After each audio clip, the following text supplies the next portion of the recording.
Marvel Ninja God. Chapter 1. Rogge, I have a commission here, I hope you can take it. Coulson, who was wearing a black suit and had a receding hairline, stood in front of Rogge's desk and said calmly. You know the rules.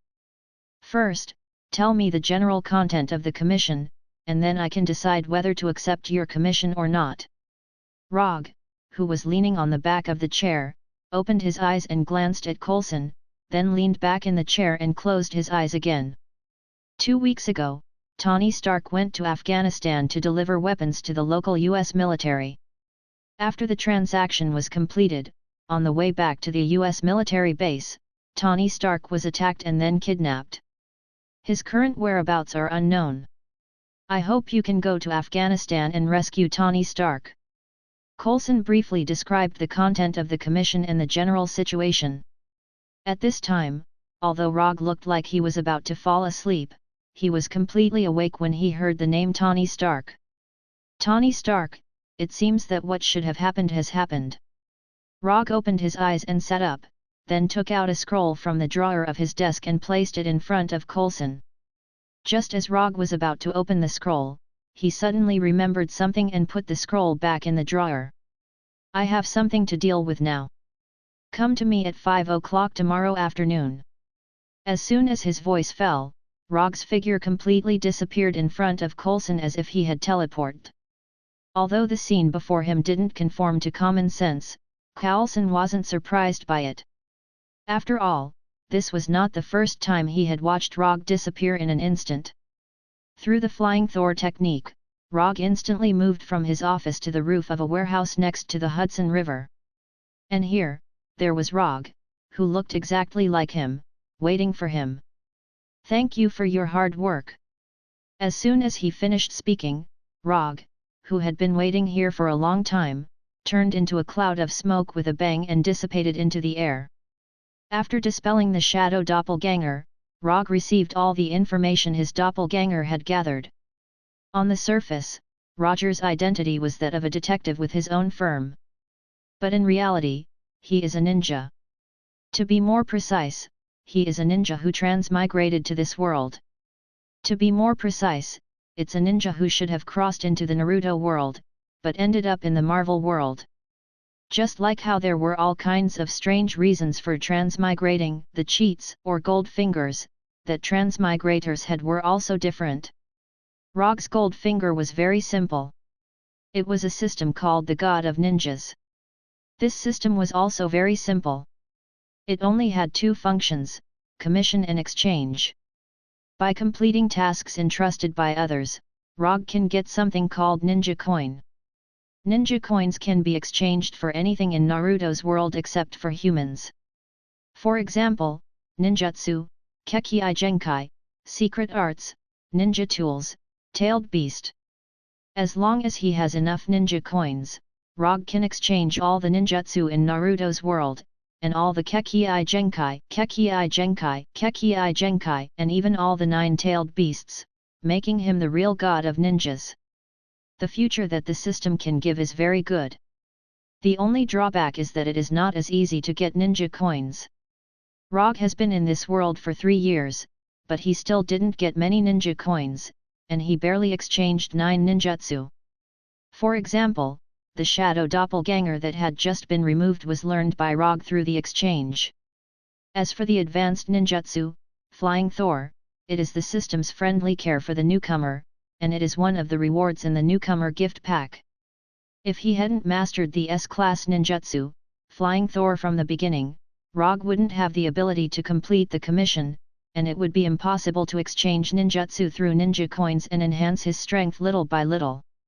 The mission information given by Kingpin is actually accurate, which is a bit inconsistent with his character. The main reason why Rogge didn't immediately accept Coulson's commission is that he still has an unfinished commission.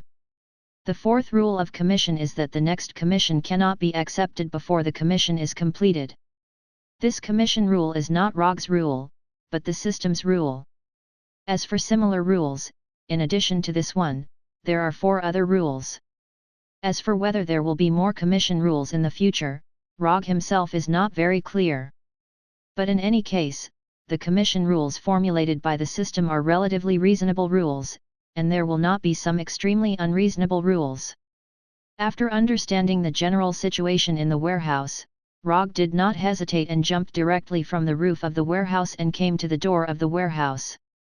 On the surface, this warehouse is the warehouse of a shipping company, but in fact, it is the largest base of the hand in New York, where more than 100 hand ninjas are stationed all year round. Rogge doesn't know why Kingpin is against the hand, but since Kingpin's commission has passed the system's judgment, and Kingpin himself is very willing to pay for it, so Rogge doesn't mind acting as Kingpin's thug. Only the commission written on the commission scroll and judged by the system can get ninja coins. The amount of ninja coins is determined by the system's judgment. This is the first rule of commission. It is because of the existence of such a rule that Rogge has not received many missions in 3 years, which seriously slowed down his steps to become the god of ninja. Compared with the person next door who became a true god in less than 2 years, Rogge feels that he has seriously lowered the comprehensive score of the Traverser's achievement. At the moment when Rogge just appeared at the door of the warehouse, the hand ninjas disguised as idle security guards noticed his appearance for the first time. Although they are all ninjas, Rogge doesn't think that these guys who don't even know ninjutsu and only know how to chop people with ninja knives are his peers. How can the welcoming ceremony be without a grand flame? Although these hand ninjas didn't know what Rogge wanted to do, when they saw Rogge suddenly standing in the same place and looking like he was going to blow, these hand ninjas suddenly noticed a strong death crisis. Katon Grand Fire Annihilation. Although the name of ninjutsu does not affect the power of ninjutsu, Rogge still likes to read the name of ninjutsu before performing ninjutsu. There's no reason, just because it looks more handsome. With Rogge's exhalation, a flame came out of his mouth. When this flame first appeared, it was only the thickness of a finger. But as the distance increased, the flame became bigger and bigger, and finally turned into a huge sea of fire of tens of meters. Like the roar of the god of fire, it slammed into the door of the warehouse, instantly breaking the door, and madly pouring into the warehouse. Uchiha Madara's Grand Fire Annihilation is really domineering. Chapter 2. There are 2 types of ninjutsu that can be exchanged by the system. One is the standard version, and the other is the personalized version. The standard version, as the name implies, is an extremely standard ninjutsu, standard power, standard consumption, nothing special, everything needs to be developed by oneself. The personalized version is the version with a strong character personality. For example, Rogge's Fire Release, Grand Fire Annihilation has a strong style of Uchiha Madara. The power is greater, but the consumption of chakra didn't change, and in the process of exchange, you can directly get Madara's experience on this ninjutsu. You can either spend time slowly to become stronger, or you can directly spend money to become stronger. Although the personalized version of ninjutsu is more powerful and less hand seals, it also consumes more ninja coins, which is one of the balance given by the system. However, this advantage doesn't exist for Rogge. Along with Flying Thor, there are also Muji Jutsu and 7 Attribute Chakra. Flying Thor, Muji Jutsu, 7 Attribute Chakra, these 3 are all the rewards in Rogge's gift pack.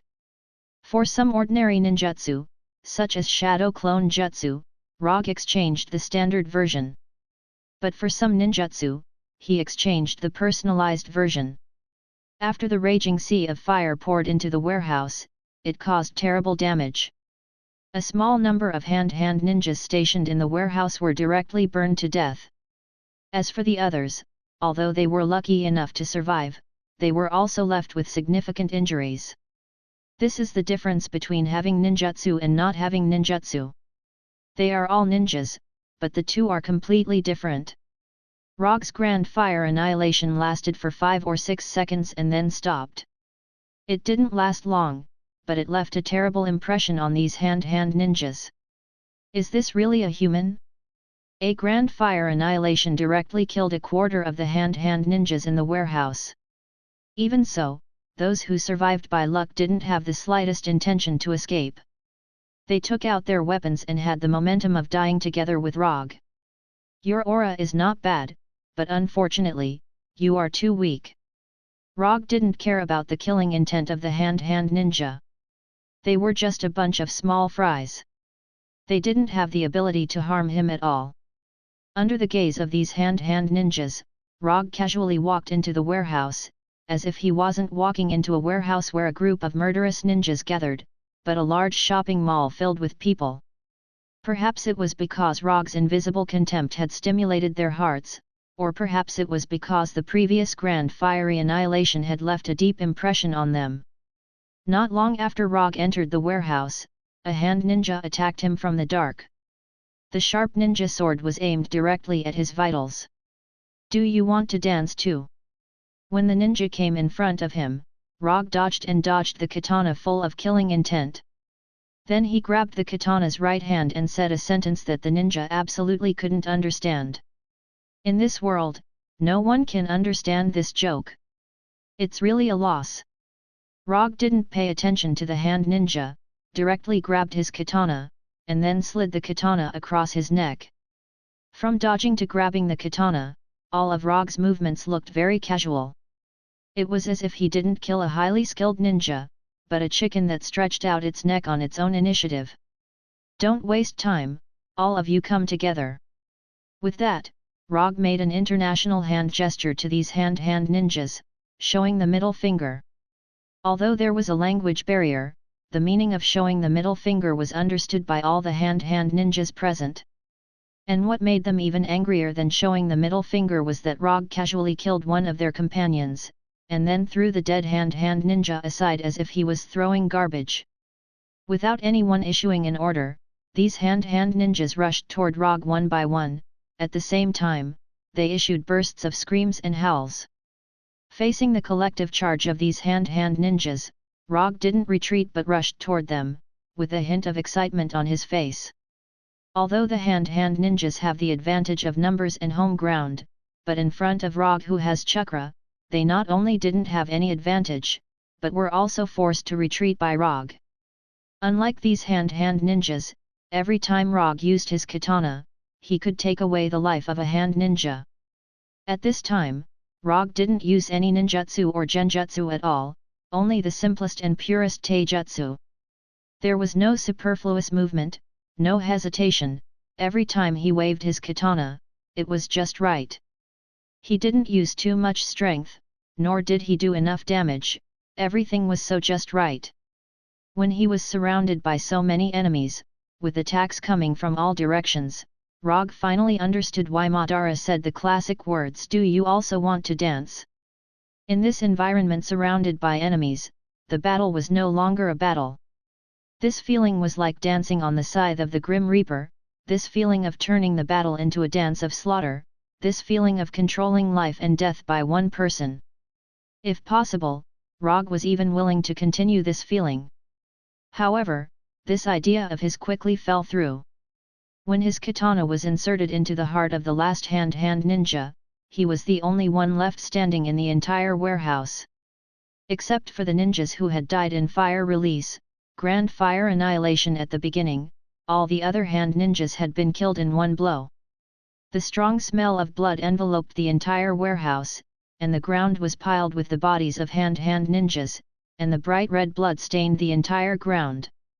After confirming that there were no living hand-hand ninjas in the entire warehouse, Rogge took out the mobile phone he bought on the black market and dialed the number left by Kingpin. A deep man's voice answered the phone, but it wasn't Kingpin himself. "Tell your boss that the warehouse commission has been completed, and he has 12 hours to pay." After that, Rogge hung up the phone directly. After all this, Rogge directly flying Thunder God and returned to his detective office.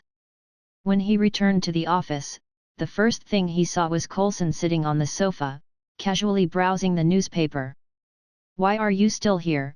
Didn't I tell you to come back tomorrow?" Coulson didn't answer, but looked at Rogge seriously, and then asked helplessly, "Can you take less of such bloody tasks in the future? Although your evaluation in the bureau is that you are harmless to the general public and don't need special detention, you have to consider the impact. As an experienced agent, Coulson could see at a glance that Rogge had just finished a fierce battle. Although he didn't suffer any injuries, the blood of those hand ninjas inevitably sputtered on him, making him look like he had just come out of a slaughterhouse. Chapter 3. Forget it. Whether or not I'm a threat to the general public is up to your Strategic Homeland Defense Attack and Logistics Bureau. If it weren't for the fact that you sent out special forces 3 times in a row and failed to capture me, I would have been locked up in an unknown mysterious prison in the name of threatening the general public. Rogge didn't give Coulson any face. That's a procedural issue. You know, it's the kind of procedure that must be implemented. Being refuted so directly by Rogge, even if Coulson was an experienced agent, he couldn't help but show an awkward expression. Strategic Homeland Defense Attack and... Damn it, can't you change the name of your bureau? Every time the name was read, Rogge seriously suspected that when the name was given, the higher ups all drank vodka until they became stupid.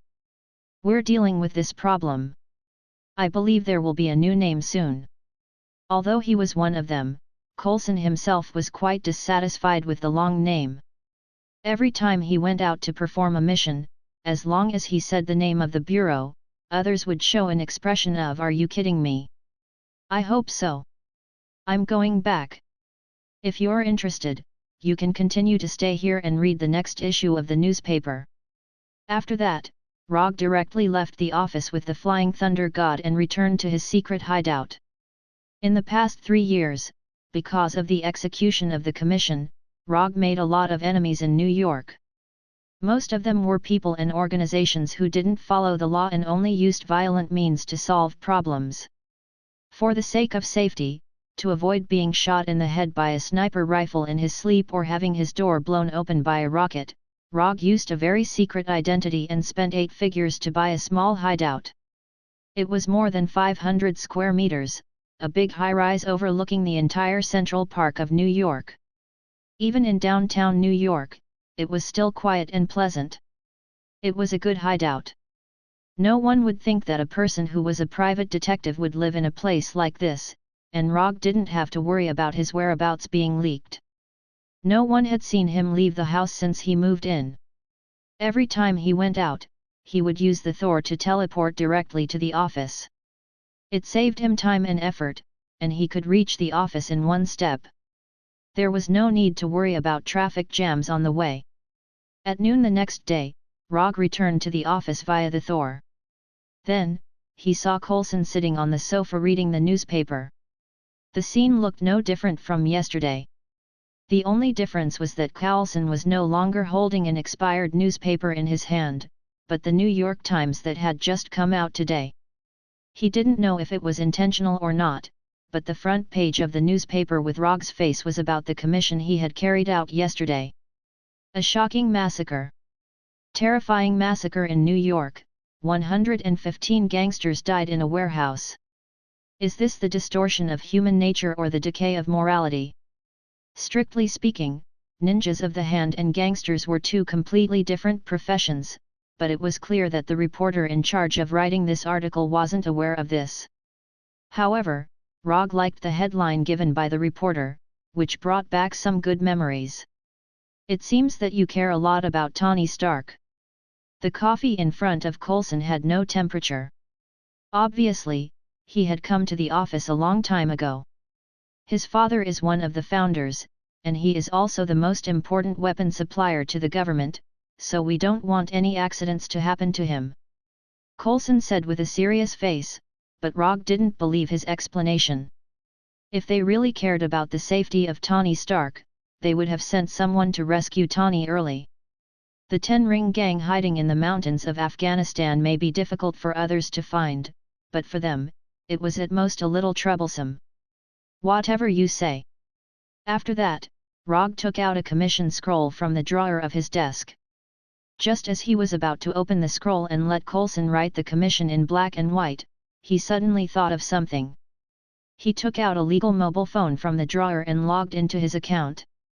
When he saw the balance of less than 5 digits on his account, his face became a little ugly. I was actually reneged on my debt. After refreshing the page several times in a row, Rogge had to admit this fact. He was indeed reneged on his debt. Kingpin, the king of the underworld in New York, actually reneged on his debt. Although this matter looked a bit funny, in the system commission column, the words incomplete were clearly displayed.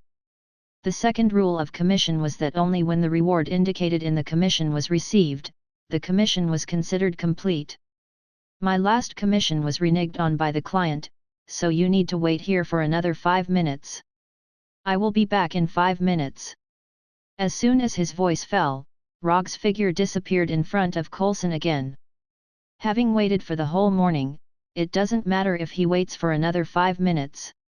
Coulson had no objection to this. Although Coulson didn't know who Rogge's last commission client was, he was very sure that the client was very unwise. Some people's money can never be reneged on, and it's best not to even think about reneging on your debt. Through the flying Thor, Rogge directly teleported to the top of the Fisk building. The Fisk building is where Kingpin's headquarters is located, and before teleporting, Rogge deliberately used chakra perception to perceive Kingpin's position. Chakra perception jutsu is one of his accumulations in the past 3 years. He exchanged it from the system. It originally belonged to 2nd Hokage Senju Tobirama. This jutsu doesn't need to be printed, and the insight is extremely accurate. Even if the target is thousands of miles away, it can accurately perceive the vitality and chakra strength of the target. Except for the need to consume a lot of ninja coins when exchanging, this jutsu has no shortcomings. Because in this world, except for Rogge himself, no one else has chakra, so this jutsu was slightly adjusted by the system, and the ability to perceive chakra strength was replaced with the ability to perceive energy strength. When he commissioned, Rogge and Kingpin met once, so he was very clear about Kingpin's vitality. Before the Flying Thunder God, he perceived Kingpin's position in advance and found that Kingpin happened to be in the Fisk building. As for the Flying Thor technique on the top of the Fisk building, he left it a long time ago. Not only the Fisk building, but even the top of the Stark building also has the Flying Thor technique. In the past 3 years, Rogge left hundreds of Flying Thor techniques in New York, so that he can teleport to various areas of New York at any time through the Flying Thor. Chapter 4. It's a good habit to leave Flying Thor jutsu behind. Especially when needed, this habit can help a lot. And with chakra perception, even if there are a lot of Flying Thor jutsu, it doesn't affect the accuracy of Flying Thor's teleportation at all. Kingpin's office is on the top floor of the Fisk building, which is only a few dozen meters away from Rogge's current position. If he uses the method of breaking the wall, then the distance between them will be further reduced. However, Rogge doesn't intend to do this, because he is a gentle person. Or, he is a gentle ninja. Kingpin may have never thought that someone would come down directly from the top of the building to find him, so on the way to Kingpin's office, Rogge was not stopped. Even Kingpin's blonde secretary with a curvy figure directly treated him as a normal visitor. Just as the blonde secretary with a delicate face and a proud figure was about to ask Rogge if he had an appointment, Rogge walked directly past her and pushed open the door of Kingpin's office.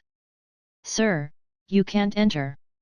Before the blonde secretary finished speaking, Kingpin waved at her and motioned her to leave the office. "Mr. Kingpin, I didn't expect that you, who has a big business, would rely on a ninja's hard-earned money."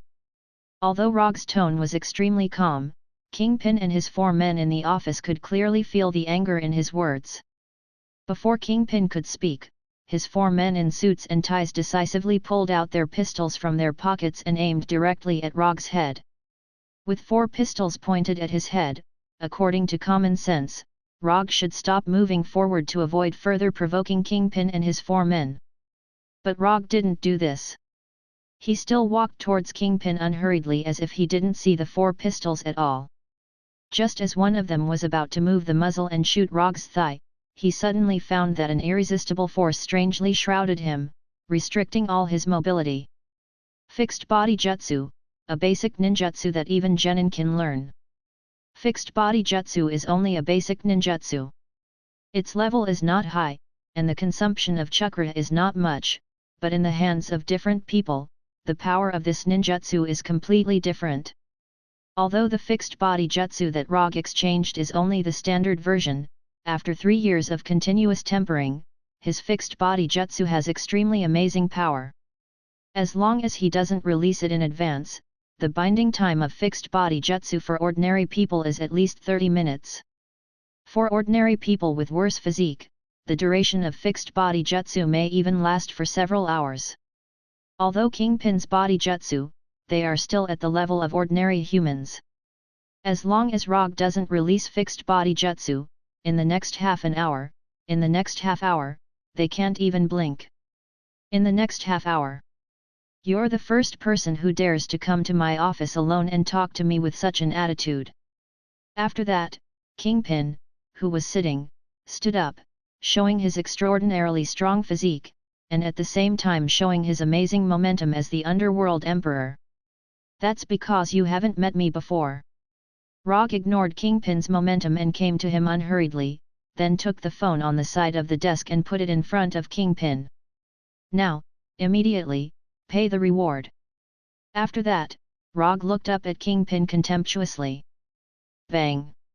Kingpin didn't answer Rogge, but raised his thick right hand and slammed it on the table. The huge force suddenly made the desk overwhelmed, and cracks visible to the naked eye appeared on Kingpin's right hand. Kid, don't think that you can do whatever you want just because you have some strange abilities. This is New York, my territory. As soon as his voice fell, Kingpin noticed a severe pain coming from his right hand.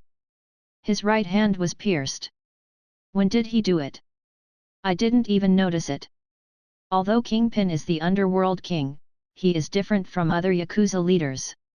He has never stopped training because he is in a high position, and his huge body size is not because of obesity, but because his muscles are too developed. Not only that, but he is also a top fighting master. Every day, he practices with fighting masters from all over the world, and every time, he fights 10 people by himself. Even so, he has never lost, and the training time has never exceeded 20 seconds. And his sparring opponents were either dead or injured. It was because he was extremely proficient in fighting that Rogge's blow, which completely exceeded his perception, shocked him so much. Only those who are proficient in fighting can really understand how terrifying that attack is. There was no sign, no reaction. If it wasn't for the feeling of his right hand being pierced, he wouldn't even know that Rogge had completed an attack. I'll say it again, now, immediately, pay the reward. Kingpin looked at Roger's gaze as if he was looking at a corpse. He picked up the phone with his intact left hand and dialed a number silently. Transfer the money, transfer it now. Almost at the moment when Kingpin hung up the phone, Rogge's mobile phone received a message that $20 million had been successfully transferred. I'll leave this coup now to you as a souvenir. Remember, never go back on your word. After that, Rogge disappeared directly in front of Kingpin and returned to his office through the Thor. When his figure disappeared from the office, Kingpin picked up the phone again and dialed a number, spread the news that the Hudson River warehouse case yesterday was done by a private detective named Rogge. Rogge didn't know what happened next. If he knew, he would also leave some gifts for Kingpin's left hand. After returning to the office, he glanced at the timer in his phone, 3 minutes and 50 seconds, no overtime, not bad.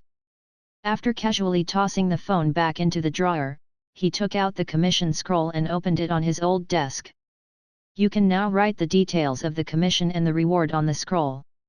At the moment when Kingpin completed the transfer, the system changed the commission to completed status and sent 10 ninja coins to Rogge. Carlson quickly finished writing the content of the commission and the reward. After seeing that the reward for this commission was only $50,000, Roger frowned slightly.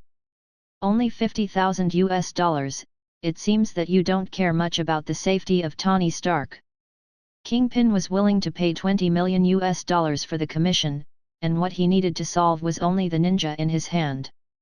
Tony Stark, the only son of Howard Stark, the most important weapons supplier to the US military, is only worth $50,000 in the eyes of the Strategic Homeland Defense Attack and Logistics Security Bureau. Tony Stark casually picked a bottle of red wine at home and the price was higher than this. Are you serious? Rogge didn't care much about the commission reward, but when he saw that it was only $50,000, he still couldn't believe it. This is a private commission, and there is no way to reimburse, so that's all. Chapter 5. While Coulson was talking, Rogge glanced at the system's commission page. Commission content: rescue the kidnapped Tony Stark. Commission status: incomplete. Commission reward: 10 ninja coins. Rogge was not surprised by this result. According to the previous commissions certified by the system, the possibility of this commission being passed is very high. After all, this is a commission involving Tony Stark. The only thing that surprised him was that the commission reward given by the system was a bit low. 10 ninja coins, the same reward as Kingpin's commission to eliminate the hand ninja. The targets involved in Kingpin's commission were some unknown hand ninja, so it is normal for the commission reward to be low. But this time, the commission involved Tony Stark, and as a result, the system gave him 10 ninja coins as a commission reward. $50,000 is $50,000, when are you going to leave? Rogge asked casually. If you can, I hope you can go to Afghanistan with me now. I have prepared the equipment needed there in advance. Coulson's eyes lit up, and he immediately gave an answer. I can leave now, but I won't go with you. I don't want to take a 10-20 hour flight. After that, Rogge handed a flying Thor kunao to Coulson, and then continued, you take this kunao, call me when you arrive, and I will appear in front of you. Coulson didn't expect that Rogge would use such a method to set off. However, he soon realized something. This kunao is the key prop of Rogge's teleportation ability. If he can analyze the secret of this kunao, maybe he can. After this idea emerged in his mind, Coulson looked at Thor kunao with a subtle change in his eyes. Don't think about it, even if I give you this kunao directly, you can't figure out the secret of teleportation, so you should give up as soon as possible. Rogge can't read minds, but as long as he takes a look at Coulson now, he can know what Coulson is thinking. Trying to figure out the secret of Flying Thor through the kunao engraved with the Flying Thor technique is pure daydreaming. Are you really not worried about revealing the secret at all? There will be some worries, but it will never be because of you. Coulson finally left with the Flying Thor kunao, and then flew directly to Afghanistan through the plane arranged in advance. After Coulson left, Rogge lay directly on the sofa and opened the exchange page in the system. Complete Susanoo 6 Tomo Rin-Egan Baijo Yokorama Mystical Art Mokuton True Thousand Hands Buddha on top. Every time he saw these shining golden ninjutsu and Kekii Genkai, he swallowed his saliva unconsciously. When will he be able to exchange all of these? After calming down a little, Rogge put his eyes on a Kekii Genkai marked with 300 ninja coins. 3 Tomo Sharingan. In order to exchange for the 3 Tomo Sharingan, Rogge stopped exchanging ninjutsu a long time ago, and silently accumulated ninja coins. Although the process of saving ninja coins is a bit difficult, he will soon be able to exchange for this long-desired Kekii Genkai. Unconsumed ninja coins, 295. As long as he successfully rescues Tony Stark, Rogge can smoothly exchange for the 3 Tomo Sharingan, and thus have this Kekii Genkai that is very powerful in the early stage, and even more powerful in the later stage. Late at night, Rogge's shadow clone in the office received a call from Coulson, and then informed him who had just fallen asleep. Can't you call later? Although somewhat dissatisfied, Rogge finally got up and put on clothes suitable for combat, and then began to perceive the Flying Thor jutsu in Afghanistan. Since mastering the Flying Thor, it was the first time he tried to perceive such a long-distance jutsu, which made him worry about whether there would be any accidents in this ultra-long-distance transmission. At first, Rogge could only vaguely perceive the extremely vague Flying Thor jutsu. But when he used chakra perception at the same time, the vague flying Thor jutsu gradually became clear. Finally, after consuming dozens of times more chakra than usual, he finally established a connection with the flying Thor jutsu in Afghanistan, and then disappeared from the bedroom in an instant. In just a moment, the scene in front of him changed from the familiar bedroom to the dusty mountains of Afghanistan. "Aren't you afraid of the heat?" Looking at Coulson, who was sweating but still wearing a black suit, Rogge asked puzzledly. "The suit is a gentleman's armor, it can protect me from harm," Coulson answered in an extremely formal tone. Rogge ignored Coulson and set his eyes on the transportation prepared by Coulson. "Isn't your organization quite rich? Can't you change to a better car? This car looks older than me." Next to Coulson was an ultra-old off-road vehicle that would not be surprising even if it was scrapped in the next second. "Personal mission, it's not convenient to use the Bureau's transportation," Coulson continued to answer in an extremely formal tone. "I'd be a fool to believe you. Let's go and save that playboy." After that, Rogge opened the door of the passenger seat and sat straight in. At this time, Tawny, who was imprisoned in an unknown cave, looked at the pile of parts in front of him with a serious face and said with emotion, "It will take about an hour or two to assemble, and then we can leave this damn cave." Ethan, who was standing next to Tawny, also had a look of emotion on his face. He never thought that even in such an environment, Tony Stark could still create such amazing works. Perhaps this was the talent that made people jealous and yearn for it. "Let's get started. Which way are we going?" "We don't know the whereabouts of Tony Stark now." Coulson, who was driving the off-road vehicle, asked Rogge, who was resting with his eyes closed. "Drive north at this speed for half an hour, and then we'll have a guide," Rogge answered casually without opening his eyes. Not long after setting off, he used Chakra's perception to check the situation around him. Although he did not directly find Tawny's whereabouts, he found a group of rats hiding in the cave. They were deliberately hiding in the cave, and judging from their life force, all of them were adult males. Rogge had no way to determine whether these people were the members of the Ten Rings gang who kidnapped Tawny, but since they were all people who made a living in this place, even if they were not from the Ten Rings gang, they were at least in the same line of work as them. News between people in the same line of work was often more up-to-date. It was like a bank in New York being robbed. The New York police could not immediately determine the identity of the robber, but the New York gangs could. Chapter 6. Yellow sand billowed in the mountainous area of Afghanistan. An oversized off-road vehicle was moving quickly. The bumpy road made Rogge, who was sitting in the passenger seat, completely give up the idea of resting.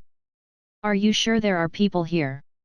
According to Rogge's instructions, Coulson drove the oversized off-road vehicle in the mountainous area without roads for half an hour, but until now, he didn't see anyone. "You'll see them soon." Not long after Rogge finished speaking, a group of terrorists with all kinds of weapons rushed out from the hill in front of them, and then fired several shots at their car. Bang bang bang!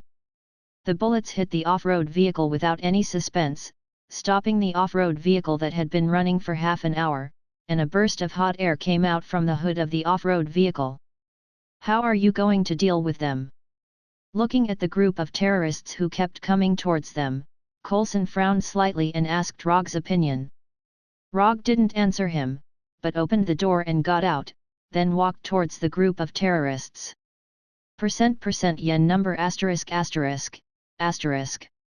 The terrorist who was walking in front shouted loudly at Rogge, and at the same time waved the automatic rifle in his hand, trying to stop Rogge from moving forward. Rogge couldn't understand what the terrorist was saying, and even if he understood, he wouldn't stop. Just as the terrorist was about to raise the automatic rifle in his hand and shoot Rogge, who didn't know what was good for him, Rogge disappeared in front of him like a ghost. Body flicker technique. To deal with this group of terrorists, there was no need to use the flying Thor, the body flicker technique was enough. After using the body flicker technique, Rogge's speed exceeded the limit that the human eye could capture, so it caused the effect of disappearing in an instant. When his figure reappeared, the terrorist who had shouted at him covered his neck in incomparable pain. Bright red blood continuously gushed out from between his fingers. After dealing with this terrorist, Rogge did not intend to stop and used the body flicker technique several more times. Every time his figure appeared, a terrorist would fall to the ground and never get up again. From the moment the first terrorist fell to the ground to the moment the other 7 terrorists fell to the ground, only a short 3 seconds had elapsed. This kind of ghost-like killing method completely stunned this group of terrorists. A look of horror appeared on each of their faces. Not only were these terrorists frightened, even Coulson, who was sitting in the car, had an expression of disbelief. Is this guy really human? As a special agent, Coulson had seen many bloody massacres. However, it was his first time seeing someone like Rogge. He could easily take someone's life with a raise of his hand. The massacre was as smooth as flowing water, showing a different kind of beauty. Is this a ninja? Coulson felt that it was necessary for him to re-understand the ancient profession of ninja. After the initial panic, the remaining terrorists finally reacted. They raised the automatic rifles in their hands, intending to vent all the bullets on Rogge. However, their idea was destined to remain as an idea. After perceiving that they had the intention to resist, Rogge instantly used the body fixation technique and completely restrained their movements. The remaining more than a dozen terrorists seemed to have lost their souls. They stayed motionless in the same place, maintaining the action of trying to raise their guns. Looking at the extremely strange scene in front of him, Coulson swallowed unconsciously, and then silently remembered this ability that he didn't know how to name. After binding all the remaining terrorists in place, Rogge returned to the car without looking back and said to Coulson, "You are an agent, I will leave the matter of inquiring information to you. This kind of boring work needs to be solved by professionals." After hesitating for a few seconds, Coulson opened the door and walked out, coming to the group of terrorists who couldn't even move a finger. After removing all the weapons from these more than a dozen terrorists, Coulson motioned to Rogge to remove his ability.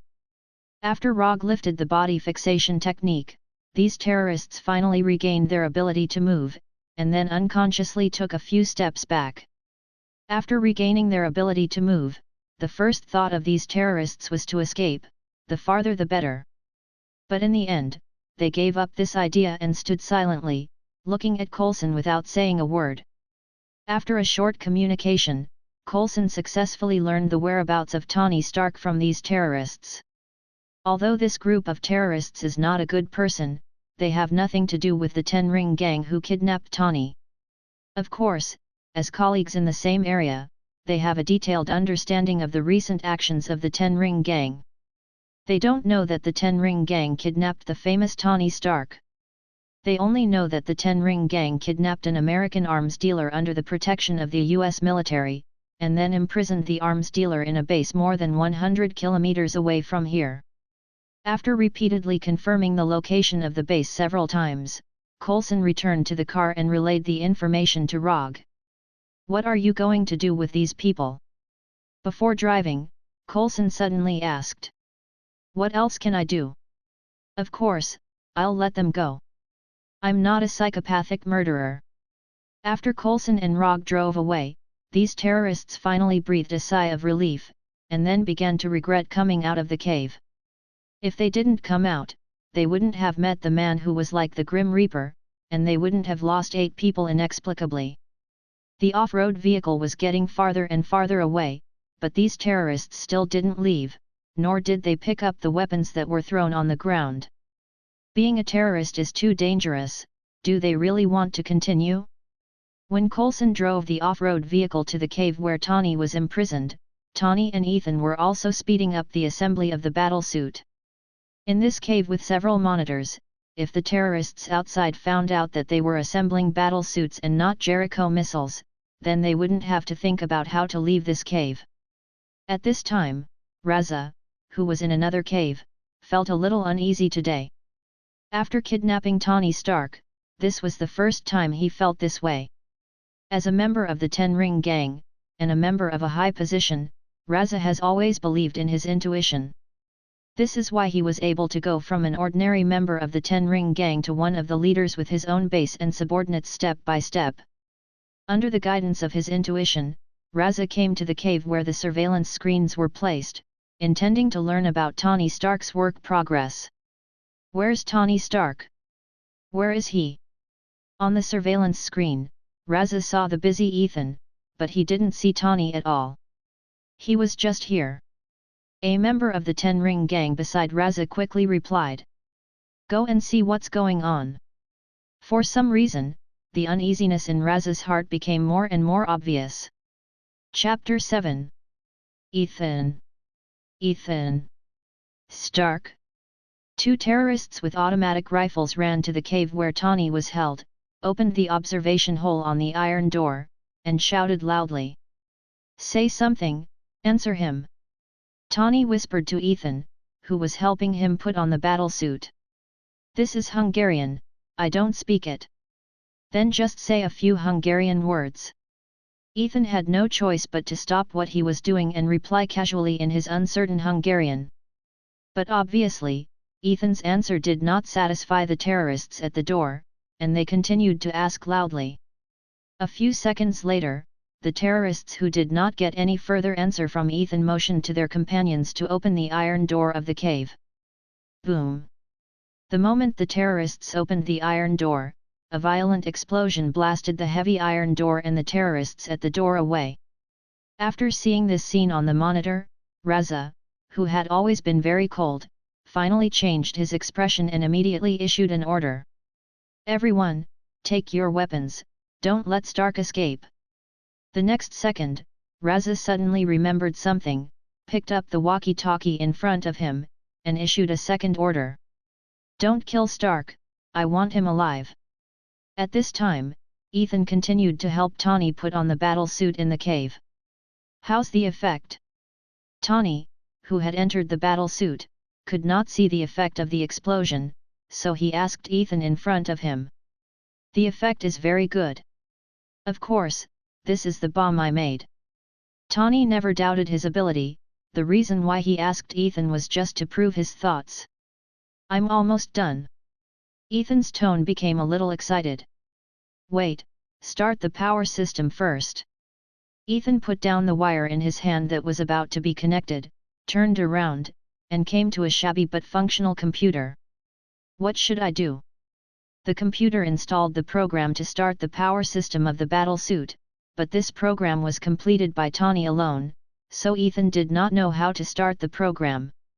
Press the function key F11, tell me when you see the progress bar.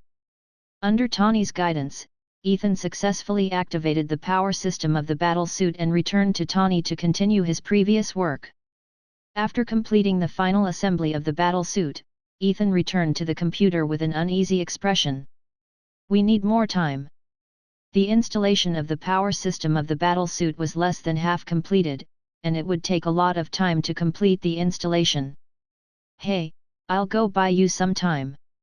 Then, ignoring Tony's dissuasion, he ran to the side of the dead terrorist and picked up the automatic rifle on the ground. Ethan!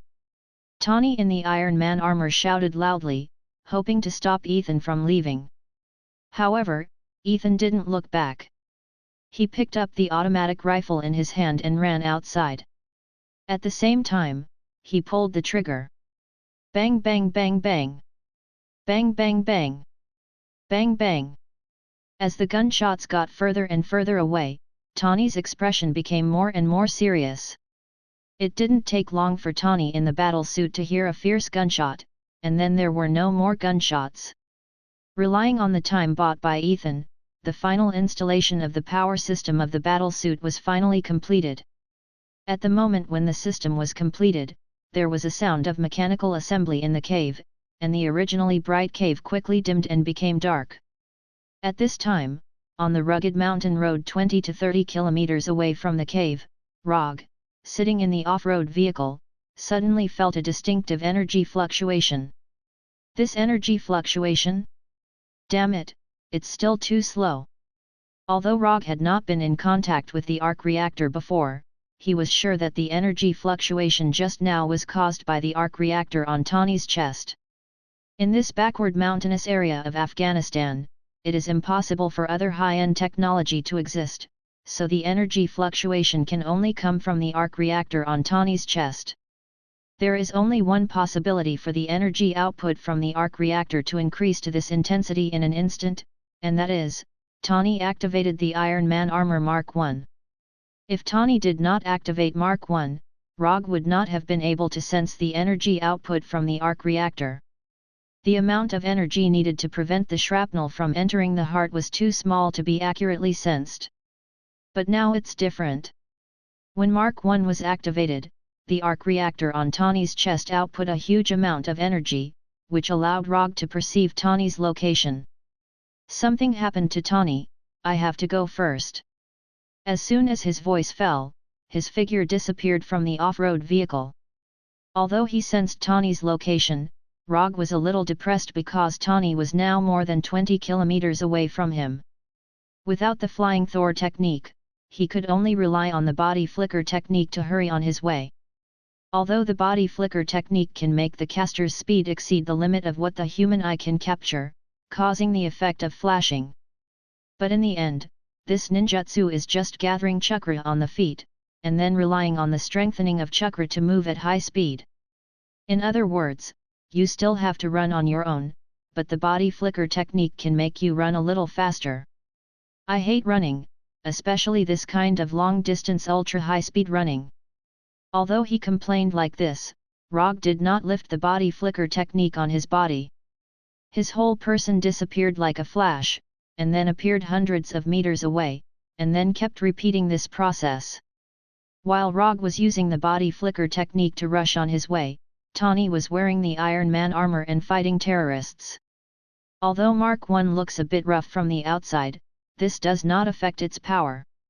The guns in the hands of the terrorists were simply unable to penetrate the outer shell of the Mark I. Tony, who was wearing the Mark I, was like an invulnerable god of war as he rampaged through the dark passageway, continuously walking towards the exit outside. When Tawny solved the terrorists in the passage, he finally saw the exit and saw Ethan, who was shot and fell to the ground. "Be careful!" Ethan, lying in a pool of blood, shouted at Tawny. Ethan's warning was accompanied by a grenade fired from a rifle. Boom! The grenade flew dozens of centimeters in front of Tawny, blowing a big hole in the wall in front of him. The one who fired the grenade was none other than Raza. After seeing Ethan rush out alone regardless of life and death, Raza roughly guessed Tawny's plan. As a top weapon inventor, Tony Stark would never be unprepared. So, when all his men went in to arrest Tawny, Raza himself did not go in, but stayed at the hole with his weapon, waiting for Tawny to come out by himself. I don't know if Raza's marksmanship is too bad or Tawny's luck is too good. The grenade did not cause any damage to Tawny. In return, Tawny activated the small missile on the left hand of Mark I and gave Raza a more powerful gift. Chapter 8. Boom! Just like Raza's grenade, Tawny's small missile also missed its target. Instead, it hit the wall behind Raza. The huge explosion blasted a big hole in the wall, and the splashing gravel buried Raza. Although the small missile didn't hit Raza directly, it also made him unable to fight and move. Tawny didn't care too much about Raza's situation. He quickly walked to Ethan, who was constantly bleeding, and opened the steel helmet's visor. "Stark!" Ethan called out to Tawny weakly. "Get up, let's go." Tawny looked at Ethan, who was getting weaker and weaker, and said slowly, "Even if it's for me, you have to get up and follow our plan." "Actually, this is my plan." Ethan's voice became weaker, and his breathing became more difficult. "Get up, you still have to see your family."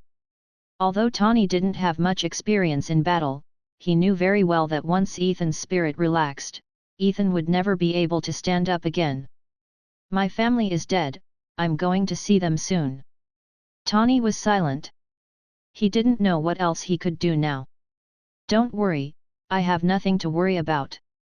After hearing Ethan's answer, Tawny was silent for a few seconds with a solemn expression. Then he sighed weakly and said to Ethan very seriously, thank you for saving my life. Then cherish it, don't waste your life. After that, Ethan took a few painful breaths, and then slowly closed his eyes. Watching Ethan die, Tawny's heart surged with an uncontrollable anger as he controlled Mark I to walk toward the cave entrance. In the dark cave entrance, the figure of Mark I became clearer and clearer. Outside the cave, there were dozens of terrorists with rifles in their hands, aiming their muzzles at the entrance of the cave. When Mark I walked out of the cave, these terrorists shouted and pulled the trigger at the same time. The bullets hit Mark I like a bomb, and the sound of metal hitting metal rang out continuously. The impact of the bullets made Tawny, who was wearing Mark I, shake a little, but none of the bullets penetrated the armor of Mark I. After shooting for a few seconds, the terrorists stopped shooting and looked at Mark I at the entrance of the cave with a panicked expression. It's my turn now. As soon as he finished speaking, Tawny activated the flamethrower on Mark I's hands. Flames flew out like two torrents, igniting the terrorists gathered at the entrance of the cave. Under the shocking flame attack, these terrorists retreated one after another, trying to avoid the flame attack. Even so, many terrorists were still hit by the flames, and their bodies were covered in flames.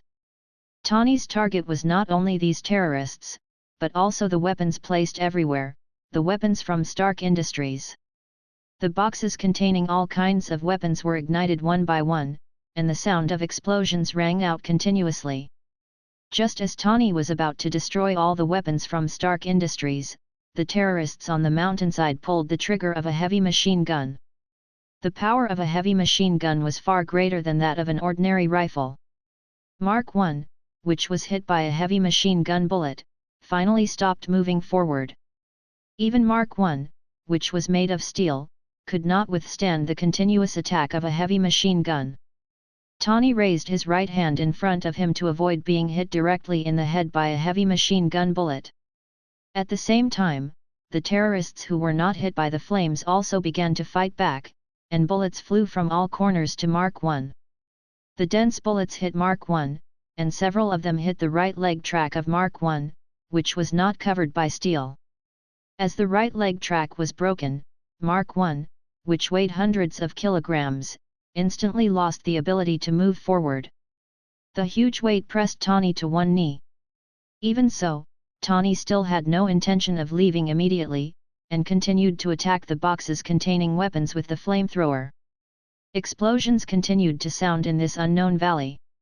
After barely standing up, Tawny raised his left hand and pressed the jet button on his left arm. Although Mark I did not have the ability to fly, it had the ability to fly for a short period of time, which was also Tawny's last card to escape.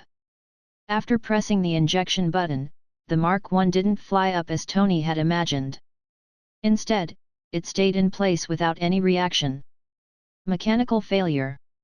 This word quickly flashed through Tawny's mind. Then, Tawny decisively gave up his plan to fly away and threw himself to the ground and covered his head with his hands. Boom! Boom! Boom! After being burned by the flames, the weapons from Stark Industries exploded without any suspense, and the whole valley was instantly enveloped by the flames of the explosion. The powerful explosion swept through the valley, engulfing the terrorists who had not had time to escape. When the flames of the explosion gradually dissipated, the whole valley was in a mess. The traces of the explosion could be seen everywhere, and the guns and terrorist corpses scattered everywhere proved the power of the explosion. When everything returned to calm, Mark I, which fell to the ground, shook with difficulty, and then began to disintegrate. Because of the protection of Mark I, Tawny did not suffer too much damage. Except for his bad image, everything else was okay. Tawny, who came out of Mark I, glanced around. After confirming that there were no living terrorists around, he sat on the ground exhausted and gasped heavily. Not long after Tawny sat down, a figure appeared behind him and hit him hard in the back of the head with the butt of a gun. The sudden attack made Tawny faint. Before he completely lost consciousness, he saw a familiar face. The one who attacked Tawny was not someone else, but Raza, who had just been attacked by him with a small missile. The huge explosion woke up the buried Raza. After trying to climb out of the rubble, what appeared in front of him was a messy valley and Tani, who was sitting on the ground and resting. Looking at the destroyed weapons and his men who had completely lost their lives, Raza wanted to shoot Tani directly in the head, but after seeing Mark I not far from Tani, he suddenly changed his mind. After an unknown amount of time, the unconscious Tani woke up again. When he opened his eyes, the first thing that appeared in front of him was the angry Raza. "Stark, I have to admit, I still underestimated you," Raza said while playing with the dagger. Tani did not speak, just looked at Raza silently. "I asked you to help me make Jericho missiles, and you made this thing." After that, Raza pointed to Mark I next to him, and then continued, "You killed my men and destroyed my weapons. I could have killed you now. But I'm willing to give you another chance. I'll provide you with the materials you want, and you help me make 20 sets of this armor. Not the current prototype, but the complete version that can be mass-produced. As long as you can do it, I'll let you go." Chapter 9. Tani, who was tied to the chair, looked at Raza as if he was an idiot, and then said sarcastically, "Do you think I, Tani Stark, am an idiot? Even if I help you build 20 sets of Iron Man armors, you will never let me go. The only thing you will do is to continue to imprison me in an unknown cave after you get the Iron Man armor and make me your slave forever." Tani's face at this time had no fear, only determination. "Kill me, I, Tani Stark, will never help you build any weapon, even if it's a bullet. You don't have to think that I will help you build it. Come on, shoot me. Aren't you a terrorist? Shoot me. Shoot me in the forehead and heart, you trash that is worse than a paramecium. Or, you are an incomplete life form, a frog with congenital Mongolian disease, a chimpanzee with yin-yang imbalance, a half-plant with decaying vitality, and a dino who degenerates 3 times a day. You don't even have the courage to shoot me. I even doubt that you can find the position of the pistol trigger with your brain cells that don't even have double digits." After saying that, Tony spat a mouthful of saliva at Raza who was in front of him. "If this is your last wish, then I will help you realize it now." As soon as his voice fell, Raza pulled out the pistol clipped to his waist and pointed it directly at Tawny's forehead. "Farewell, Tawny Stark." Just at the moment when Raza was about to pull the trigger, an indescribable strange force enveloped him in an instant, completely depriving him of the ability to control his body. The 6 men around him also enjoyed the same treatment as Raza. "Tawny Stark, there is still a gap between your level of cursing and your IQ. If you want to provoke others, you can use the method of directly greeting the other party's mother, which will be much simpler." A voice with rapid gasps came from outside, and then a man with a sweaty face slowly walked in. The person who came in was none other than Rogge, who had used the body flicker technique to travel more than 20 kilometers. In order to prevent any accidents from happening to Tawny, he didn't dare to stop for even a moment. Along the way, he continuously used dozens of body flicker technique. Only then did he arrive before Raza opened fire. After coming in, he didn't even have time to kill Raza directly. He could only use the immobilization spell to stop Raza from shooting. "Who are you?" Tawny wasn't affected by the body immobilization spell. He was the only person in the cave who still had the ability to speak other than Rogge. "My name is Rogge. I'm a private investigator. As for why I'm here, the reason is very simple. Someone asked me to come here and save you." While answering Tawny's question, Rogge found an unopened bottle of mineral water in the cave and drank a few mouthfuls to calm his throat down. After helping Tawny untie the rope on his body, Rogge took the pistol from Raza's hand and casually threw it to Tawny, who was exercising his wrist. "The people who are still alive here, except for me and you, are only a few of them. As for how to deal with them, you decide." After that, Rogge left the cave and didn't care about what happened next. After being affected by his body immobilization spell, Raza and others couldn't resist at all, so there was no need to worry about whether Tawny would have any accidents. After waiting for a few minutes in the messy valley outside, gunshots came from the cave, and 10 seconds later, an explosion came from the cave. Tawny walked out of the cave with a dignified expression and asked Rogge, "Who asked you to save me, Colonel Rhodes?" "It's not him, it's someone you don't know yet. He's driving over now. You'll see him in a while."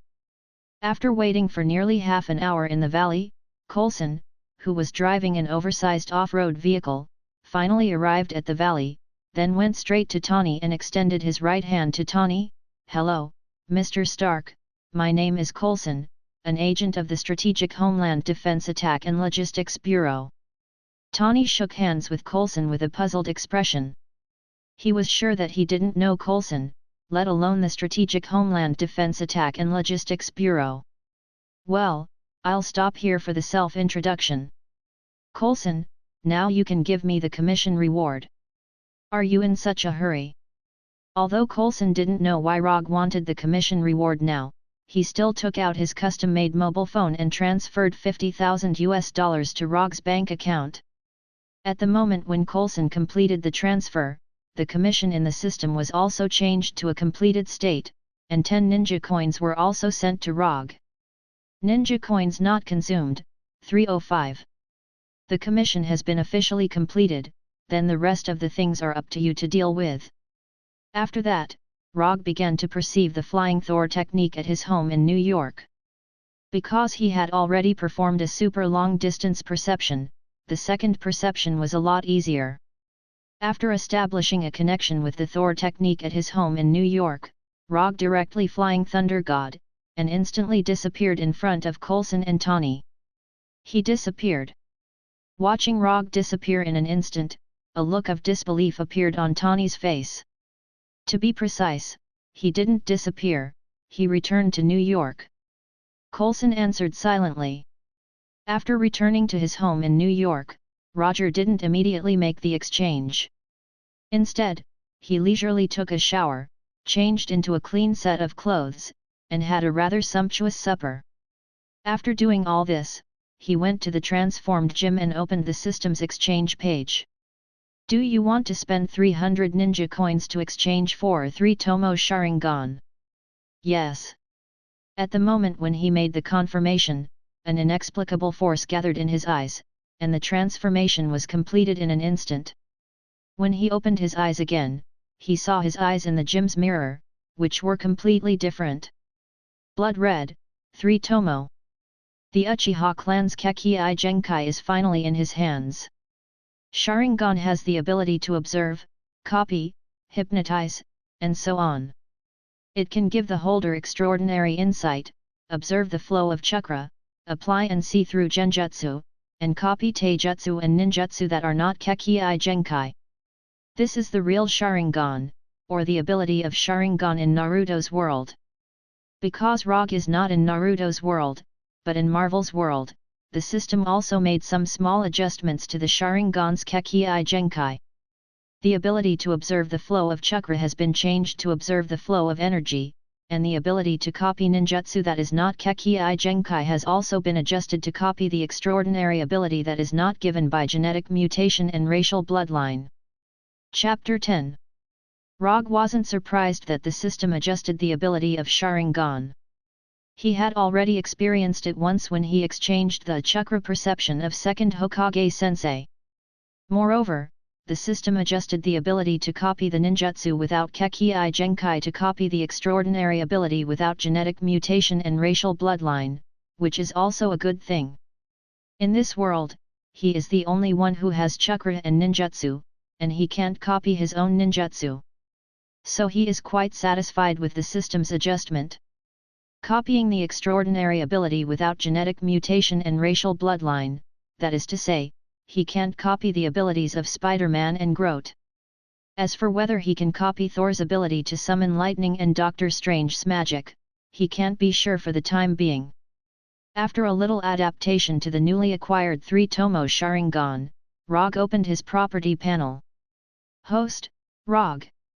Profession, Ninja. Talent, no seal casting, 7 Attribute Chakra. Kekki Genkai, 3 Tomo Sharingan.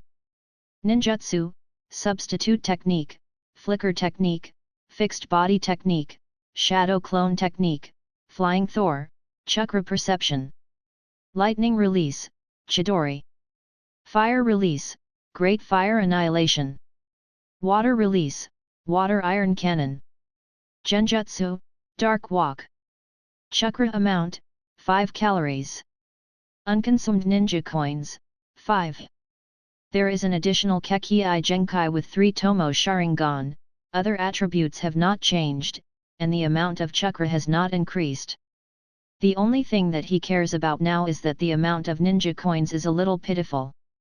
5 ninja coins can't even be exchanged for the most basic ninjutsu. The only thing that can be exchanged are some common ninja tools and the system's special commission scrolls. The scroll that Roger used to accept the commission wasn't made by him, but it was exchanged from the system. 1 ninja coin was exchanged for 1 scroll. The reason why he chose the commission carefully is because the commission scroll also needs to consume ninja coins. If the request is written on the scroll, but it doesn't pass the system's judgment, it means that he wasted a ninja coin. Therefore, before deciding whether or not to accept the commission, he would ask the client to describe the commission's content and judge whether or not it was possible for the commission to pass the system's judgment. He would not write down everything on the scroll. Of course, his judgment might not be accurate. Only the system could decide whether the commission would pass the judgment. Next, should I exchange for the Mangekyo Sharingan or Hashirama's Wood Release? It's a bit of a dilemma. Whether it is Mangekyo Sharingan or Wood Release, both are abilities that Rogge yearns for. But the price of these two abilities is not cheap. Mangekyo Sharingan costs 200 ninja coins, and Mokuton costs 500 ninja coins. In terms of price, Mangekyo Sharingan is much cheaper, but this exchange price is based on the fact that you already have 3 Tomo Sharingan. If you don't have the 3 Tomo Sharingan, the exchange price of Mangekyo Sharingan is 500 ninja coins, the same price as Wood Release. Forget it, let's not think too much about it. I only have 5 ninja coins now, no matter which one I exchange, it will take a long time, I'll think about it later. After familiarizing himself with the 3 Tomo Sharingan in the transformed gym, Rogge returned to his bedroom and began his interrupted sleep. New York, in a secret base of the hand. Now we can confirm that the person who slaughtered more than 100 of our ninjas is the private detective named Rogge. Murakami said while wiping his katana. Let's do this. I propose that we use all the strength of the organization to kill this audacious boy. The dignity of the hand will not be trampled by anyone. Savant, sitting on the right-hand side of Murakami, said with a roaring tone while slamming his hands on the table in front of him. I agree. Bato, sitting opposite Savant, agreed with Savant's opinion. It's easy to say, you have seen the battle scene in the warehouse and the scars on the corpses. That kind of amazing flame attack and the artistic way of killing, which one of you can resist? Alexandra, next to Bato, said disdainfully. We still have hundreds of fearless ninjas, we still have Kuroku. Savant fiercely refuted. Looking at Savant, who was getting more and more agitated, Mrs. Gao, who had been silent, slowly said, even if Kuroku makes a move, he may not be able to kill Rogge. And I suspect that Rogge is the bait thrown by the Holiness Church in order to make us come out in full force. After hearing the name of the Holiness Church, even the most irritable Savant couldn't help but be silent. There are not many organizations that can make the Hand of the Hand pay attention to, and the Holiness Church, as a ninja organization, is the most important one. The Holiness Church and the Hand of Hand were like two sides of a coin. They had been fighting each other for hundreds of years, but neither had destroyed the other. If Rogge was really related to the Holiness Church, then this matter was no longer a simple revenge. Even if Rogge is related to the Holiness Church, we can't just do nothing. Once the Hand is no longer feared, then the Hand is no longer the Hand. Murakami put down the katana in his hand and said seriously. As a ninja organization, the reason why the Hand of Hand is famous in this world is because they are cruel and bloody enough. A hand that was no longer feared was like a viper that had lost its fangs. Let's find out about the Holiness Church's recent movements first. During this time, let the New York police find trouble with them. After all, New York is still a legal society. Mrs. Gao's suggestion was eventually approved by Murakami and the others. While Mrs. Gao and others were discussing how to deal with Rogge, Tawny, who had safely returned to the U.S. military base and done a detailed physical examination, found Coulson and asked about Rogge. That Rogge, who is he? Private detective, didn't he tell you? Coulson answered casually. After sending Tawny back to the U.S. military base, he also began to return to New York. Private detective? I watched him disappear in front of me, and he also magically froze those terrorists so that they couldn't even move a finger. This is not something a private detective can do. No, this is not something a human can do. Tawny was very dissatisfied with Coulson's answer, and his tone became a little impatient. Mr. Stark, this world is not exactly the same as the world you understand, and science is not everything in this world. If you really want to know who he is, you can find the answer yourself.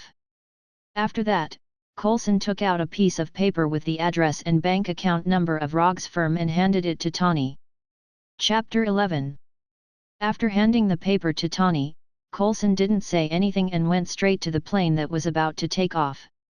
When Coulson's figure completely disappeared from the plane, Tawny was still thinking about Coulson's words. For a genius inventor, science is all the truth he believes in.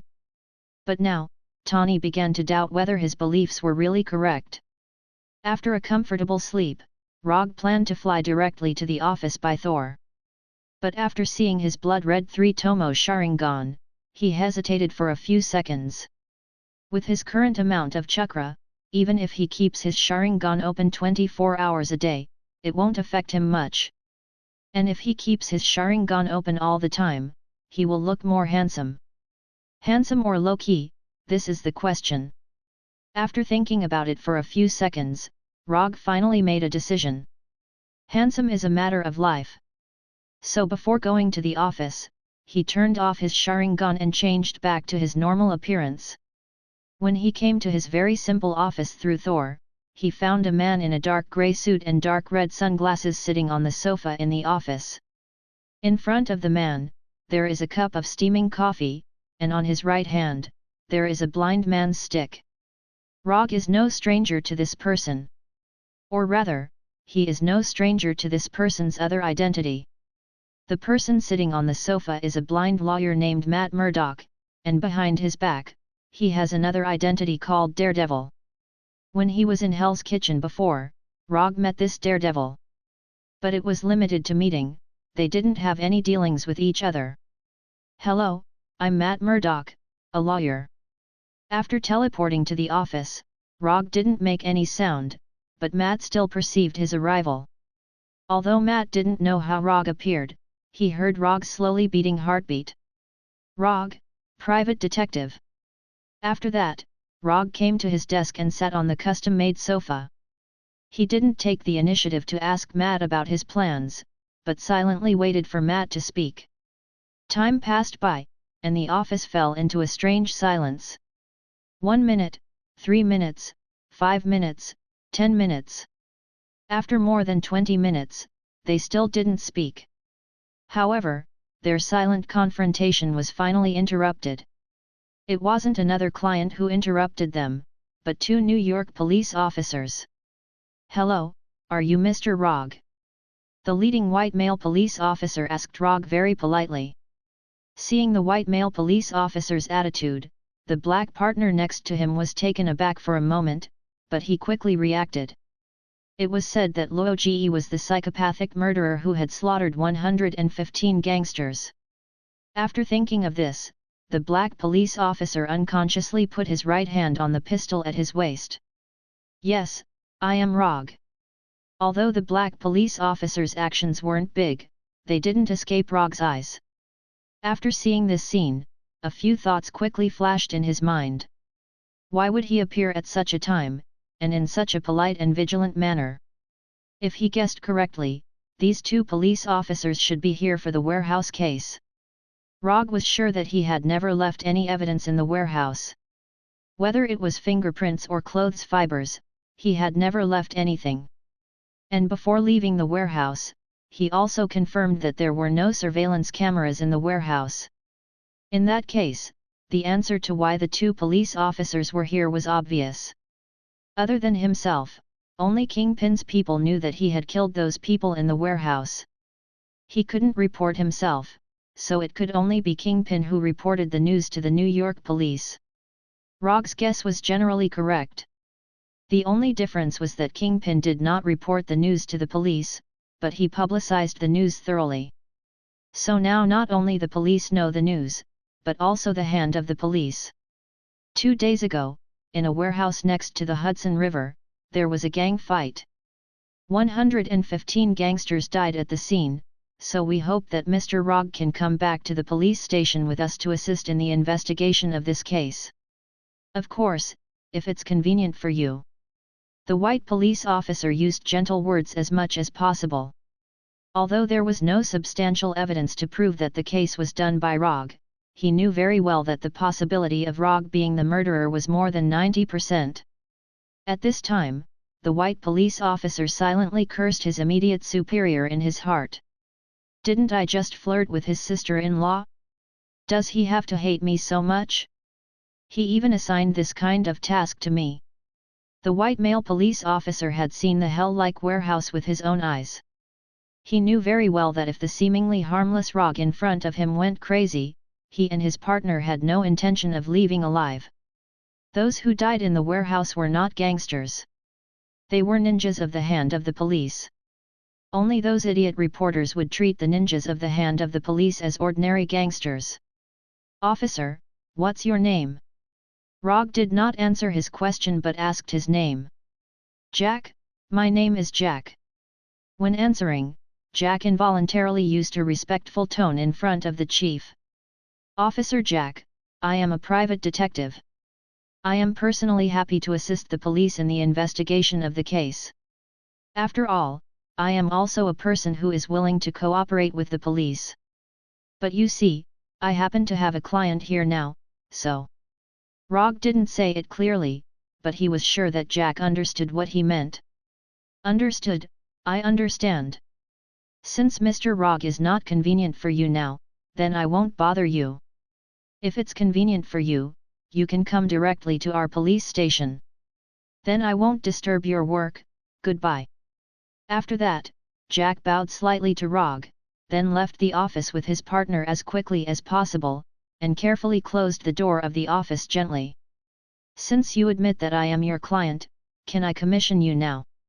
When Jack and his partner left, Matt, who was sitting on the sofa, stood up and went straight to Rogge. "First, tell me the content of your commission, then I will decide whether to accept your commission or not." Chapter 12. I hope you can come with me to save my girlfriend, Erica. When he heard the word girlfriend, Rogge suddenly felt that he didn't want to work today. But after thinking about the only 5 ninja coins he currently has, his patience has increased a lot. "Tell me clearly, what's going on?" "I met Erica in college. At that time, we were boyfriend and girlfriend, but later, we broke up." "You can skip this part. What's going on? Why is there no end to this?" "I had a martial arts teacher, but later, for some reason, Erica also became my teacher's student. She wanted to join one of my teacher's organizations, but was rejected by my teacher.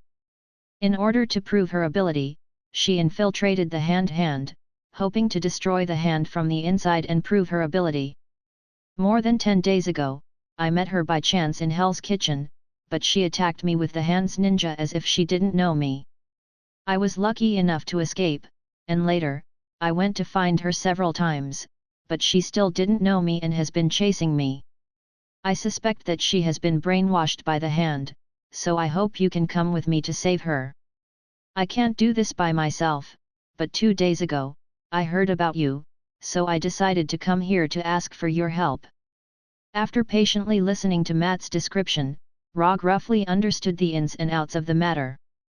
First of all, she's not your girlfriend, she's your ex-girlfriend. Or, you can treat her as your junior sister. You have to remember this when you write the commission. In addition, I'm still a little interested in your commission, but there is one last step to accept your commission. After that, Rogge took out one of the only 2 scrolls in the drawer and opened it on the desk. Write down the contents of the commission. It doesn't have to be too complicated, you don't have to write the ins and outs, just write the person, the result, and the commission reward. Judging from Rogge's past experience, the possibility of this commission passing the judgment was very high. Not only did it involve the Hand of Hand, but it also involved the Holiness Church, A.K.A, and Daredevil Matt, so if nothing unexpected happened, there should be no problem in passing the judgment. Sure enough, as he had expected, after Matt signed his name at the end of the commission scroll, a new commission appeared in the system's commission column. Mission content: get A.K.A out of hand control. Mission status: incomplete. Mission reward: 20 ninja coins. When he saw that the commission reward was 20 ninja coins, Rogge was slightly stunned. After rescuing the kidnapped Tawny, the system gave a reward of 10 ninja coins. This system seems to favor women over men. This is not good at all. When he put away the commission scroll, Rogge glanced at the commission reward that Matt had marked out. 500,000 USD. That's not right. Isn't it said that Daredevil is very poor? This doesn't look like it. Or is it the power of love? After putting away the commission scroll, Rogge said to Matt, the commission reward will be paid within 12 hours after the commission is completed. Is that okay with you? Rogge wasn't worried about Matt reneging on his debt, but this was a habit of his. Even Kingpin's commission was the same, although Kingpin later reneged on his debt. No problem. Matt nodded, indicating that he had no problem with it. Then when do you want us to leave? Although I can do it anytime, I suggest waiting until the evening. When he described the contents of the commission just now, Matt was already prepared for Daredevil's identity to be exposed, so he knew very well why Rogge suggested that they act at night. Gather on the roof of my law firm at 10 o'clock tonight. Matt handed a business card to Rogge with the detailed address of his law firm. After Matt left, Rogge continued to lie on his sofa in an incomparably lazy way, thinking about whether he should visit his old friend Kingpin now.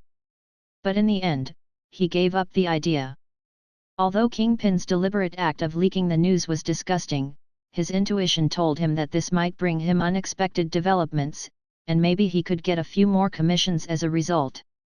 While he was waiting for the night to come with nothing to do, Tawny returned to New York accompanied by Colonel Rhodes, and then held a press conference as soon as possible. I'm awake, and I realize that I can contribute more to the world than weapons. So, I've decided to close the Stark Industries weapons department, effective immediately. When Tawny said this to the media, all the media at the press conference boiled up. Obadiah Stane also came to Tawny's side for the first time and euphemistically asked Tawny to leave the stage. The focus of the press conference is that Tawny is back, and he is healthier than ever. We will discuss it further and give you the latest news. When Tawny left the stage, Obadiah tried to say a few words and then hurriedly ended the press conference. It seems that you still intend to embark on the path of becoming Iron Man. Not bad, that's good. After watching this press conference, which was not much different from what he remembered, Rogge turned off the TV, came to the window of the law firm, and looked at the Stark building in the distance. Time flashed by, and at 10 o'clock in the evening, Rogge, who had changed into a black combat suit, appeared on the roof of Matt's law firm on time.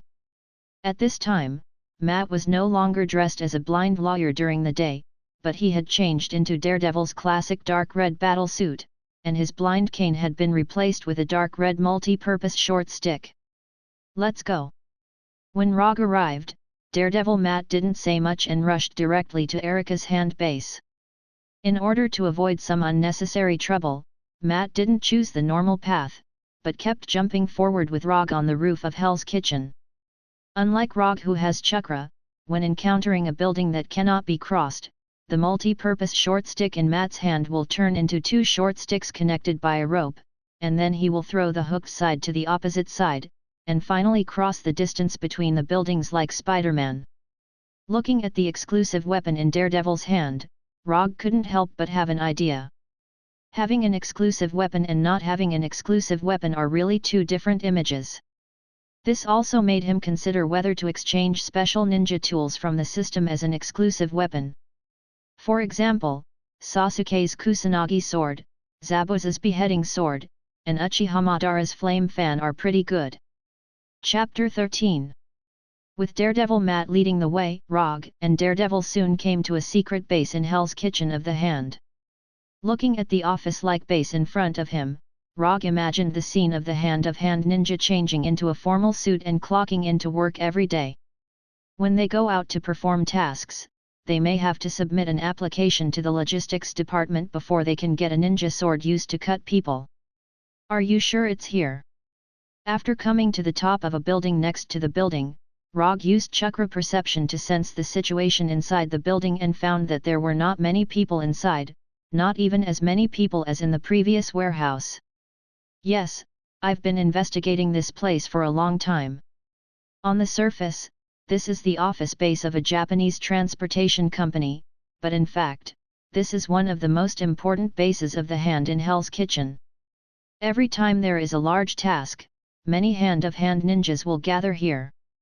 It seems that because it's night, Matt gives people a completely different feeling than during the day, and even his personality has changed significantly. It's good that you've confirmed it. I don't want anything to go wrong when the time comes.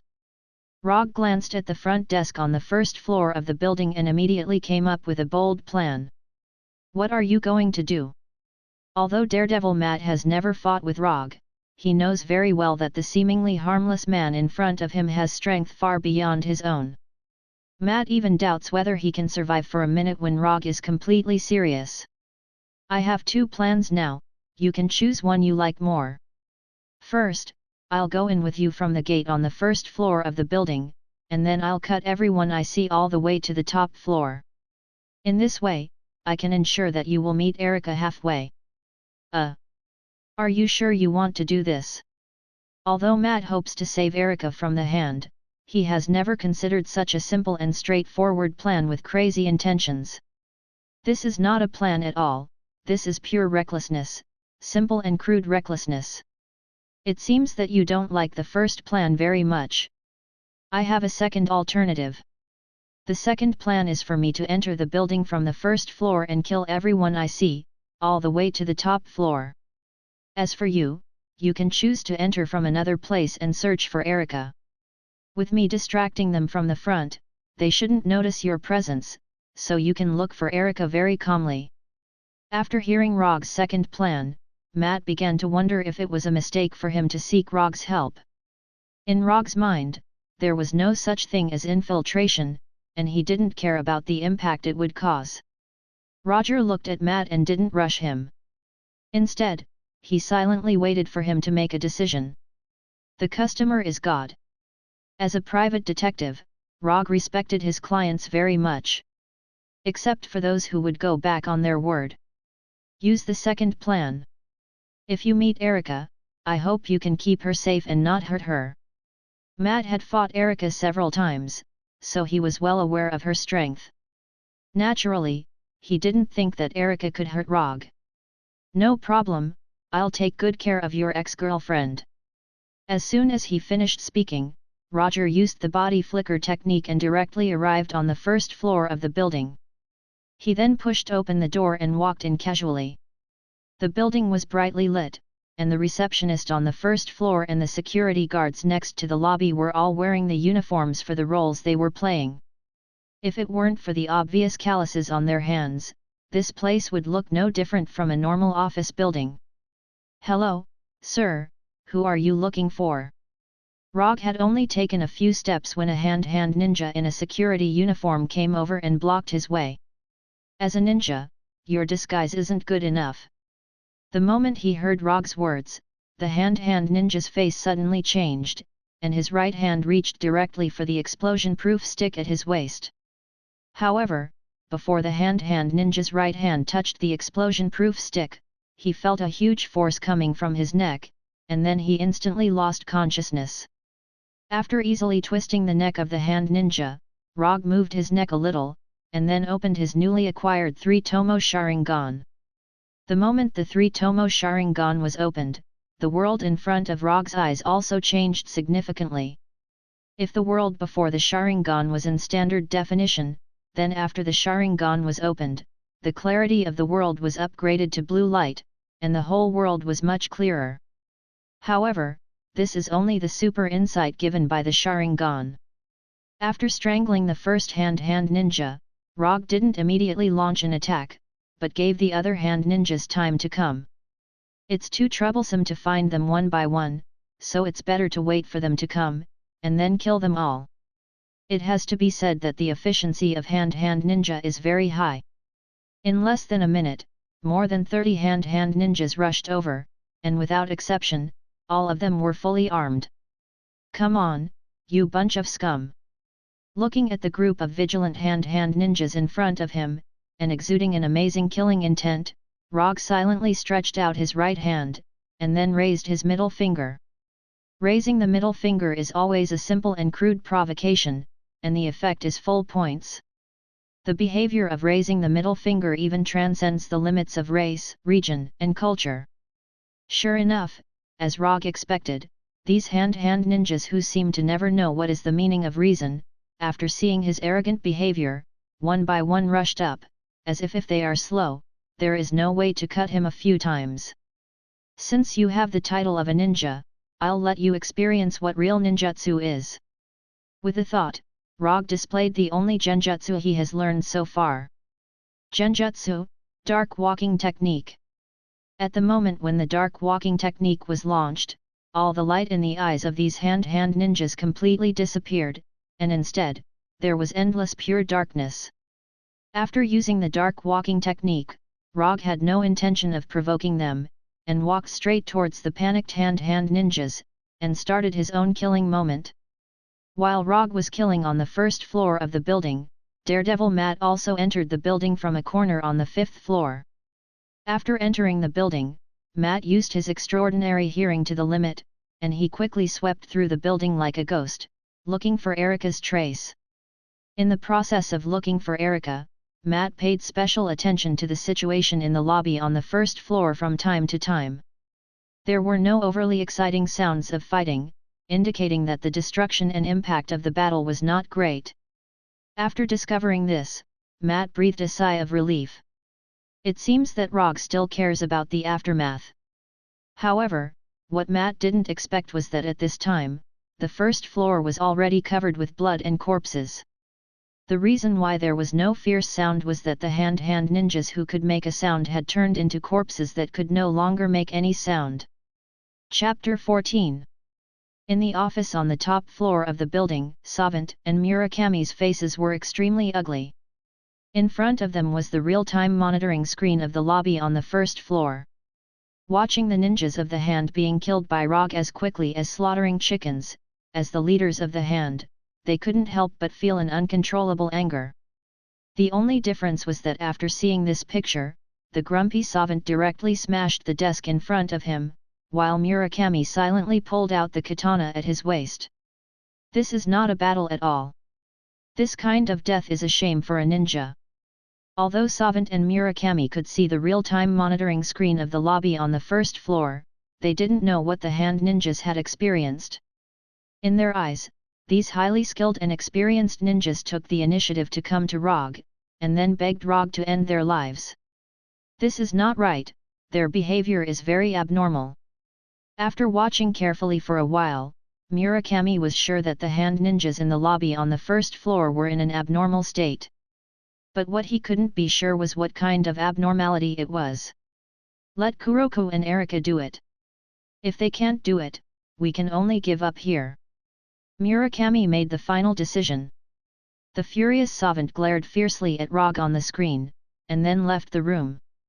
Savant came to a secret room on the top floor, and then rudely woke up a little boy who was sleeping. When the little boy opened his eyes, the grumpy savant involuntarily stepped back a few steps, and then slowly said, "A powerful enemy has come here. You go and kill him and bring his head back." After that, Savant quickly left the room, unwilling to stay in the room for a second longer.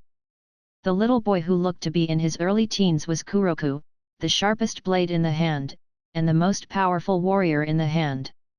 At the moment when Kuroko opened his eyes, Rogge, who was heading to the second floor, and Daredevil Matt, who was on the fifth floor, both felt an inexplicable coldness for the first time. Interesting, it seems that tonight won't be too boring. Although the awakening of Kuroko brought a different coldness to Rogge, it did not make him worry. With the 3 Tomo Sharingan, he is not afraid of any close combat. What's more, he also has ninjutsu including Flying Thor, Body Flicker, Chidori, and so on. Even if Kuroko has extraordinary strength, it can't stop him from completing the commission. Unlike Rogge who didn't care, after feeling Kuroko's awakening, Daredevil Matt stopped moving forward and silently clenched the multifunctional stick in his hand. While Savant awakened Kuroko, Murakami also issued an order to Erika on the top floor to eliminate the intruder at any cost. "Your will is my mission." Erika, wearing a tight red ninja suit, knelt down on one knee to Murakami, and then walked towards Rogge on the second floor. Until this time, Savant and Murakami had not discovered that there was an intruder hiding on the 5th floor of the building. Perhaps it was because rogues had left a deep impression on them, or perhaps it was because they didn't realize that rogues had companions at all. After Daredevil Matt snuck in, he didn't encounter any hand ninjas, nor did any battles break out. The first floor of the building is a standard hall, and the second floor is decorated like a normal office area. As far as the eye can see, there are common office cubicles. The only difference from the normal office area is that standing in these cubicles are not white-collar workers in formal suits, but a group of ninjas with katanas in their hands. "It's so late and you're still working overtime, it seems that you really love this job." As soon as Rogge finished speaking, the originally brightly lit second floor fell into darkness. Hand of Hand Ninja turned off all the lights on the second floor and actively created a dark environment, trying to use the darkness to kill the intruder Rogge. "That's a good idea. Unfortunately, your strength can't keep up with your ideas." In Russell's hand was a katana that he snatched from the Hand Ninja on the first floor. Bright red blood was constantly dripping from the tip of the katana. The Hand Ninja on the second floor obviously didn't intend to talk nonsense with Rogge. While turning off the lights, they threw smoke bombs one after another, making the already dark second floor suddenly shrouded in smoke. For a normal person, the pitch-black environment combined with the smoke was enough to put him in an extremely disadvantageous situation. Unfortunately, these Hand Ninjas weren't normal people. With the super insight granted by the 3 Tomo Sharingan, the dark environment and smoke didn't affect Rogge too much. He could still clearly see the movements of these Hand Ninjas. He wondered if the higher the floor, the stronger the Hand Ninja was. In the process of fighting, Rogge could clearly feel that these Hand Ninjas on the second floor were obviously stronger than those on the first floor. Although the number of Hand Ninjas on the first floor were not as much as those on the first floor, but the cooperation between them and the way they attacked were more sophisticated and more vicious. Using the not spacious environment on the second floor and their tacit cooperation with each other, these Hand Ninjas created the most favorable battle situation so far. After fighting with each other for a few minutes, Rogge suddenly stopped, no longer chasing these ninjas jumping up and down, but abnormally stayed in the same place. Just as Rogge stopped moving forward, a fierce attack like lightning struck towards his neck. The edge of the katana was only a few centimeters away from his neck. When the katana was about to cut Rogge's neck, Rogge's figure instantly flashed, and the katana cut across his neck, bringing out a beautiful line of blood. Substitution Jutsu. When perceiving the sudden attack from behind, Rogge decisively used Substitution Jutsu, and instantly changed his position with a Hand Ninja not far in front of him. This hand-hand ninja didn't expect that he would become the replacement target of Rogge's substitution jutsu. He didn't have time to react, until the katana cut across his neck. He didn't know what happened. Rogge didn't know many ninjutsu, so he particularly cherished each of his ninjutsu. He spent a lot of time and energy to hone and familiarize himself with each ninjutsu, and these ninjutsu were almost instinctive. For him, the level of ninjutsu is not the most important thing, the most important thing is how to use ninjutsu. Even if it is an E-class ninjutsu, as long as it is used properly, it can also play a miraculous effect. Chapter 15. None of the present hand-of-hand ninjas expected that Rogge would escape this fatal blow in such a magical way. They are both ninjas and ninjutsu. But in front of Roger's ninjutsu, their ninjutsu was like a kindergarten game, meaningless. "I've been waiting for you for a long time, Erika." Although Rogge didn't look back, he knew very well that the person who had just attacked him was Daredevil Matt's ex-girlfriend, Erika. After Kuroko woke up, he used chakra perception to re-perceive the situation in the building, so he knew very well who would attack him. In order to give Erika a good assassination environment, he even deliberately left a hand in the battle and did not use the power of thunder to quickly kill these hand-of-hand ninjas on the second floor. Erika didn't know how Rogge did it, but after finding that the target of her attack had been replaced in an instant, she did not forcibly stop, but killed the unlucky hand-of-hand ninja and took the opportunity to readjust her posture. For the current Erika, the only people who need to pay attention to are the 5 fingers of the hand. As for the ninjas in the hand, they are not worth paying attention to at all. Not to mention that she accidentally killed a hand-of-hand ninja. Even if she killed all the hand-of-hand ninjas on the second floor, Erika would not care.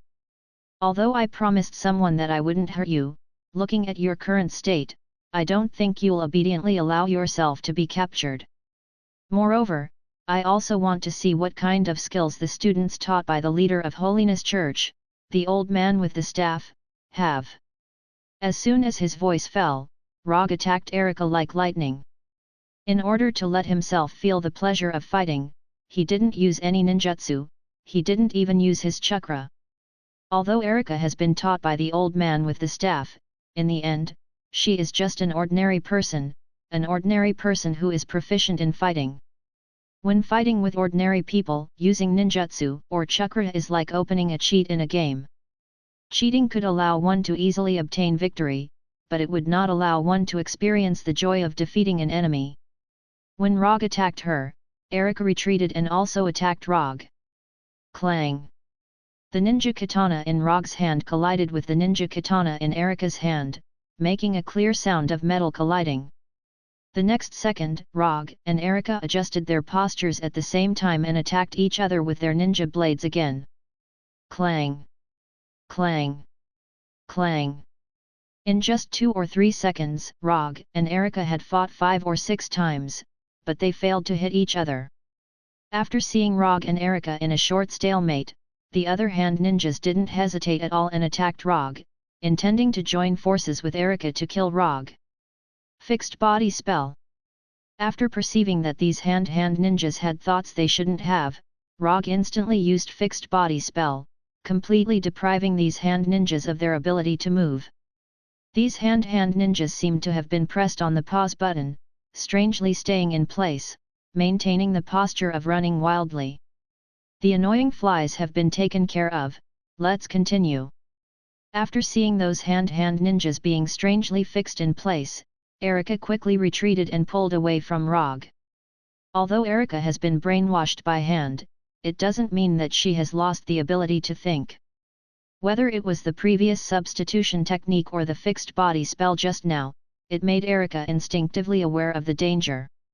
Although she hasn't personally experienced the power of these 2 ninjutsu, Erika knows very well that if she is hit by these 2 ninjutsu, her result will not be much better than those hand ninjas. After thinking for a few seconds, Erika decisively gave up her intention to continue attacking, turned around and ran without hesitation, and quickly disappeared from Rogge's sight. This. Looking at Erika retreating quickly without looking back, Rogge was stunned. Are all ninjas so decisive now? Rogge thought that even if Erika noticed the huge gap between them, she would not give up easily, but would do everything possible to complete the task of killing him. But it turned out that his idea was wrong. Even if you are worried that I will use ninjutsu, you don't have to run so fast. If I really kill you, I won't be able to explain it to Matt or the system. Although he said that, in fact, he didn't know very well whether there would be any punishment from the system. In the past 3 years, he has never experienced a commission failure or a situation where he voluntarily gave up a commission, so he had no idea how the system would deal with these situations. Although Erika had disappeared from his sight, it wasn't that easy to get rid of him completely. Using chakra perception technique again, Rogge quickly determined Erika's current location and the destination she planned to go to. However, his attention at this time was attracted by Daredevil Matt on the 5th floor. To be precise, he was attracted by the little boy in front of Matt. Is this Black Sky? Hand of Hand is really something. In Rogge's perception, Black Sky, who was fighting with Daredevil Matt, was exuding strange dark energy all over his body. This dark energy, which was invisible to the naked eye, not only strengthened Black Sky's physique to a terrifying level, but it also gave Black Sky incredible fighting skills. Just by perceiving the situation between Matt and Black Sky, a look of uncontrollable excitement appeared on Rogge's face. This kind of opponent, this kind of fighting skills, this is simply a super gift package thrown down by the goddess of luck. Without any hesitation, Rogge used the body flicker technique several times in a row and came to the 5th floor of the building like lightning. As soon as he arrived on the 5th floor, a figure flew towards him quickly. After catching the figure that was sent flying like a volleyball, Rogge set his eyes on Black Sky, who was more than 10 meters away. The figure that was sent flying was none other than Daredevil Matt, who had just fought with Black Sky. Although Daredevil Matt doesn't have any powerful extraordinary abilities, his years of training have given him extremely good fighting skills. But even so, he was still so vulnerable in front of Black Sky. If Rogge had come a few seconds later, he might have failed his first commission because of the death of the client. The second rule of the commission is that the commission will not be considered complete until the reward indicated in the commission is received. If the client dies, even if he completes the commission will be judged to have failed because he will not be able to receive the reward. This also made him suddenly realize that there had always been a loophole in his previous service model. Completing the commission first, and then receiving the reward, this doesn't seem to be a problem. But because of the existence of the second rule of the commission, this model may directly lead to the final failure of the commission. Chapter 16. I'll collect the commission reward first in case of any accidents. Rogge quickly made a decision. After seeing Rogge catch Matt, Hyuko didn't immediately attack Rogge. Instead, he looked at Rogge like he was looking at prey. From the outside, Hyuko looked like a child in his early teens. There was nothing strange about him. However, in Rogge's perception, Black Sky, who was standing in front of him, was a demon from another world, a demon with a strange appearance. Don't die, you haven't paid yet. By the way, I met Erika just now, but she ran away quickly. She should be heading to the top floor of the building now. After hearing Rogge's words, Matt quickly wiped the blood from the corner of his mouth, struggled to stand up, and planned to go to the top floor of the building to look for Erika. But before he could take a few steps, he fell forward uncontrollably, and then spat out a few mouthfuls of blood. Don't push yourself. With your current appearance, any hand ninja can easily kill you.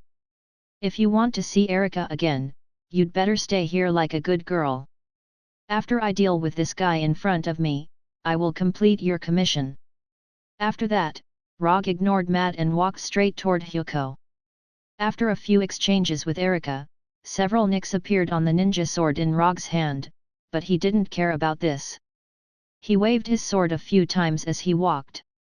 The distance between Rogge and Hyuko was getting shorter and shorter. In front of people like them, this short distance of a few meters could be covered almost in an instant. But even so, they didn't attack. When Rogge came to a meter in front of Hyuko, Hyuko finally moved. Hyuko jumped up and grabbed Rogge's throat with his right hand like a sharp claw. Hyuko's speed was as fast as lightning, even exceeding the limit of the human eye. According to common sense, Hyuko would tear Rogge's neck and take his life without any suspense. But the problem was that the person Black Sky was facing this time wasn't an ordinary person. In terms of speed, Rogge had never been afraid. Just as Kuroko's right hand was about to touch Rogge's neck, the ninja sword in Rogge's hand had already struck his right hand. When the ninja sword touched Kuroko's skin, Rogge found that something was wrong. Without any hesitation, he instantly used the body flicker technique and flashed behind Kuroko. Kuroko's right hand didn't tear Rogge's neck, and Rogge's ninja blade also didn't cut off Kuroko's right hand. He had actually strengthened his body to such an extent. Although he only felt it for a moment, Rogge was 100% sure that the ninja blade couldn't cut off Kuroko's right hand. To be more precise, he couldn't even truly hurt Black Sky. A steel-like body was originally just a description. However, this was a fact when it came to Hei Kong. Could a beast's strength strengthen a human body to such an extent? Rogge began to wonder if there were any mistakes or omissions in his previous memory. However, he quickly threw this question out of his mind. Even if a beast could really strengthen a human body to a steel-like strength, he wouldn't have the slightest fear. Even if it's real steel, I can still cut it. After the attack failed, Kuroko in midair adjusted his posture in an incredible way and attacked Rogge again. Kuroko's attack speed was not slow, but in front of Rogge, this speed was far from reaching the point where he couldn't fight back. Kuroko was like a real beast, constantly attacking Rogge with his hands and feet, and even creating afterimages. In the distance, Daredevil Matt tried to use his super hearing to perceive the battle between Rogge and Kuroko, but he couldn't perceive anything. The only thing he could be sure of now was that the speed shown by Rogge and Kuroko had completely exceeded the limit of his perception. Matt originally thought that Black Sky had already used all his strength when he fought with him, which was why he appeared to be unable to resist at all. But judging from the current situation, the strength that Kuroko had shown before was not even half, no, not even 10%. There are so many monsters in this world. Matt sighed silently in a self-deprecating tone. At this time, Rogge didn't realize that the battle between him and Kuroko would make Matt so emotional. His attention was now completely focused on Kuroko, and the excitement on his face was getting stronger and stronger. It is precisely because of this kind of inhuman opponent that it makes sense to become stronger. After blocking Kuroko's attack with the ninja sword again, the ninja sword that he had casually picked up finally came to the end of its life. Kuroko used his own hands to directly break the high-quality ninja sword. At the moment when the ninja sword was broken, Rogge once again used the body flicker technique to open up the distance between him and Kuroko. Throwing away the remaining half of the ninja sword, Rogge said to Kuroko in an excited tone, "For the sake of your hard work, I will let you feel what a real ninja's battle is." As soon as his voice fell, Rogge gathered chakra in his eyes. 3 Tomo Sharingan, open. At the moment when Rogge opened the 3 Tomo Sharingan, Kuroko, who had been expressionless, showed a dignified look for the first time. His whole body was like a beast on all fours, and at the same time, the corners of his mouth were raised, and he let out a low roar. Shadow Clone Jutsu. With a thought, 4 shadow clones that were exactly the same as Rogge appeared at the same time with a bang. The second round begins now. 5 Rogges rushed toward Kuroko at the same time, and each of them had the same kunao in their hands. Looking at the 5 identical Rogges in front of him, Kuroko not only didn't retreat, but also directly rushed toward one of the Rogges. The distance of more than 10 meters was covered in a flash, and when Kuroko was about to collide with this Rogges, a sudden force suddenly shrouded him, making his movement instantly stopped. Body freezing technique. This was a ninjutsu used by another Rogges. The body freezing technique can freeze an ordinary person for at least 30 minutes, but on Kuroko, it can only last for a short 2 or 3 seconds. But this short 2 or 3 seconds is completely enough. The Rogge in front of Kuroko took this opportunity to stab Kuroko's right eye. As if perceiving the aura of death, Kuroko, whose movement was restricted, instantly released a black fog. This black fog was like a viper attacking Rogge in front of him, trying to completely devour Rogge in front of him, so as to resolve the crisis of his right eye being pierced. At the moment when the black fog was about to devour Rogge, an office chair replaced Rogge's position. Substitution Technique. Chapter 17. The Rogge in front of Kuroko used substitution jutsu to change the position of the office chair with himself, so that the target of the black mist swallowed was the office chair instead of himself. The office chair swallowed by the black mist instantly vaporized as if it had encountered an indescribable high temperature.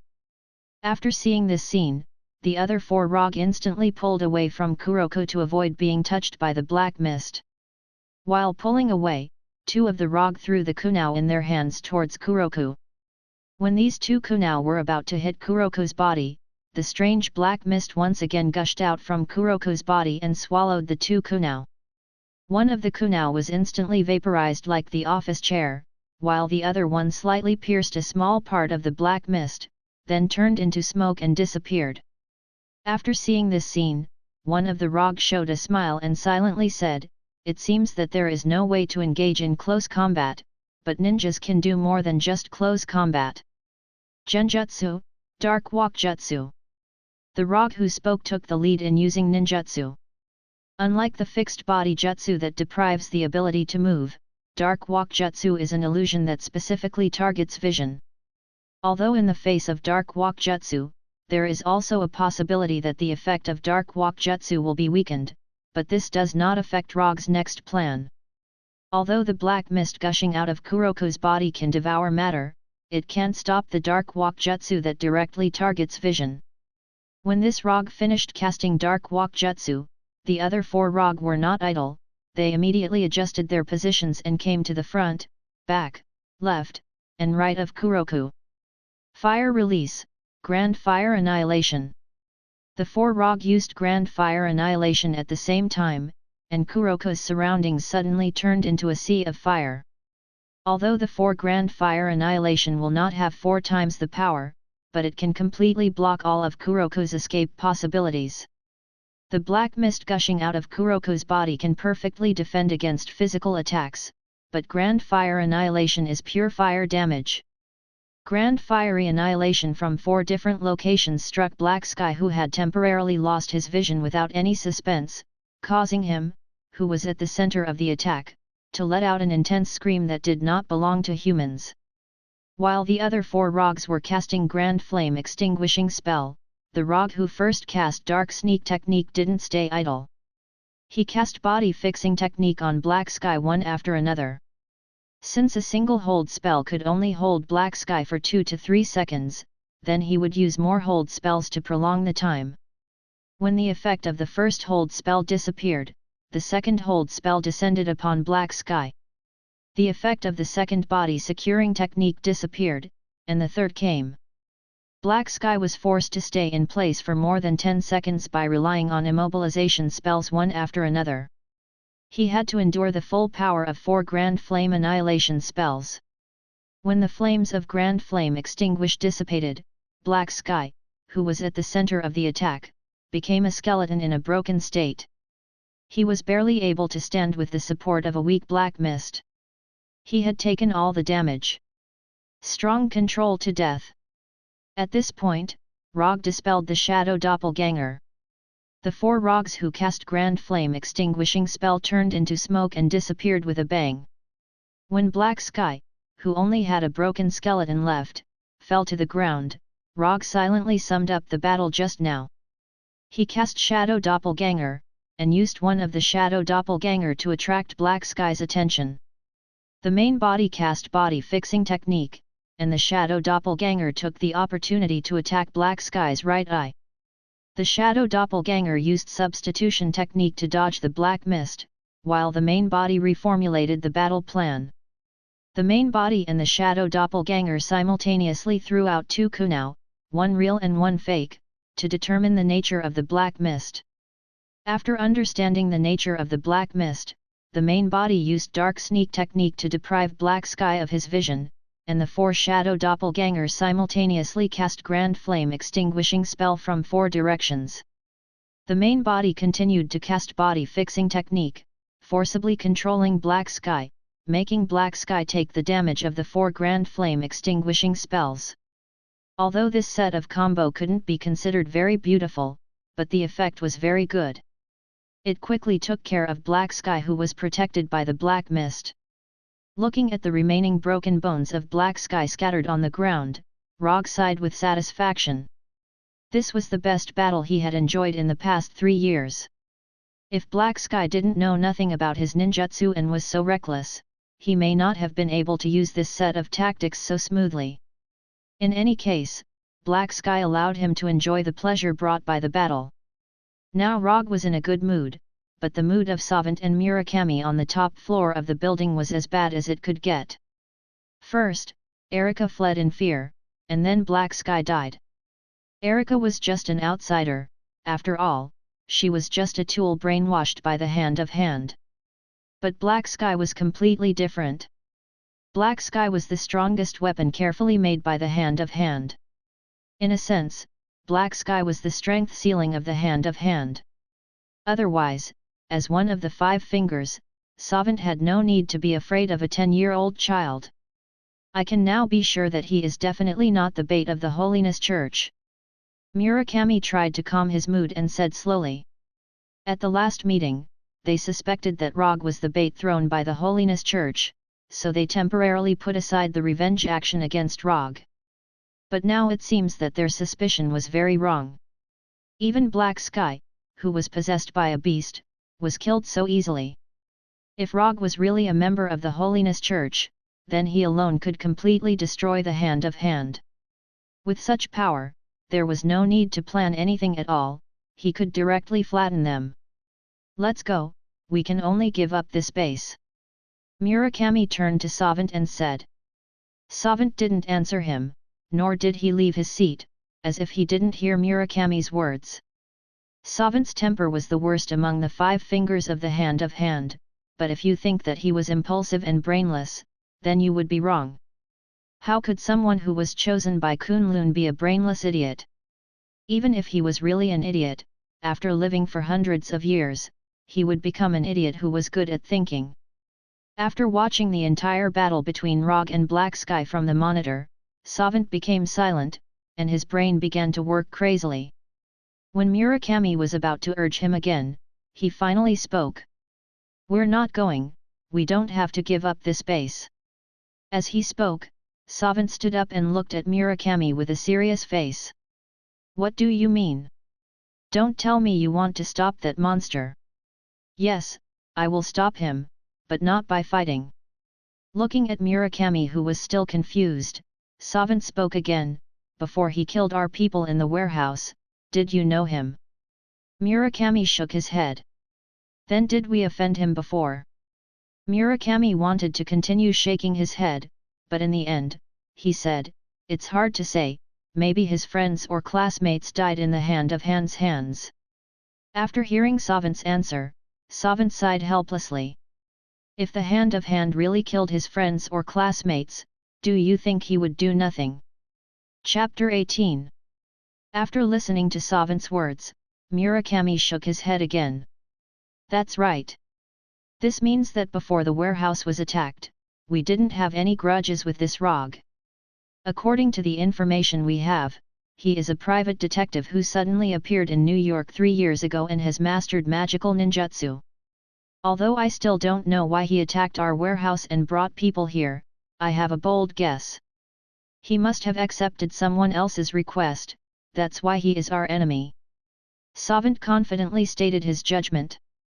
Murakami seriously thought about Savant's statement, and then he had to admit that Savant's statement was very reasonable, and it was very likely to be the truth of the matter. Then what are you going to do? Since Savant had already thought to this level, it meant that he also had a countermeasure, so Murakami directly asked Savant. It's very simple. We just need to give him what he wants. Since we don't have any grudges with him, that means that as long as we are willing to take a step back, he won't continue to attack us. Unless he accepted the request to eliminate us, there is no need for him to kill us. In the face of such an undefeatable enemy, taking a step back was not a shameful thing. Although this would seriously affect the reputation of the hand, compared to their lives, these things could be directly ignored. Are you sure you want to do this? If we choose to take a step back, but he is still unwilling to stop, then you and I may not be able to leave here alive. Murakami did not oppose Savant's decision, but he was not willing to completely entrust his right to live to the mercy of others. This is my decision alone. You can take this chance to leave now. If he accepted the request to eliminate us, it is better for one person to die than two. Savant also had this concern, so he decided to take the risk alone. Okay, it's decided. If you really die in his hands, I will definitely find a way to avenge you.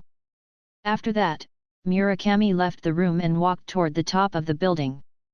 A private helicopter was parked on the roof of the building. After Murakami left, Savant looked at the monitor again. You must be the client this time. Savant left the room and found Erika, who had just escaped to the top floor of the building. Can you still stand up? Rogge asked Daredevil Matt, who was still lying on the floor. Sure. It's just that I won't be able to continue fighting. Daredevil Matt tried to stand up and walked towards the elevator. Looking at Matt's staggering figure, Rogge sighed helplessly. This guy was really affectionate. It was clear that Matt still had no intention of leaving. Although he had no fighting ability now, he still had to find Erika. Rogge came to Matt's side, helped him up, and then took him to the elevator. Erika is on the top floor now, you can think about paying her. With that, Rogge pressed the number for the top floor and the elevator began to rise. The process of going to the top floor went smoothly. Rogge and Matt did not encounter any attacks and they easily came to the top floor of the building. When the elevator door opened, a tall black man in a suit and Erika in a tight red ninja suit appeared in front of them. The moment he saw Erika, Matt wanted to rush out of the elevator directly, but Rogge held his shoulder and he helplessly stayed in the elevator. Let me introduce myself, my name is Savant, one of the 5 fingers of the hand.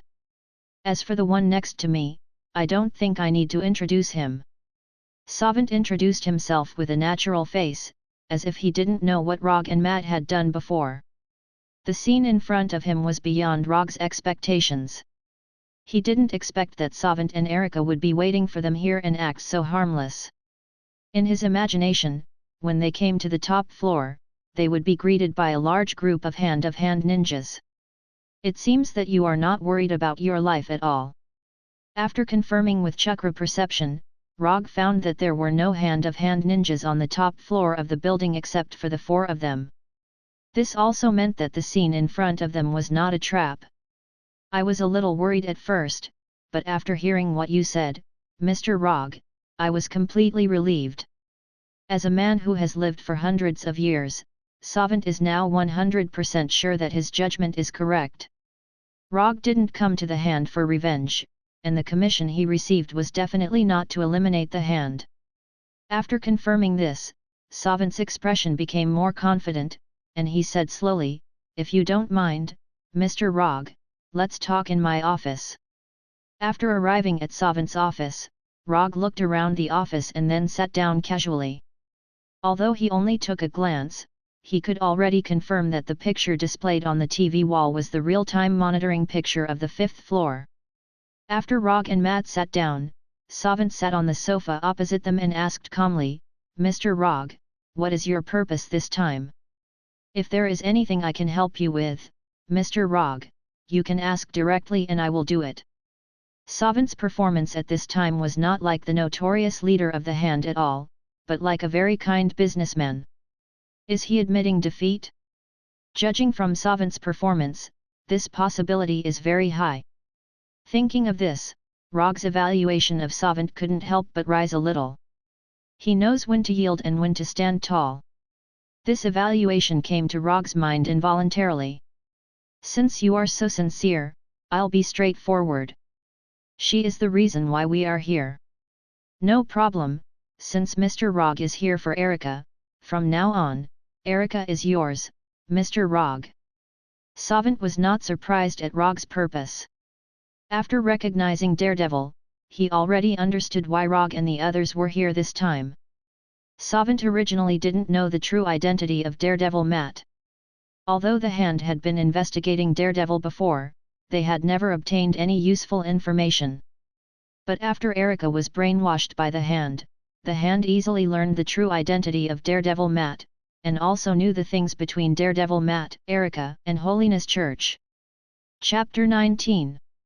Rogge was not surprised by Savant's answer. After finding out that Savant had given in, he knew that Savant would definitely hand Erica over to him. Rogge's face was calm, but Daredevil Matt, who was sitting next to him, and Erica, who was standing next to Savant, were surprised. Matt was surprised because he didn't expect the notorious Hand to be so kind. Even though the person sitting opposite him was Savant, one of the 5 fingers of the Hand, he still felt it was incredible. This was the Hand that even Kingpin didn't give face to. The Hand, who was famous for its cruelty and bloodshed throughout the underworld, actually gave in just like that? Matt began to wonder if his previous insistence still made sense. He risked his life to punish evil, but the result was nothing compared to Rogge's thunderous slaughter.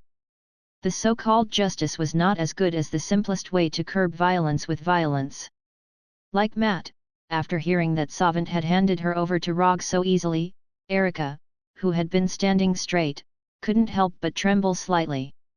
After being brainwashed, the Hand became the only faith left in Erica's heart. After knowing that she was no match for Rogge, she violated Murakami's orders and returned to the top floor of the building. She didn't mind sacrificing for the Hand, but she didn't want the Hand she believed in to suffer a huge loss here. She believed in the Hand, but what she really cared about were the 5 leaders of the Hand. She could die here, at the hands of Rogge. But Savant and Murakami must not be hurt, so even if she disobeyed orders, she had to return to the top floor of the building. She wanted to escort Savant and Murakami safely out of the building, and when they were safe, she would stop or kill Rogge at the cost of her life. But she never thought that Savant, whom she regarded as a faith, would hand her over to Rogge so easily.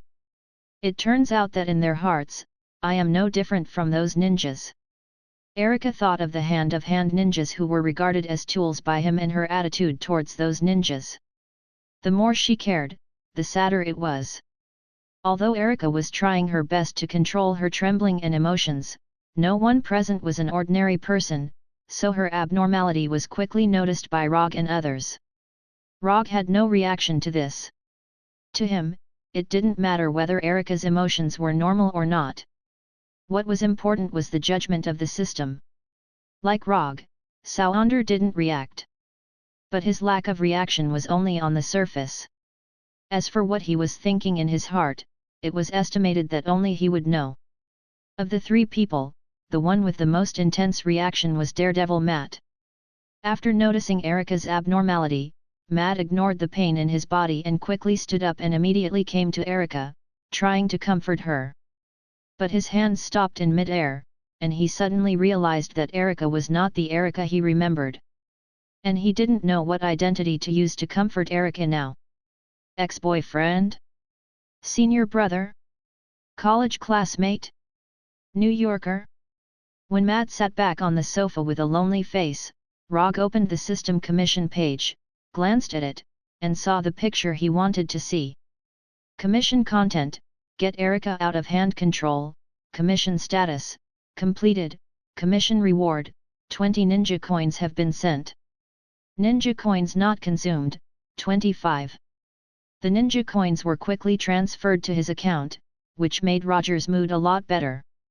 Since the system has determined that the commission has been completed, it means that Erica has made her final choice.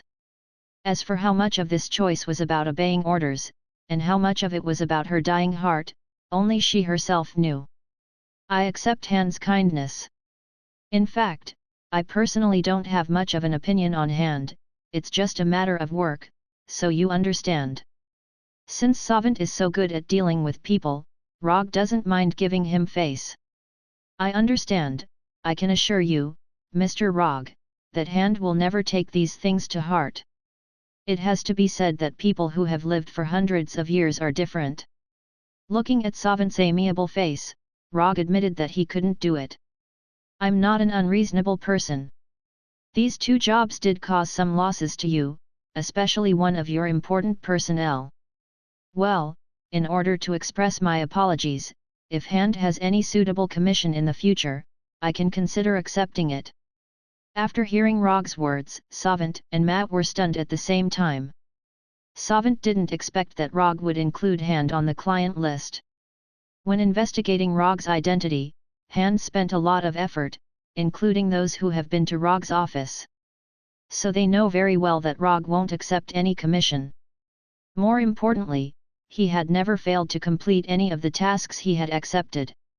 Of course, the commissions that Hand can investigate can't be all of Rogge's commissions, but the information revealed in them is enough to be taken seriously. Savant had originally only hoped to give in properly in exchange for Rogge to stop, but now it seems that Hand can gain far more than he had planned. Even if Rogge was extremely picky about commissions, even if he only accepted 1 commission from Hand in the end, it would still be a huge gain for Hand. Unlike Savant, who was secretly delighted, Matt's mood became extremely complicated. Although Matt knew from the beginning that Rogge wasn't a so-called hero, he didn't want Rogge to get entangled with Hand, or even directly help Hand.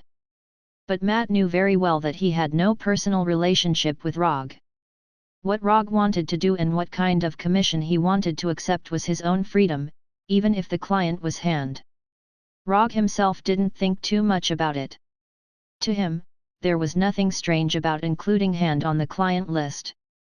He could even accept a commission from Kingpin, let alone a commission from Hand. As long as Hand's commission could pass the system's judgment, Hand could become his client.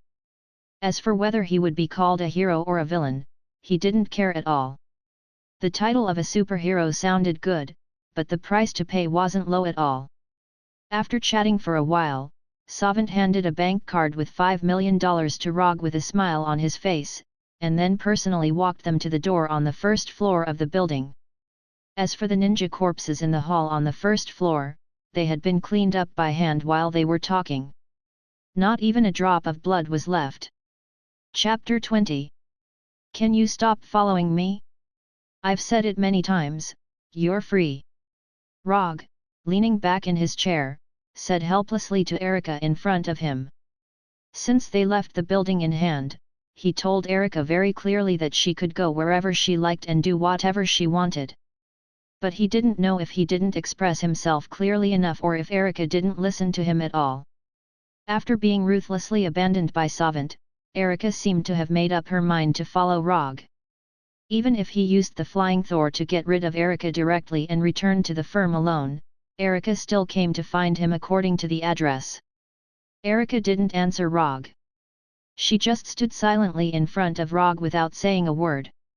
What made Rogge even more helpless was that in addition to Erica, there was also the seriously injured daredevil Matt in his firm. Matt also didn't say a word, as if he would follow Erica wherever she went. Looking at Matt's increasingly pale face, Rogge even wondered if Matt would suddenly die in his firm. I really have to hand it to you too. No wonder you could become a couple before, you are simply. Roger thought carefully for a moment, but couldn't come up with a suitable adjective to describe Erica and Matt, who were so stubborn. Forget it, you can do whatever you want. As soon as his voice fell, Rogge disappeared in front of them and returned to his secret nest of more than 500 square meters. As for Erica and Matt, who stayed in the firm, they could do whatever they wanted. Anyway, he didn't plan to go to the firm in the next few days. Time passed in a flash. A few days later, when Rogge returned to his firm, he still saw the face that made him helpless. Miss, what do you want? Rogge's firm, which was originally so simple that there were only a few pieces of furniture, is now in good order. Not only that, but there are also a lot of furniture in the firm that he has no impression of. After seeing the wall paint and other materials piled up in the corner, he had good reason to suspect that if he had come back a few days later, maybe his firm would have been completely renovated.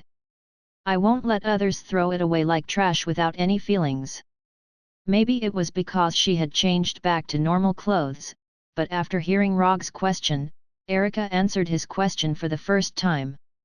Although it was a bit irrelevant, it was also a good start. Since she was willing to speak, it meant that they could communicate.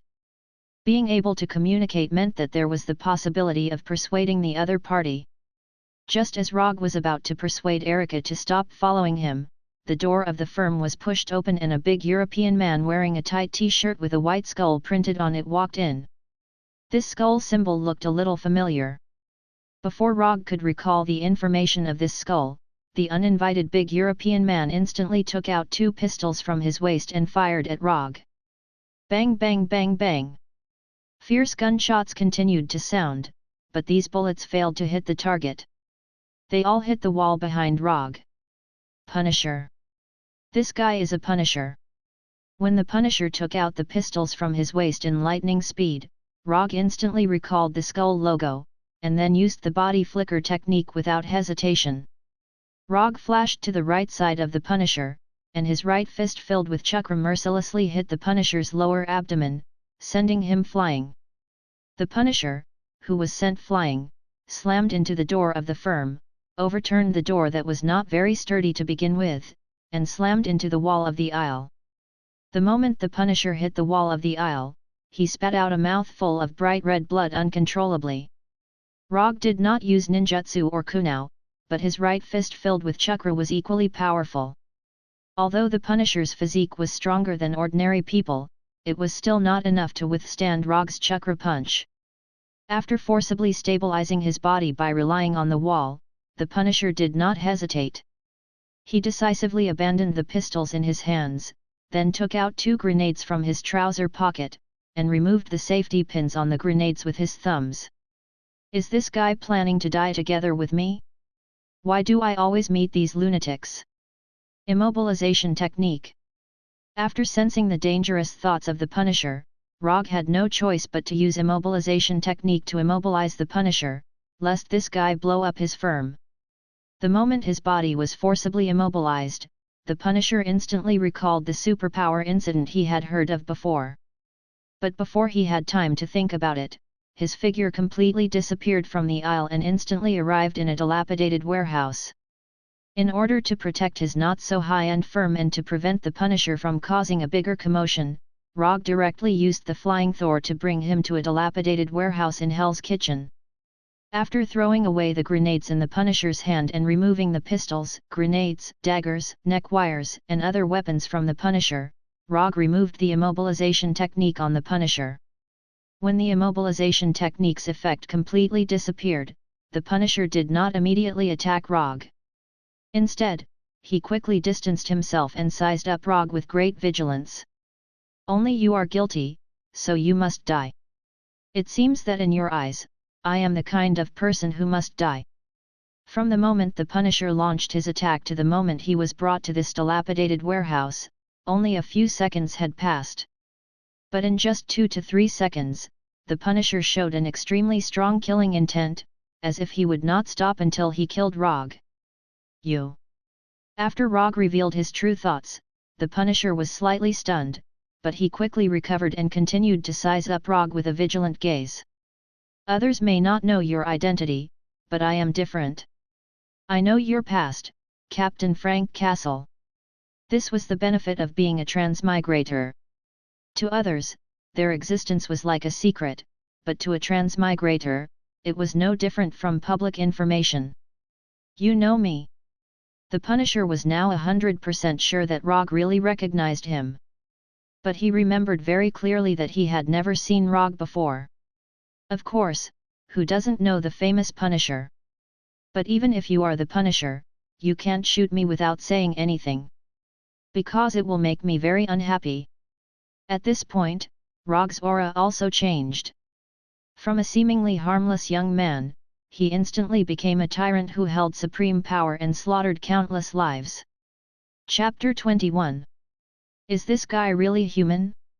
After experiencing the amazing aura exuded by Rogge, even the knowledgeable Punisher couldn't help but gulp, and at the same time, he silently took a step back. As an anti-hero, who knows how many gangsters and underworld overlords have died in the hands of the Punisher? But even if all their auras were added together, it would not be 1/10 of Rogge's aura at this time. This aura, this sense of oppression, this kind of obedience that makes the body involuntarily want to kneel down. The Punisher felt that the person standing in front of him was not a human, but a tyrant who controlled the life and death of all things, a planet ruler with supreme power. In the face of this amazing, indescribable terrifying aura, the ninjutsu Rogge just used became extremely ordinary. The Punisher wanted to say something, but in the face of this godlike oppressive force, he finally shut his mouth obediently. Even his gaze silently moved down a little, not daring to look at Rogge's figure anymore. After sensing the change in the Punisher, Rogge finally retracted his indescribable aura and returned to the ordinary young man who looked harmless to humans and animals. It was the first time he was so angry since coming to this world.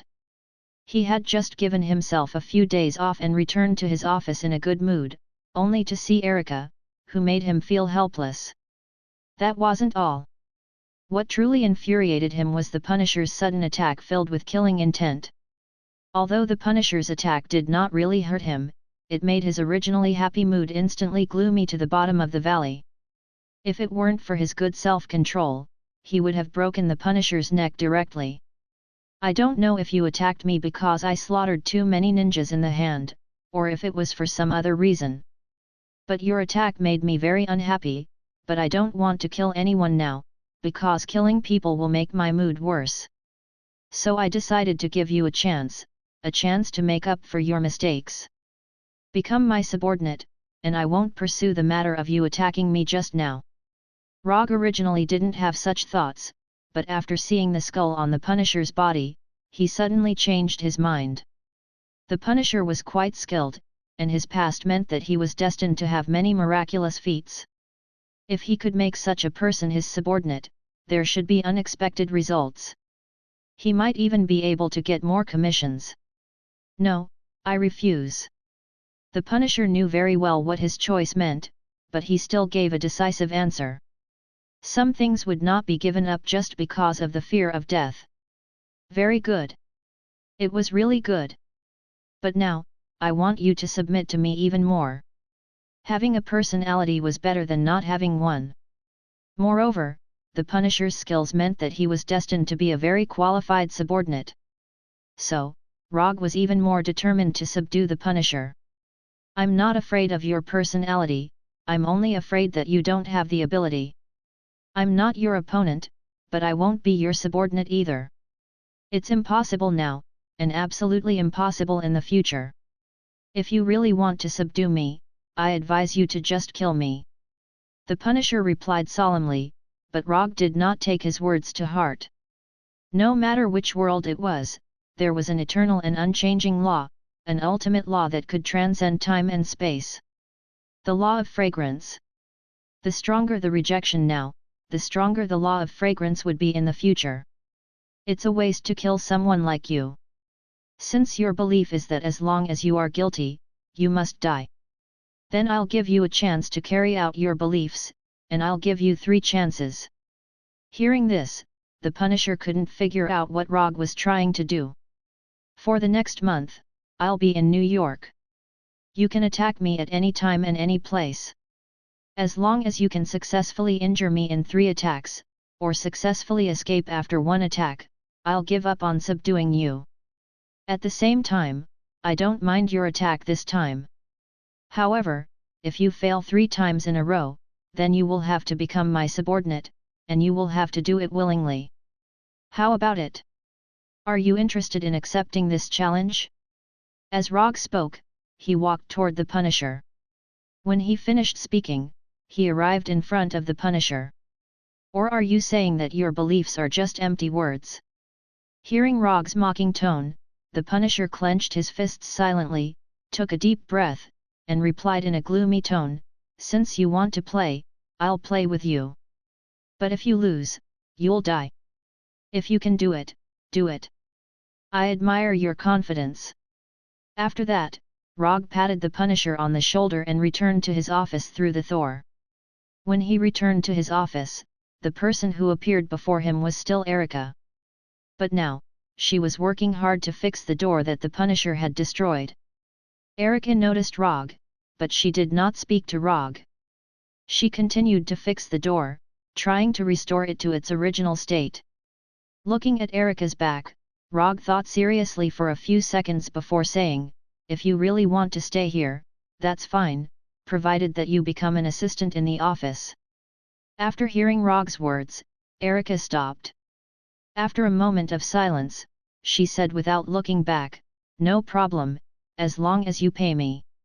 Rogge did not answer Erica. He opened the drawer of his desk and took out the bank card that Savant gave him last night. "Treat the money inside as the office's funds. Your salary and the office's expenses will be paid from this." After throwing the bank card at Erica like a dart, Rogge returned home with the Flying Thunder God, then turned on the PS4 and started playing games. As for the challenge between him and the Punisher, he didn't take it to heart at all because the Punisher was bound to lose. After the Punisher accepted his casual challenge, he left the Flying Thunder God technique on the Punisher's body, then patted the Punisher's shoulder. With the Flying Thor, the Punisher had no chance of escaping smoothly, nor was there any possibility of successfully attacking him. As long as he sensed the Flying Thor on the Punisher, he could clearly know the location of the Punisher and even appear directly in front of the Punisher. So this challenge was not a fair game from the beginning. Ninjas were not knights, so there was no need to foolishly pursue so-called fairness. As long as he could achieve his goal, he didn't mind using some small tricks. Chapter 22. In the next few days, Rogge will go to his office every day to see if there is any suitable commission that can be judged by the system. He doesn't know if the previous tasks have used up his good luck. The number of clients coming to his office these days is not only small, but the content of the commission is also difficult to explain in a few words. Looking for a lost pet cat, looking for an old classmate from more than 10 years ago, protecting a group of rich second generation to go to the Amazon forest. For these clients, Rogge didn't even have the interest to answer them and directly signaled Erica to let them leave. Is there no better commission? Rogge, lying on the sofa, stared at the ceiling of the office with a bored face, holding a balloon filled with water in his right hand. The water in the balloon was constantly bulging as if it was boiling, making the smooth surface of the balloon constantly bulging. Erica, sitting on the other side, looked curiously at the water ball in Rogge's hand, and then asked doubtfully, "Is this your ninjutsu training method?" Erica is also a ninja, but she has never seen a ninja like Rogge, nor has she ever seen a ninja with ninjutsu like Rogge. Erica has a very deep impression of Rogge's ninjutsu and a strong yearning for it. "It's not training, it's learning. I'm learning a new ninjutsu." Rogge's original plan was to exchange ninjutsu Raise Nan directly in the system, but after having 3 Tomo Sharingan, he changed his mind.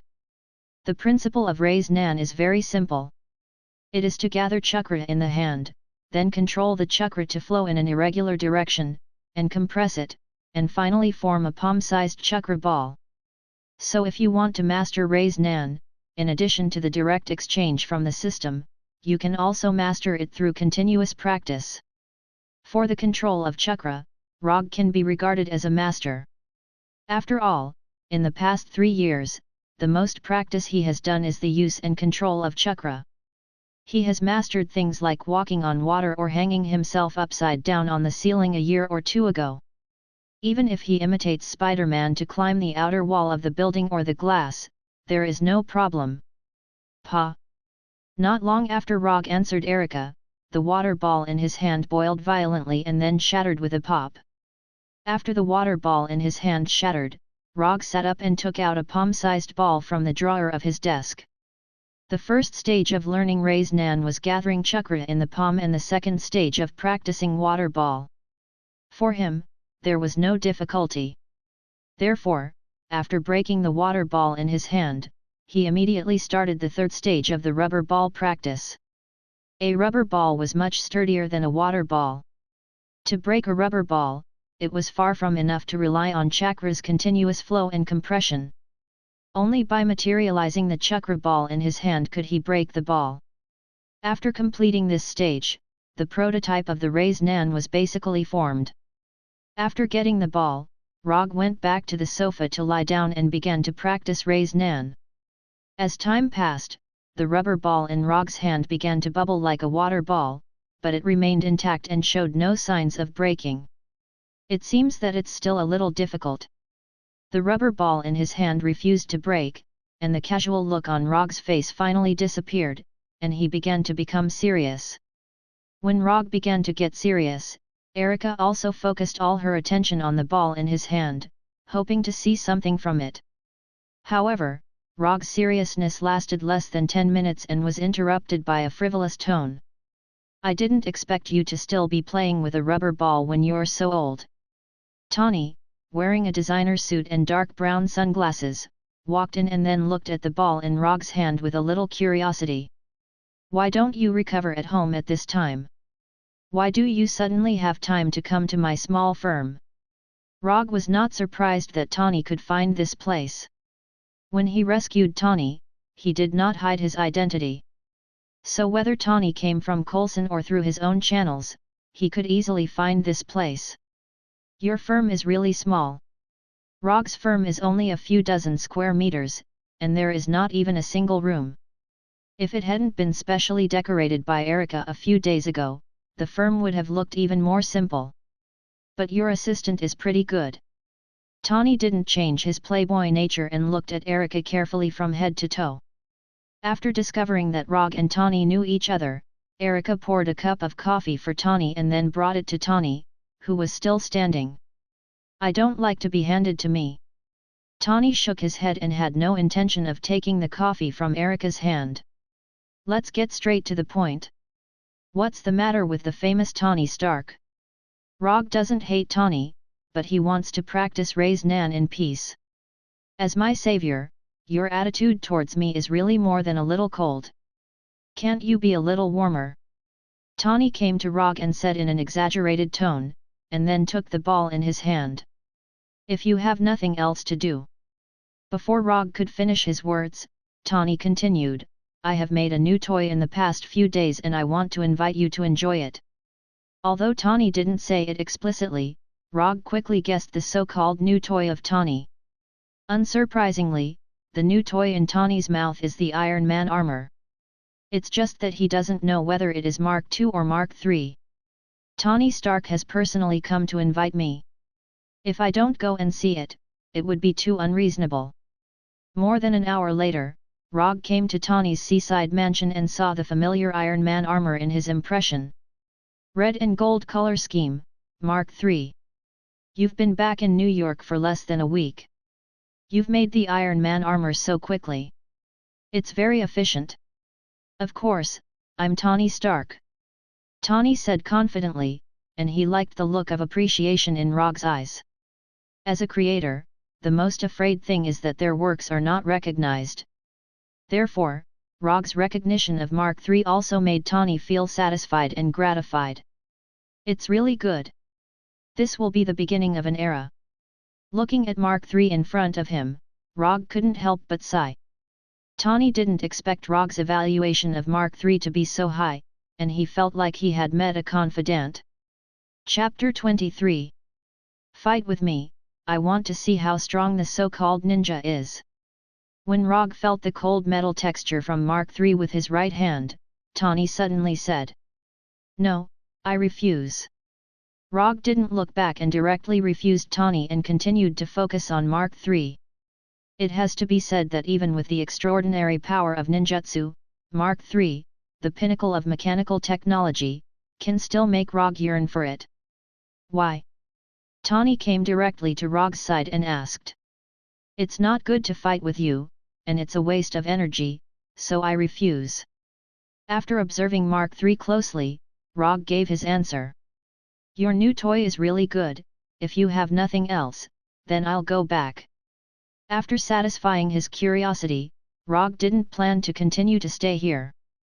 Seeing that Rogge was about to leave, Tawny quickly flashed an idea in his mind, and then said very seriously, "You are a ninja who will accept commissions. I have a commission now, I don't know if you dare to accept it."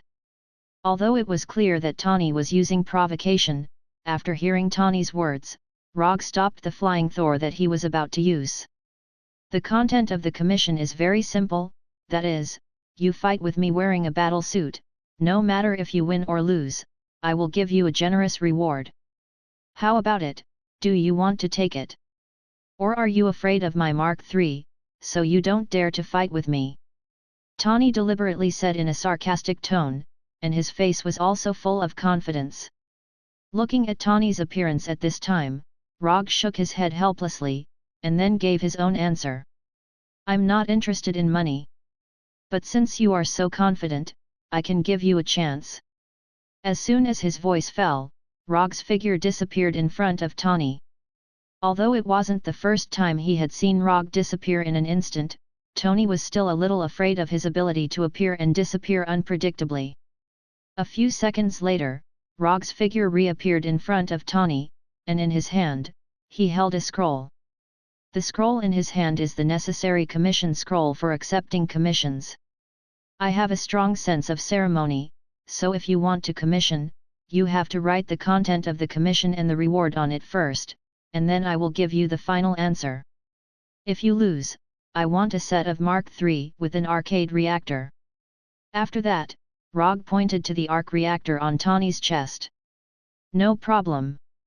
Tawny quickly wrote the content of the commission and the reward on the commission scroll, and then threw the commission scroll back to Rogge. When Tawny signed his name on the scroll, a line of information appeared on the commission page in the system. Commission content: fight with Tawny Stark wearing Mark III, commission status: incomplete, commission reward: 5 ninja coins. After seeing that Tawny's commission passed the judgment, Rogge's face also showed a satisfied look. Finally, there will be ninja coins again. Although there are only 5 ninja coins, no matter how small a mosquito's leg is, it's still meat, so Rogge doesn't mind. The difficulty of the commission is very low, and it doesn't take much time and energy, and he can also get a set of Mark III as a trophy. This is a very good commission, and it can even rank in the top 3 of all the commissions Rogge has performed. "I accept your commission. When and where do you want to start this battle?" "Now, the battle site is here." Tawny originally wanted to say that they would fight here, but after taking a look at his garage, he decisively gave up the idea. "You decide the location of the battle. In that case, let's fight outside." Rogge pointed out the window casually and quickly set the location of the battle. "Outside? It's the sea outside, you want to fight me in the sea?" Tawny asked with a puzzled look. "No, I'm not going to fight you in the sea. I'm going to fight you outside. You can fly in the air or dive in the sea, it's your freedom." Looking at the sea outside, Tawny didn't understand how Rogge was going to fight in that place, but he still agreed. Tawny quickly finished wearing Mark III, and then flew out of the garage and directly over the sea a few kilometers away. Just as Tawny planned to look back to see how Rogge came to this place, Rogge's figure appeared in front of him out of thin air, and then fell quickly under the influence of gravity. Tawny, wearing Mark III, didn't fly very high, but he was dozens of meters away from the sea level. Looking at Rogge's rapidly falling figure, Tawny wanted to fly over to save Rogge, but he finally gave up the idea. He wanted to see how this ninja who has mastered mysterious ninjutsu would resolve the situation in front of him. 30 meters. 20 meters.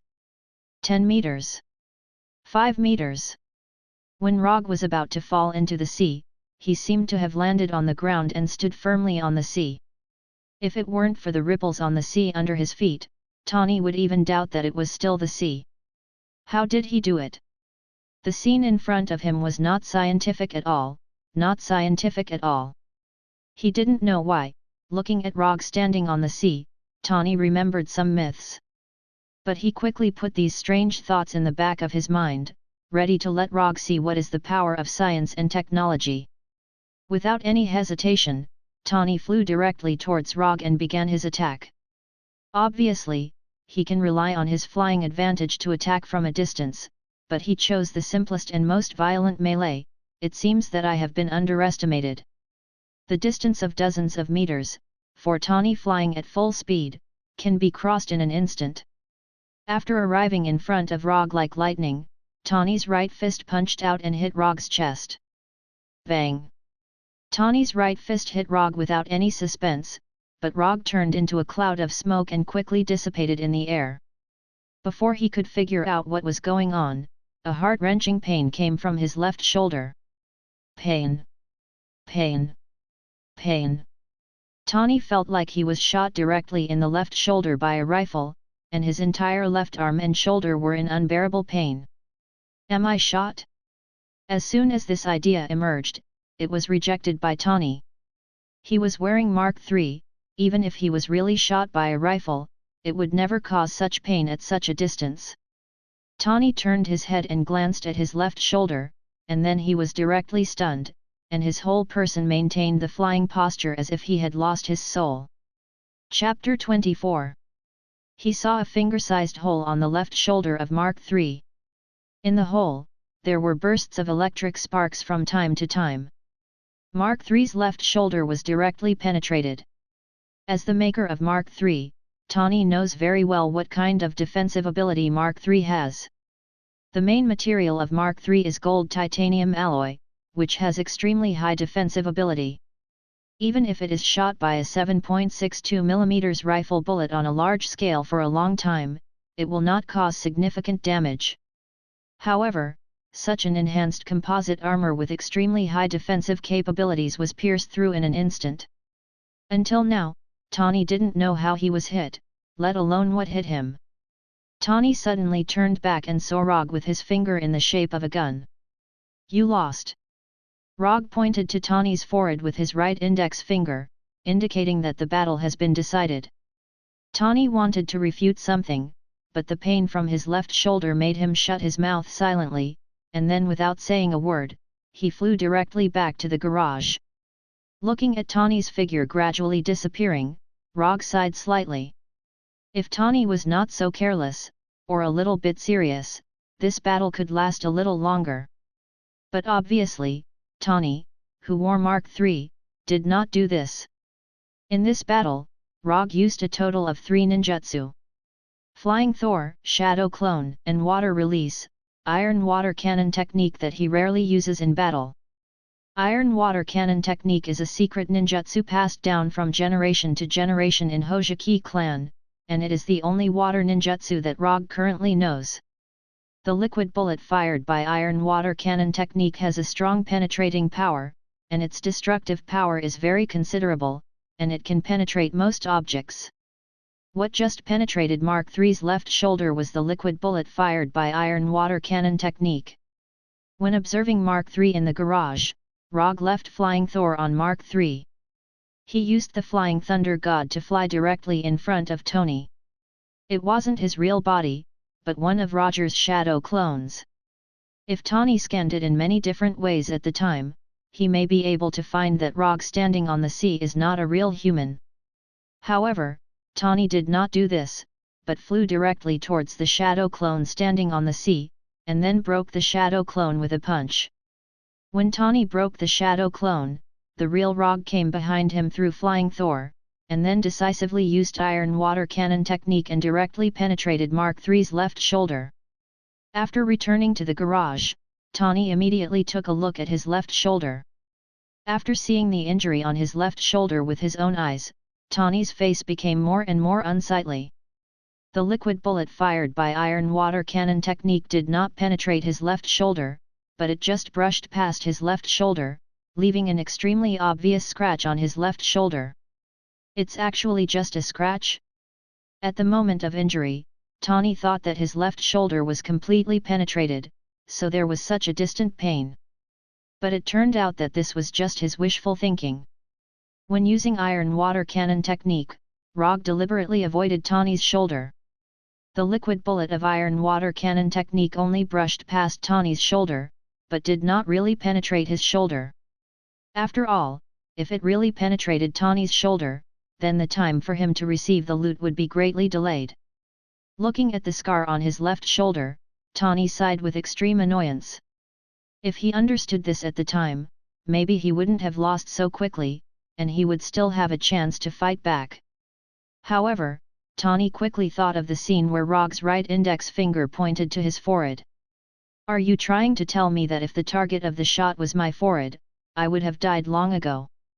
After a wry smile, Tawny came to Mark III, removed the entire left shoulder of Mark III, and put it on his workbench. Just as Tawny was about to study the hole on his left shoulder, Rogge's figure appeared in the garage. It seems that you have recovered. I thought you would be lost for a while. Looking at Tawny, who was about to start studying, Rogge said with a little relief. This time I was just too impulsive, next time I will never give you such an opportunity again. Although Mark III did not resist Rogge's attack, Tawny knew very well that the real reason for his defeat was not Mark III, but his own carelessness. I hope so. By the way, remember to inform me after you make the Mark III I want. I am still very interested in an Iron Man armor like Mark III. After that, Rogge's figure once again disappeared in front of Tawny, as if the person who had just spoken to him was just a phantom. I will win next time. Technology is the strongest power. Tawny said silently in his heart, and then turned his attention back to Mark III's left shoulder. Although he still doesn't know what penetrated Mark III's left shoulder, he is sure that he will be able to study the reason. This is the confidence of a genius and the confidence of a top inventor. Because Tawny has not paid the reward yet, the quest in the system is still in an uncompleted state for the time being. Rogge is very confident in Tawny's work efficiency. As long as there is no accident, it will not take long for Tawny to complete the commission reward. After returning to the office, Rogge took out the ball again and started his Raise Nan practice.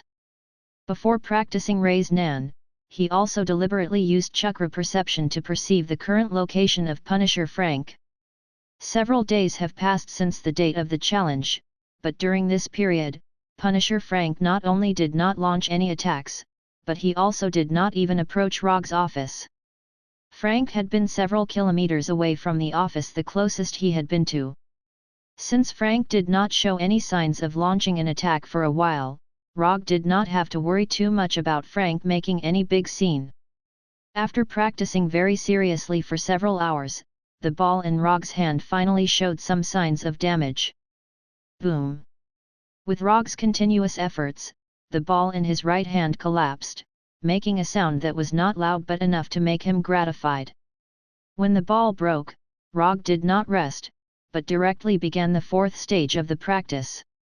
Because there was no cover, Erica on the side finally saw what Rogge's hand was. It was a chakra ball emitting a light blue light. If you look closely, you can see the chakra flowing in different irregular directions in the ball. This is... Looking at the chakra ball in Rogge's hand, Erica asked doubtfully. This is chakra ball, an unfinished prototype of ninjutsu. The energy flowing in it is called chakra. Chapter 25. Rogge briefly explained the chakra ball in his hand. He was not worried that Erica or others could understand the nature of ninjutsu or chakra from these simple descriptions. Knowing the source of a person's power and being able to resist the power of this person are two completely different things. Just like the future Iron Man, everyone knows that Tawny relied on the high-tech Iron Man armor to have extraordinary strength. But people who can't beat him, even if they know this, still can't beat him. And Rogge has no intention of hiding his abilities. Even if you know that chakra is the source of my power, even if you know all the ninjutsu I know, even if you know the fighting style I am good at, so what? Instead of carefully concealing his abilities, it is better to find ways to further improve his strength. As long as he has enough strength, why should he worry about the conspiracy of those demons and monsters? Crushing is the way of the king. Peerless is the ultimate. Not long after Rogge explained to Erica, the chakra ball in his hand dissipated in the air and turned into a stream of air. Compared with the first three stages, the fourth stage of Raise Nan practice is the real highlight. It is not difficult to condense chakra in the hand and circulate it at a high speed and irregularly. The difficult part is how to maintain and solidify it for a long time. Rei's Nan, which can't be maintained and solidified for a long time, is like a water ball, it breaks with a poke and has no real combat value. Erika doesn't know what chakra is, let alone what Rei's Nan is.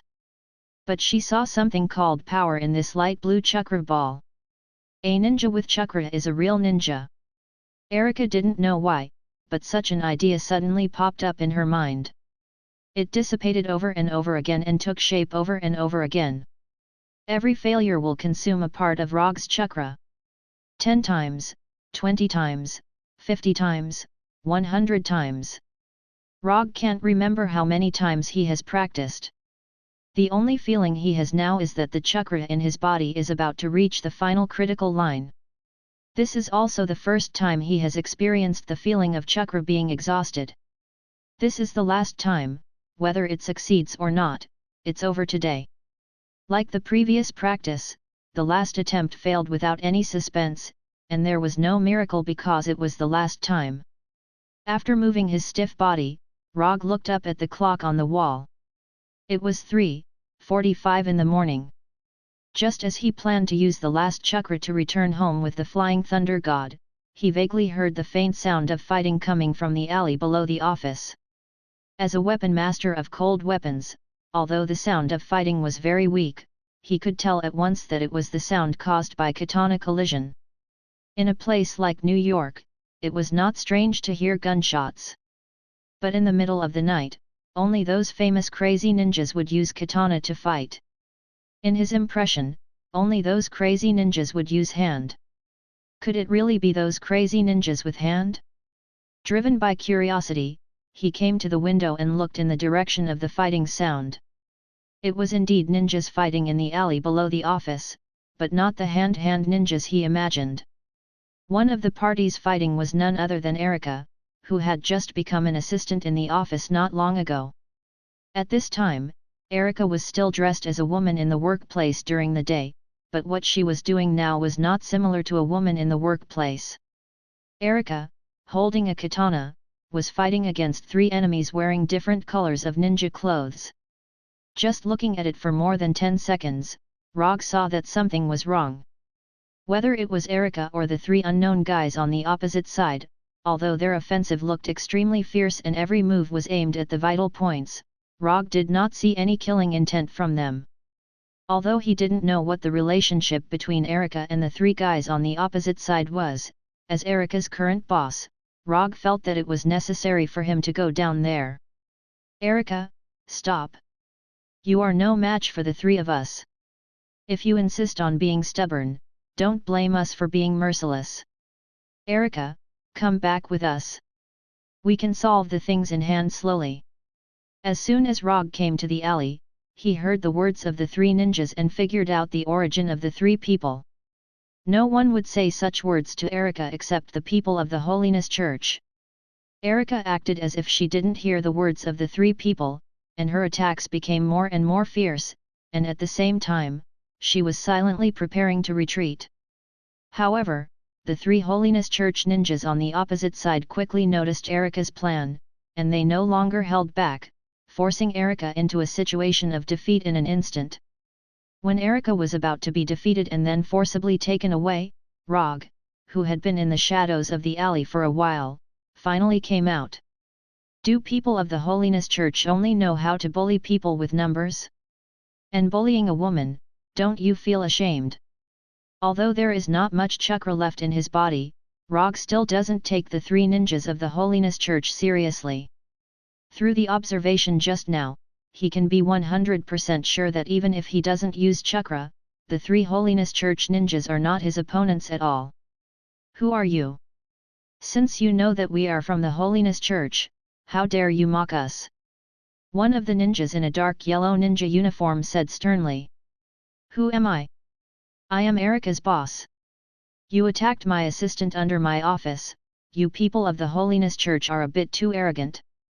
Rogge said as he walked, and when he finished, he just came to Erika's side and took the katana in Erika's hand.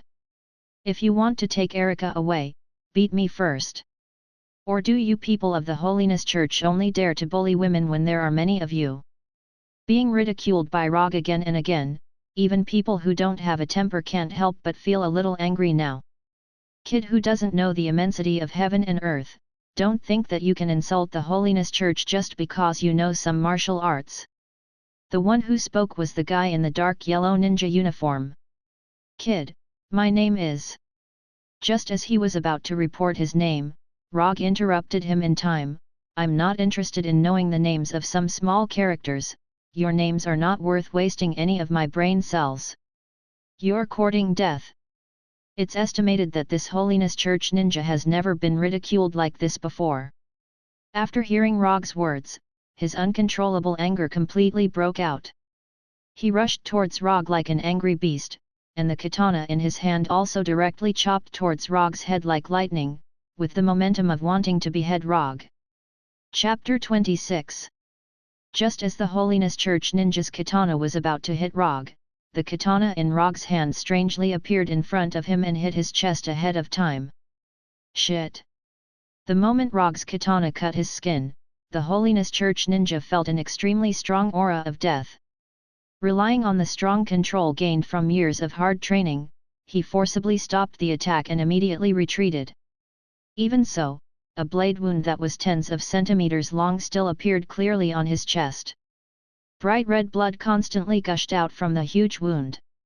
If he retreated a little slower, the katana in Rogge's hand would have cut his throat without any suspense, completing a true one-hit kill.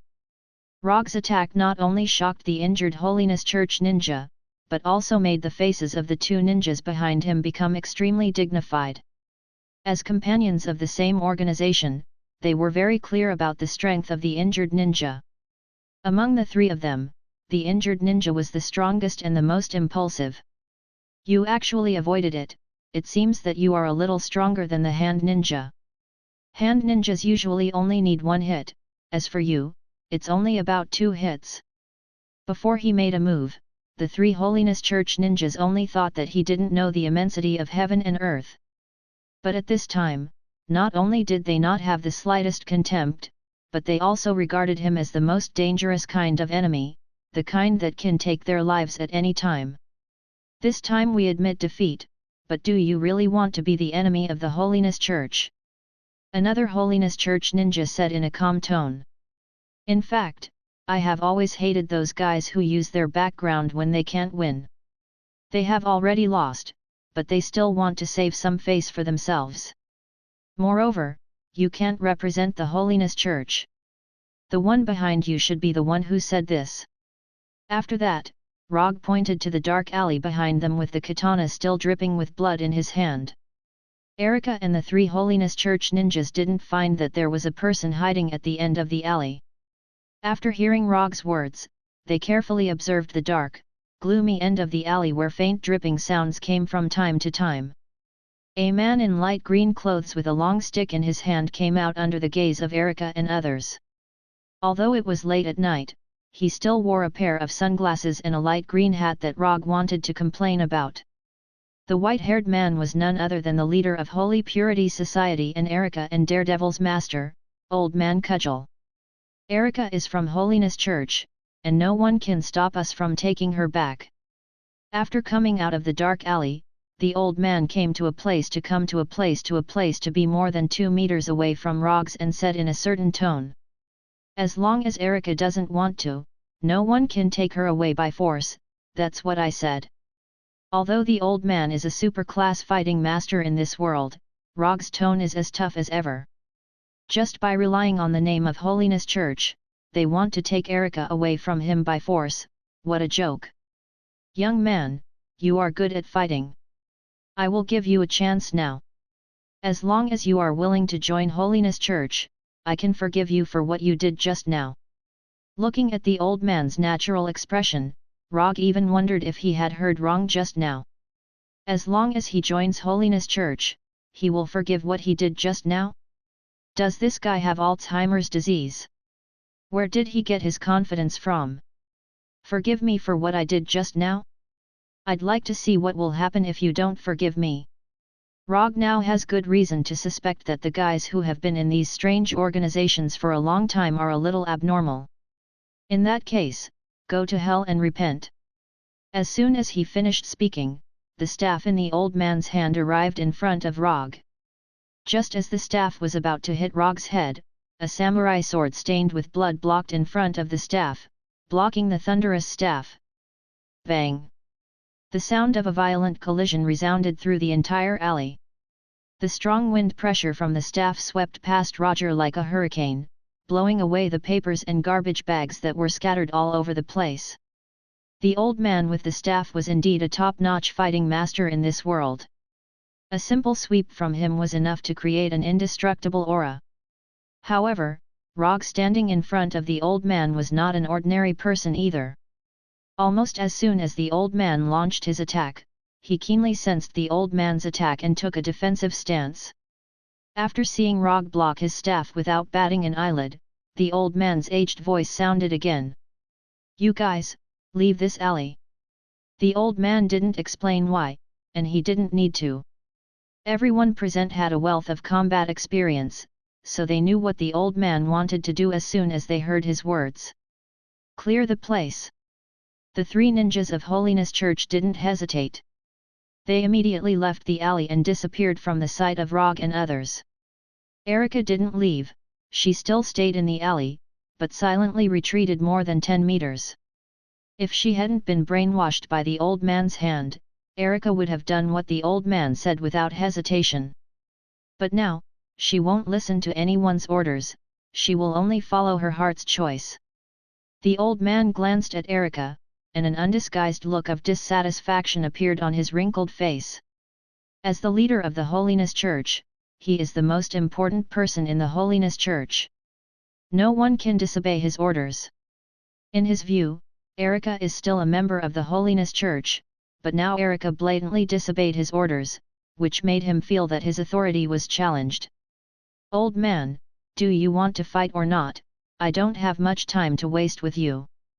Just when the old man was thinking about how to punish Erika for disobeying his orders, Rogge's voice pulled him back to reality. Rogge wasn't interested in knowing what the old man was thinking. The reason why he was willing to cooperate with the old man was that he wanted to see what kind of skills this fighting master had. Rogge's melee fighting skills aren't weak, he can even be regarded as one of the best. However, he had always wanted to know what level his combat skills had reached. Although he has such an idea for a long time, he has been very unlucky and has never met a real fighting master. However, the appearance of the old man gave him hope of achieving his wish. The old man's fighting skills are definitely at the top level in the world. It's simply appropriate to use him to test his fighting skills. Chapter 27. Before the old man could answer, Rogge attacked first. Defense had never been something he liked to do. Fighting was the best defense. Rogge only needed a moment to cover the distance of a few meters. Although the old man with the staff could not see, his battle instinct as a mixed martial arts master warned him immediately. Bang! Rogge's lightning-fast attack was blocked by the old man, but he did not hesitate. He twisted his wrist slightly and the katana attacked the old man from another angle as if it had a life of its own. After blocking Rogge's first attack, the old man knew that Rogge's attack would not stop there. As a blind man who could become the world's top combat master, the old man had an unimaginable talent in close combat. Otherwise, he wouldn't have been able to become a master in the field of combat without his sight. When Rogge's katana suddenly changed its attacking trajectory, the old man took a step back and changed his two-handed grip to a single-handed grip. The old man's right hand slid to the middle of the long staff accurately. The long staff, which was not good for close combat, was like a short staff. Rogge's attack was blocked by the old man again. However, he did not expect to injure the old man in one or two attacks. If the old man was hit so easily, he would not have survived the attack of the hand until now, let alone become the leader of the Holiness Church. Rogge did not want to injure the old man in the beginning. He wanted to force the old man to step back with his attack. Even if the old man only took a step back, he would be able to control the rhythm of the battle. When the old man with the staff took a step back to defend himself, Rogge's sword-wielding posture suddenly changed, and his movements became unpredictable. If his initial posture of holding the katana was the most orthodox way, then now he was using the katana in his hand like a dagger. Poke, stab, lift, chop, hack. The katana in Rogge's hand flew up and down, drawing out a series of sharp and strange arcs. The old man did not expect Rogge's fighting style to be so wild. Being in the center of Rogge's attack, he was like a small fishing boat in a stormy sea. He could be completely swallowed by the waves that came out of nowhere at any time. If it was not for his decades of fighting experience, the old man would have been hit by the katana again and again under Rogge's unconventional attacks. At this point, the old man had completely stopped looking down on Rogge. He now regarded Rogge as his most dangerous and most terrifying opponent. Although he was not injured yet, the old man knew very well that if he continued to stay in Rogge's attack range, his movements would be slowed down due to the decline of his physical strength. He would not be able to block Rogge's attacks from then on. The old man wanted to distance himself and put himself in the most suitable combat distance, but Rogge did not give him any chance. No matter how much he retreated, Rogge would follow closely behind him like gangrene, not giving him a chance to open up the distance between them. After being attacked by Rogge dozens of times like a sandbag, the old man finally made up his mind. Even if you cut me, I'll get out of your attack range. With this in mind, the old man no longer defended blindly and began to try to fight back. Rogge immediately noticed the old man's thoughts, but he still had no intention of slowing down his attacks. The old man's idea was very good. He was trying to get out of his attack at the cost of some small injuries. But his attack could not be avoided with some small injuries. If the old man really had such an idea, he did not mind killing him with one strike. Erica, who was on the other side of the alley, watched the battle between Rogge and the old man intently. Her face became more and more serious. She always thought that the only difference between her and Rogge was that Rogge had mastered ninjutsu. But after seeing Rogge's fighting skills at this time, she realized that Rogge did not use his full strength at all in the building of hand. If Rogge was like this at that time, she would not have been able to exchange so many moves with Rogge. Under such an attack, she estimated that she could not even block 10 strikes. No, she could only block 5 strikes at most. As the old man's student, Erica knew very well what kind of strength he had. But even the old man, who was far stronger than her, was suppressed by Rogge at this time. He could only choose to defend himself. At first, Rogge only wanted to test his combat skills through the old man with the staff. However, when the old man blocked all of his attacks with his impenetrable defense, Rogge slowly became excited. This feeling was completely different from when he fought Eben. Although Eben also had a human body, Eben's fighting style was completely different from that of a human. When Rogge fought Eben, he did not feel that he was fighting a human at all. He only felt that he was fighting a humanoid beast. But this time, it was completely different. The old man had a completely human body, and the fighting skills he displayed were completely moves that a human body could do. So when he fought with the old man, Rogge could also learn a lot of fighting skills that he had never thought of before from the old man. This kind of battle where he could fully display his fighting skills was the most exciting game in the world for people who liked to fight. In the past, Rogge did not understand why some people would become a pure battle maniac.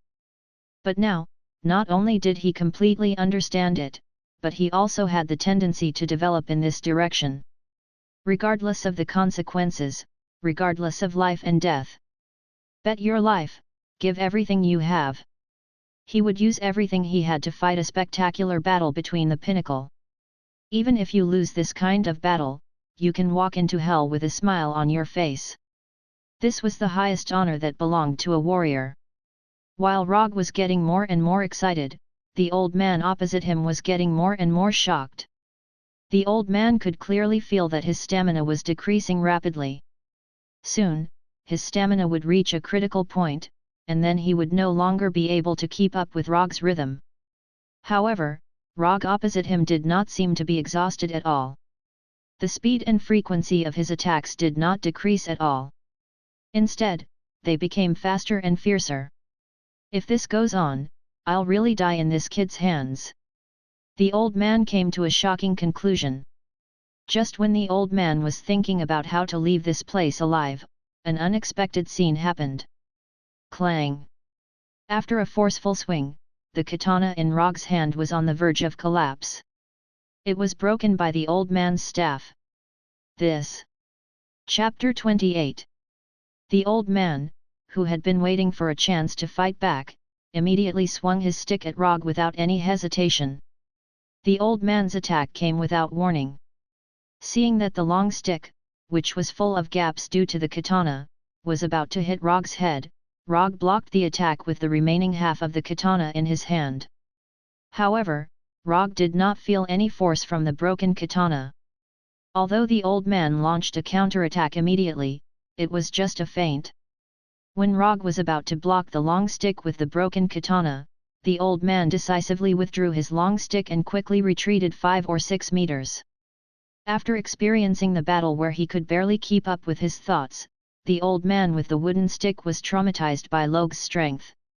So he would rather give up a possible attack and take advantage of this opportunity to distance himself and give himself a suitable distance to use the power of the long stick. Rogge did not follow up like before. After the katana was broken, his fighting spirit quickly cooled down, and he no longer had the same state of mind as before. The feeling of being interrupted by an accident when he was in high spirits was very uncomfortable. Rogge sighed helplessly. Some things, once interrupted, can never get back to the previous feeling. So now he had no intention of continuing to fight with the old man. Go, that's all for tonight. While speaking, Rogge threw away the broken katana in his hand, then turned and left directly, not caring whether the old man would take the opportunity to attack him. If the old man really did so, then he would let him experience the power of ninjutsu. Although he was a little unhappy with Rogge's tone, the old man finally put away his long stick and disappeared at the end of the dark alley. If something like this happens again next time, you can tell me. No matter what, you're still a member of the law firm. If I cause trouble for you, I'm causing trouble for the law firm. After that, Rogge directly flying Thunder God and disappeared in front of Erika. Although the battle with the old man didn't last long, it consumed a lot of his stamina. If he hadn't been using chakra to strengthen his body before, he wouldn't have been able to maintain that kind of high intensity and high frequency attack. After practicing Raise Nan for a day, it consumed a lot of his stamina. Coupled with the battle with the old man, he is now in the weakest period of his life. If the Punisher were to attack him now, his day would truly be filled with joy. For the sake of safety, he used chakra perception and silently perceived the current location of the Punisher. It would have been better if he hadn't sensed the Punisher's location, but after he sensed the Punisher's current location, his face showed a doubtful expression. How did he go there? Frank the Punisher did not leave New York. He was now on the roof of a building he had just visited some time ago. Rogge thought that the Punisher was going to attack Kingpin, but after sensing the situation inside the building, he found that Kingpin was not in the building at this time. As a professional, it is absolutely impossible for the Punisher to make such a low-level intelligence mistake. Since Kingpin is not here, it means that the Punisher's target is not him at this time. Although there are still many people in the Fisk building, Rogge did not find anything noteworthy in it. Maybe the Punisher just went to the roof of the Fisk building. Although this possibility is small, it doesn't mean that it won't happen. After waking up the next day, Rogge did not go to the office but stayed at home to continue learning the 4th stage of Raise Nan. Before Tawny gave him the commission reward, he couldn't accept other commissions, so there was no need for him to stay at the office. The 4th stage of practice was a little more difficult than he thought. After practicing for 2 consecutive days at home, he finally completed this stage of practice and truly mastered this extremely high-growth ninjutsu without any seals. Raise Nan is just a starting point. What he wants is more than just a raise nan. After dispersing the raise nan in his hand, he opened his property panel. Host, Rogge. Profession, Ninja. Talent, No Seal Technique, 7 Attribute Chakra. Kekki Genkai, 3 Tomo Sharingan.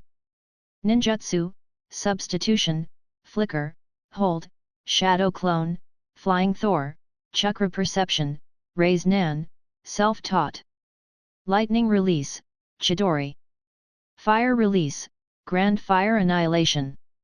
Water Release, Water Iron Cannon. Genjutsu, Dark Walk. Chakra Amount, 5 calories. Unconsumed Ninja Coins, 25. There is one more raise nan in the property panel. Because it is self-taught, the system also specially noted the word self-taught behind raise nan. However, Rogge's attention didn't stay in the property panel for long. He quickly opened the system's exchange page and found his goal. Odama raise nan futon rasen shuriken futon rasen shuriken futon rasen shuriken futon rasen shuriken futon rasen shuriken futon rasen shuriken. There is a series of ninjutsu on the exchange page about raise nan, and the exchange price is lower than before. Just like with 3 Tomo Sharingan, the price of Mangekyo Sharingan has dropped. The system is still very fair in the exchange price. As long as the prerequisites are completed, the subsequent exchange price will be adjusted accordingly. Although these ninjutsu on the exchange page made Rogge quite excited, he didn't have much idea of exchanging them. The reason is simple, because he doesn't have enough ninja coins now. And even if he has enough ninja coins, he won't prioritize these raise nan ninjutsu. Is Mangekyo Sharingan not good enough, or Hashirama's wood release not strong enough? Unless he has enough ninja coins, he won't consider exchanging raise nan ninjutsu directly with ninja coins. The smooth mastery of raise nan made him see another possibility, the possibility of developing ninjutsu on his own. When he was exchanging Chidori, the idea of developing and learning ninjutsu on his own was not particularly strong. But after mastering raise nan through self-study, developing and learning ninjutsu on his own may become an important way for him to master new ninjutsu in the future. As for ninja coins, he can leave it to exchange for Kekki Genkai, an existence that can't be obtained through learning. For example, Hashirama's wood release, Eternal Mangekyo Sharingan, Kyuubi Chakra. Chapter 29. Looking at the Kekki Genkai and abilities that can be equated to cheating, Rogge sighed helplessly. He now has only 25 ninja coins, which can't even be exchanged for a high-level ninjutsu, let alone these Kekki Genkai and abilities that cost hundreds of ninja coins. After training casually in his training room for a while, he came to the office with the Flying Thunder God. Because she didn't know Rogge's criteria for accepting commissions, Erika recorded the clients and contents of the commissions in the past few days and organized them into a detailed document and handed it to Rogge. Tani hasn't paid him for the commission yet, so Rogge can't accept other commissions now. But to pass the time, he carefully browsed the documents organized by Erika. The commissions in it are similar to normal private detective commissions. Basically, they are commissions to find people or things. There is nothing noteworthy. Just when he thought that today was also a day of idleness, the door of the office was pushed open. A bald man in his 50s or 60s pushed open the door and walked in. He had a well-groomed beard on his face. He was plump and wore an expensive custom-made suit. Although he kept a smile on his face, it gave people an invisible pressure. Just glancing at the man, Rogge recognized his identity. The man who came in was no one else but Obadiah Stani, who planned the kidnapping of Tani. Obadiah is one of the elders of Stark Industries. After Howard Stark's accidental death, he was the most promising person to become the chairman of Stark Industries. But unfortunately, Tani the playboy later returned to Stark Industries, inherited his father's position, and showed an unparalleled talent for invention. Since Tani took over Stark Industries, Obadiah has become a green leaf around Tani. After knowing that he couldn't realize his ambitions through normal means, he began to consider other means to eliminate Tawny, so there was the kidnapping of Tawny. Although Obadiah hasn't said a word, Rogge has guessed his purpose. If there is no accident, the purpose of Obadiah's visit must be to ask Tawny how he escaped from Ten Ring Gang. Of course, Obadiah can't ask this question directly, but he will mention it in a roundabout way. This can be easily inferred from the fact that Obadiah didn't even bring his secretary and driver with him. As Rogge expected, after entering the office, Obadiah's face showed great gratitude. He quickly came to him and said in a very sincere tone, "You are Mr. Rogge. Thank you so much. If it weren't for you, Tawny might have." Obadiah didn't go on. Looking at his expression now, most people would think that he really came to thank Rogge. But Rogge knew very well that Obadiah wouldn't be grateful to him in the slightest, and he might even have plans to take out a pistol and shoot him. "Just to complete the commission, you don't have to be so polite." Rogge's tone was calm, as if there was no emotion. Even so, Obadiah still looked very grateful and sat in the chair in front of Rogge. If it weren't for the fact that he wanted to figure out how Tawny had escaped from the terrorists of the Ten Rings Gang, Obadiah wouldn't have pretended to be polite to a private detective with no status like Roger. On the day Tawny returned to New York, Obadiah sent someone to Afghanistan to find out what happened. Unfortunately, when his men spent a lot of effort to find the cave where Reza and the others were stationed, they only saw corpses all over the ground and a messy battlefield. Although they didn't find the answer they wanted, they eventually found a blown-up Iron Man armor in the cave where Reza died. When Obadiah saw the blown-up Mark I in his secret warehouse, he immediately realized that it was a weapon that Tawny had built himself. After the wreckage of Mark I was sent back to New York, Obadiah sent people to start the reverse engineering project, trying to restore and upgrade Mark I. However, just as Obadiah's engineers were busy with the reverse engineering of the Mark I, one of his men, who had been assigned to monitor Tawny's whereabouts, gave him a piece of news. Tawny went to see a private detective and returned to the seaside villa with the private detective. As a veteran in the business world for decades, Obadiah immediately realized that the private detective was the key to rescuing Tawny. If it weren't for this, the Mark I built by Tawny wouldn't have appeared in the cave where Reza died and been deliberately blown up. A few days ago, Obadiah had planned to meet Rogge. But before coming to the door, he asked his people to investigate Rogge's past. As a result, the investigation took several days. After the investigation, Obadiah became more and more certain that Rogge was the one who rescued Tawny, so he came to Rogge's office alone today. Although he was the only one who entered the office, more than a dozen of his bodyguards were near the office at this time. If anything happened to him, his bodyguards would come to the office and take him away as soon as possible. "In any case, you are the one who rescued Tawny, so as Tawny's elder, I must express my gratitude." After that, Obadiah took out a checkbook from the pocket inside his suit, wrote it quickly, and put the check in front of Rogge. $10 million. As expected of a rich man, his way of expressing his gratitude was simple and crude.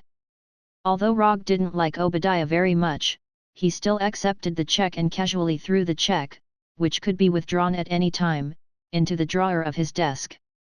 "I'll accept your thanks." After Rogge accepted the check, Obadiah chatted with Rogge for more than 10 minutes before mentioning Afghanistan in a roundabout way. Rogge omitted some of the information and told Obadiah a half-true, half-false story. Combining the scars on the Mark I and the information brought back by his men, Obadiah used his imagination to reconstruct the scene at that time. "It's a waste for an outstanding talent like you, Mr. Rogge, to stay in this kind of place. If you don't mind, Stark Corporation now has a vacancy for a security chief. The salary is no less than $10 million a year.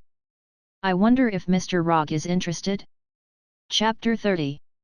In the beginning, Roger had thought that Obadiah was quite generous and had written a check for $10 million without even thinking about it.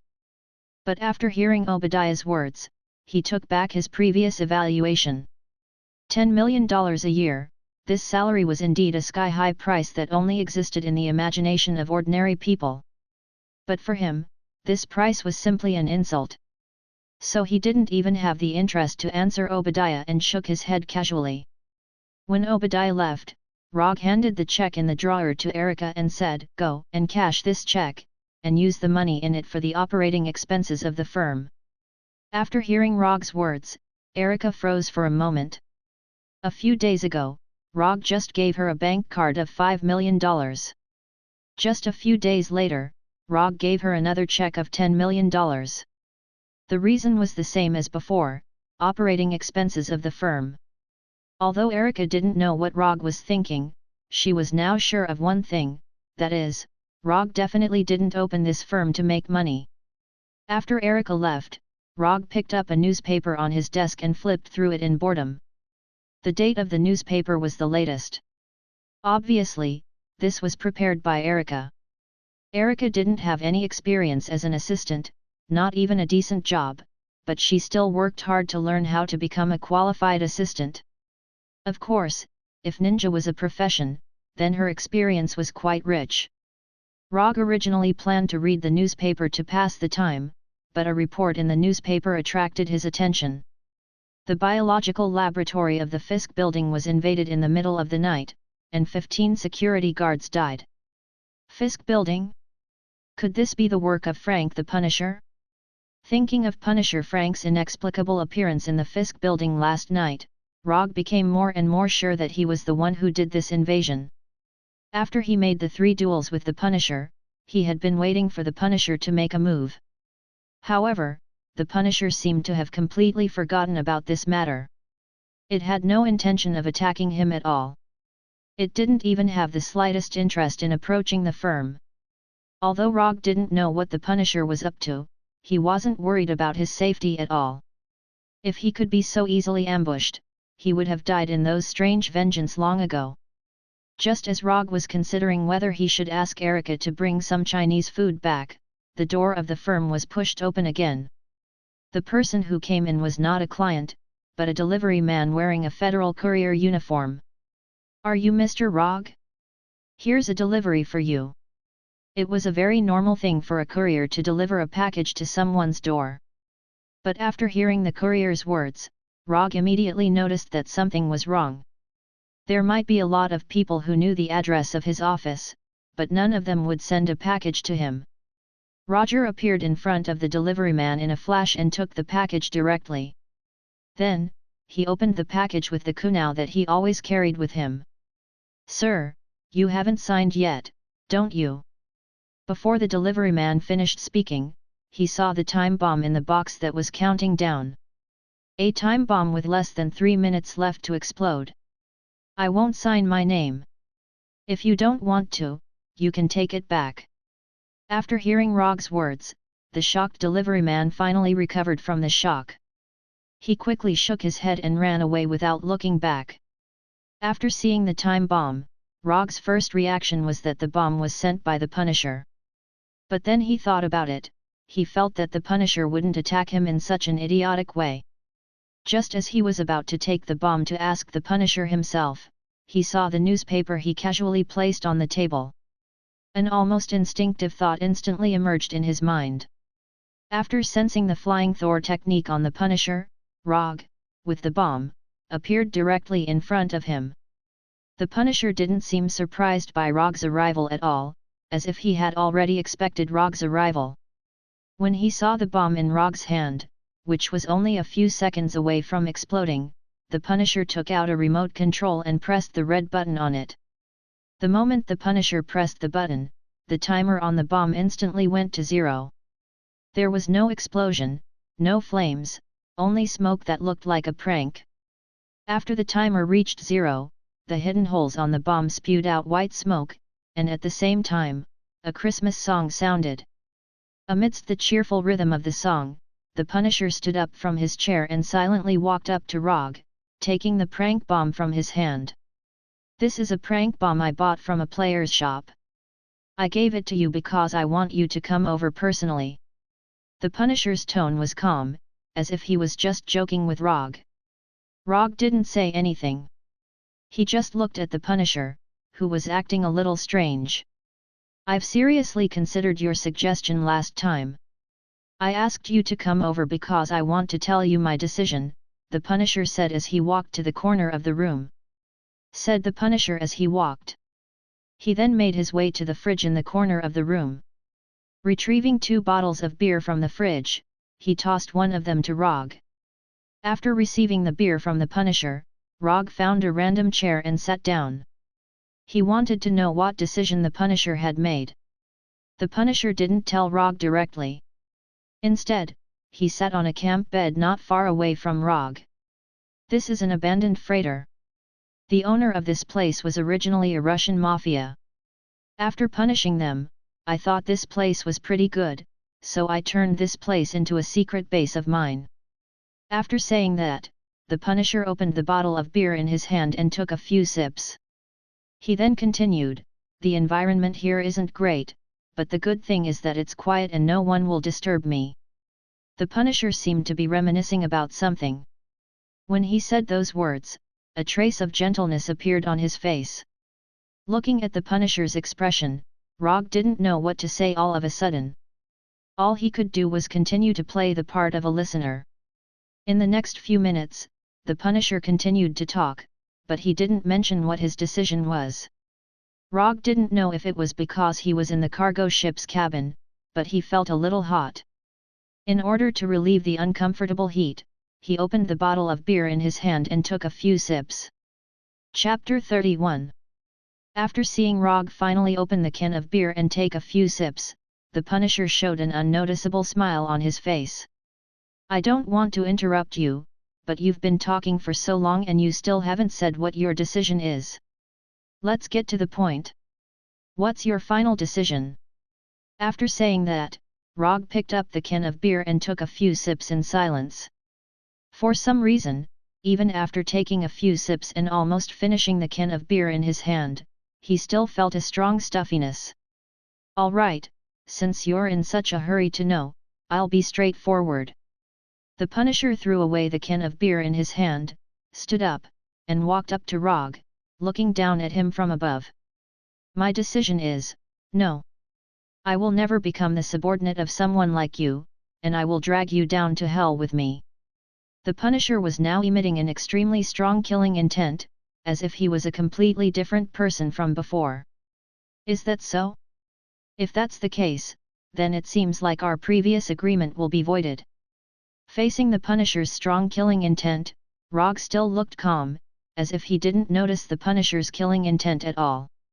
Are you going to resist first, or are you going to obediently wait to be captured? Although both options will end in the same way, I don't mind giving you one last chance to choose. The Punisher had made it so obvious that Rogge had completely given up on the idea of subduing him. Although the Punisher's abilities were decent and he would be useful as a subordinate, Kieran didn't need a disobedient subordinate. 3-legged toads were hard to find, but 2-legged people were everywhere. The Punisher's abilities might be valuable to others. However, in Rogge's eyes, he was only slightly decent. I know I'm no match for you, but that doesn't mean I can't drag you down to hell with me. I've done enough in my life, and it's time to end it. Besides, if I can drag someone like you down to hell with me, I have nothing to regret.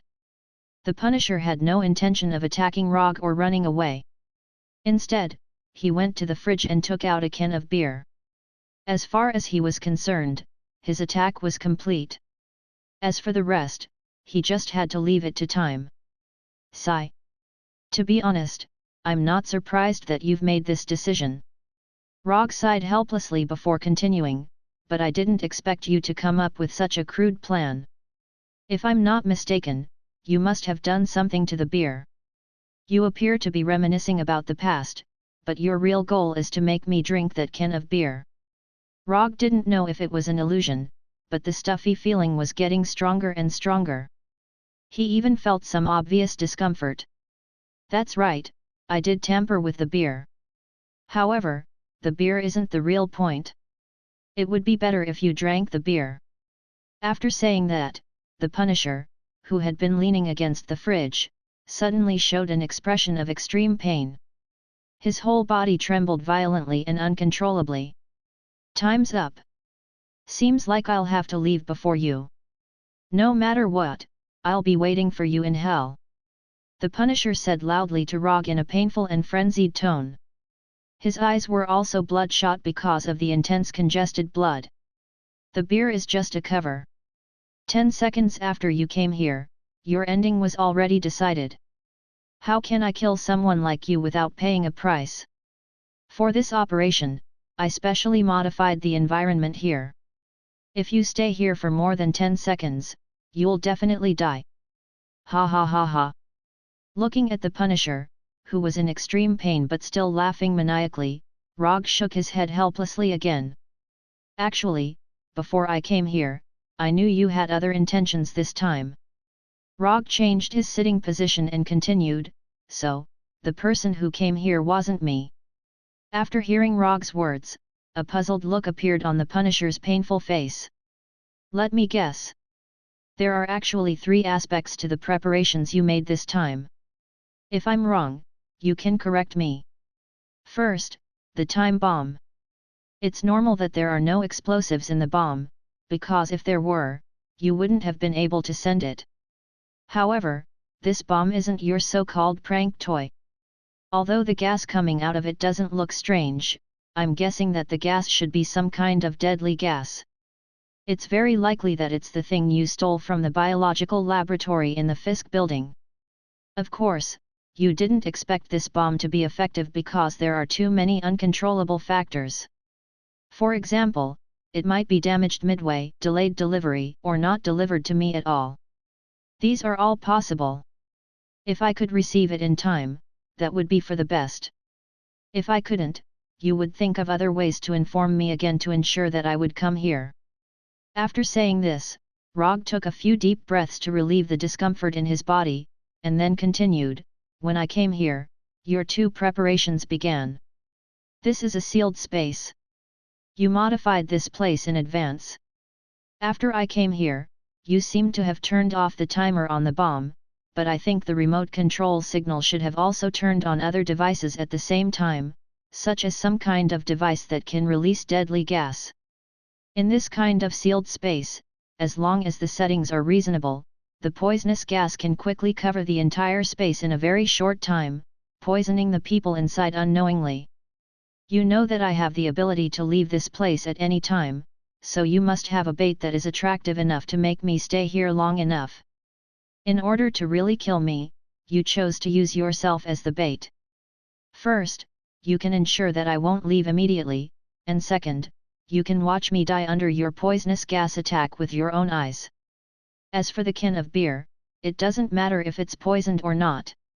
It's just a tool to cooperate with your act, but to ensure the final effect, you still tampered with it. After seeing the ability I showed last time, you know that you can't kill me with normal attacks, so you can only use this more subtle attack. And you know very well that you can only use this method once, because once you arouse my suspicion, I may not be in the mood to play games with you. Rogge said slowly, and the Punisher's face no longer showed any madness. Chapter 32. The Punisher had a look of disbelief on his face. He could not understand why Rogge knew so much about his plan.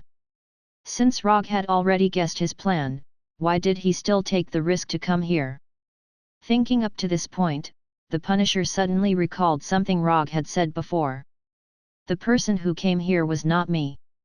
After recalling this sentence, the Punisher seemed to have realized something and his expression turned extremely ugly. It seems that you've realized something too. But before you die, I'll let you see it. As soon as the Punisher finished speaking, Rogge, who was sitting not far away from the Punisher, turned into smoke with a bang and quickly dissipated into the air. Looking at this scene that did not conform to science at all, the Punisher laughed bitterly and then spat out a few mouthfuls of blood in pain. In order to make Rogge stay here, he did not hesitate to use his own life as bait in an attempt to bring Rogge to hell with him. But now, his efforts were no different from a joke. The poison gas he used was a semi-finished product that he snatched from the biological laboratory in the Fisk building. It was a semi-finished product that had not yet been researched into an antidote. So, even if he wanted to save himself now, there was no way. Just when the Punisher thought that he would die in such an ironic and painful way, Rogge's figure appeared in front of him once again. I forgot to tell you. That ninjutsu just now is called Shadow Clone Jutsu. Don't you think it's exactly the same as the main body? After saying that, Rogge once again sat down on the chair from before. By the way, I'm still using Shadow Clone Jutsu. The main body is now in the office. For safety's sake, the main body did not want to come here himself, so I came here. Also, the main body wants to see what you'll look like in the final moments of your life. The main body also wants me to pass on a message to you, don't think that you can be free just because you're dead. Although the Punisher did not know the true meaning of Rogge's words, he was sure of one thing, and that was that Rogge was definitely not joking. Under the constant corrosion of the poison, the Punisher finally died, dying in an extremely painful manner. After the Punisher died, the Shadow Clone went to the Punisher's corpse and took away a part of it. Then, the Shadow Clone Flying Thunder God left the cabin filled with deadly poison gas. When the Shadow Clone reappeared, it was in an abandoned warehouse, and the person in front of it was Rogge himself. After placing the Punisher's corpse on the ground, the Shadow Clone turned into a cloud of smoke and disappeared. Looking at the corpses on the ground, Rogge took a few deep breaths, then opened the exchange page of the system. Quickly swiping through the ninjutsu and Kekkai Genkai exchange pages, Rogge's eyes stopped on a special scroll. Edo Tensei Scroll. In the information bar, besides the name of the scroll, there was also a brief introduction about the scroll. Edo Tensei Scroll, once exchanged, one can use the S-rank Forbidden Art, Edo Tensei. When exchanging the scroll, it comes with a living but unconscious male body that has been engraved with a control technique in advance. The original price is 100 ninja coins, and the novice trial price is only 20 ninja coins. There are many strange scrolls in the system, and the Edo Tensei scroll is one of them. Because he has never exchanged for the Edo Tensei scroll, Rogge only needs to pay the novice trial price of 20 ninja coins when exchanging this scroll. Without hesitation, Rogge directly exchanged this Edo Tensei scroll that only costs the novice trial price, and got a living and unconscious male body that has been engraved with a control technique in advance. The use of the Edo Tensei scroll is very simple, it can be used by inputting chakra. After putting the Punisher's corpse and the reincarnated body together, Rogge opened the Edo Tensei scroll in his hand and inputted his chakra. After the seemingly ordinary Edo Tensei scroll received Rogge's chakra, a formation full of complicated techniques suddenly emerged, and then emitted a strange black light. After a few seconds, the male body on the ground slowly stood up. Clouds of dust appeared around the male body that stood up, and under the cover of the dust, the body began to transform into the appearance of the Punisher. The transformation process was very short, and a few seconds later, the Punisher with the Edo Tensei body appeared in front of Rogge. I am alive. The Punisher looked at his hands in confusion, somewhat unable to accept this fact. Yes, you are alive in another form. Rogge was not in the mood to explain to the Punisher what Edo Tensei is. Under the Punisher's incredulous expression, he connected his mind to the control technique on the Punisher and directly erased the Punisher's emotions and will. What he wanted was a subordinate who could obey his orders 100%, not an enemy who wanted to kill him all the time. After his emotions and will were erased, the Punisher's eyes also turned from confusion to calmness. Although he still retained his past memories and experience, he no longer had his past emotions, and he was 100% obedient to Rogge's orders. Test this body and see how much of its previous abilities it retains. After hearing Rogge's order, the Punisher did not hesitate and immediately moved his body to test his condition. After more than 10 minutes of testing, the Punisher gave his answer: strength, speed, and technique are all weaker than before, but stamina is far greater than before, I don't feel tired at all. Moreover, there seems to be other abilities hidden in this body. When the Punisher was reincarnated, Rogge used chakra to sense him in detail. Although it was an Edo Tensei body, there was no chakra in the Punisher's body. Shoot yourself in the head and you will know what the hidden abilities are. After saying that, Rogge tossed a pistol to the Punisher. After receiving the pistol from Rogge, the Punisher did not hesitate at all. He pointed the gun at his temple and pulled the trigger. Bang! After the gunshot, a big hole appeared in the Punisher's head. However, he did not fall, and no blood flowed out of the wound on his head. Just as the Punisher was feeling puzzled, clouds of dust appeared out of nowhere and quickly gathered in the wound on his head, quickly healing the wound. This is one of the benefits of the Edo Tensei body. Not only will you not feel tired, but you also have a certain degree of immortality. You still have the possibility of dying, but it is not something that can be done through conventional means, so you don't have to worry too much. Chapter 33. Due to the Edo Tensei, the Punisher's strength had decreased slightly. However, the regeneration and immortality granted by the Edo Tensei allowed the Punisher to exert more strength. As a warrior with rich experience, the Punisher knew very well how terrifying such a near-immortal body could be in battle. Your current appearance is very different from normal people, so I suggest you consider wearing a mask or something. Of course, if you don't care what others think, it doesn't matter. Although the Punisher reincarnated by the Edo Tensei still looked the same, his eyes were completely different from a normal person's. The whites of a normal person's eyes were white, but those who were reincarnated by the Edo Tensei were black. Moreover, there would be obvious cracks on the faces of those who were reincarnated by the Edo Tensei. It looked like cracks on a clay puppet. I'll pay attention to this. Although the Punisher hadn't seen his current appearance yet, he would seriously consider any suggestion that came from Rogge. As for what else is different about this body, you'll have to explore it yourself. If there's a need, I'll contact you again. The things given by the system would occasionally change, so Rogge was not sure if there would be any unexpected changes to the Punisher's Edo Tensei. After instructing the Punisher, Rogge returned to the office with the Flying Thunder God and looked at his current attribute panel. Apart from the decrease in the number of unspent ninja coins from 25 to 5 and the addition of a column of information about spiritual beings, there were no other changes in the attribute panel. Spiritual being, Frank the Punisher, Edo Tensei.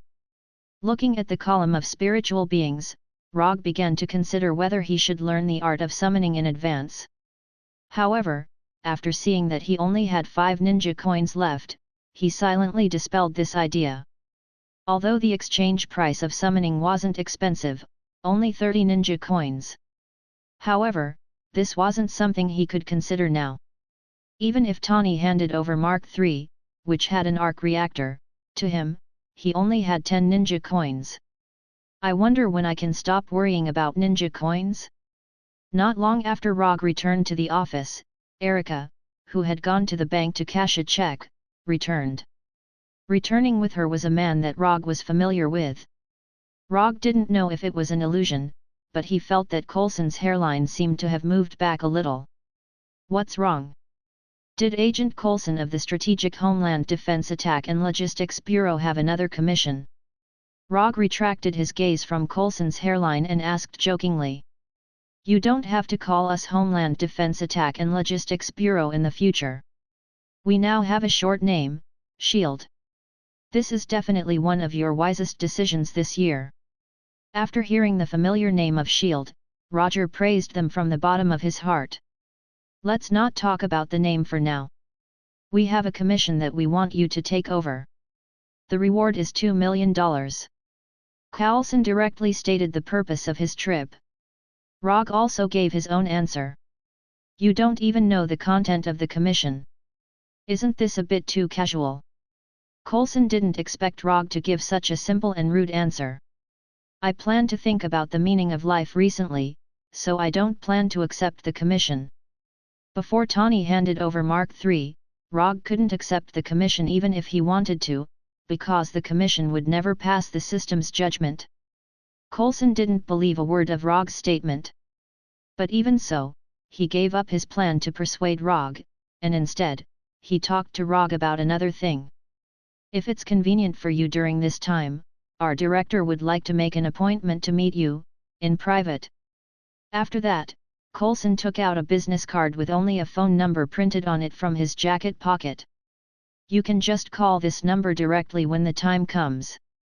Coulson put the business card in front of Rogge and then left the office. Time flew by in a flash. 2 weeks after Rogge transformed the Punisher into the Edo Tensei state, he received a call from Tani. The Mark III you want is ready, you can come and get it at any time.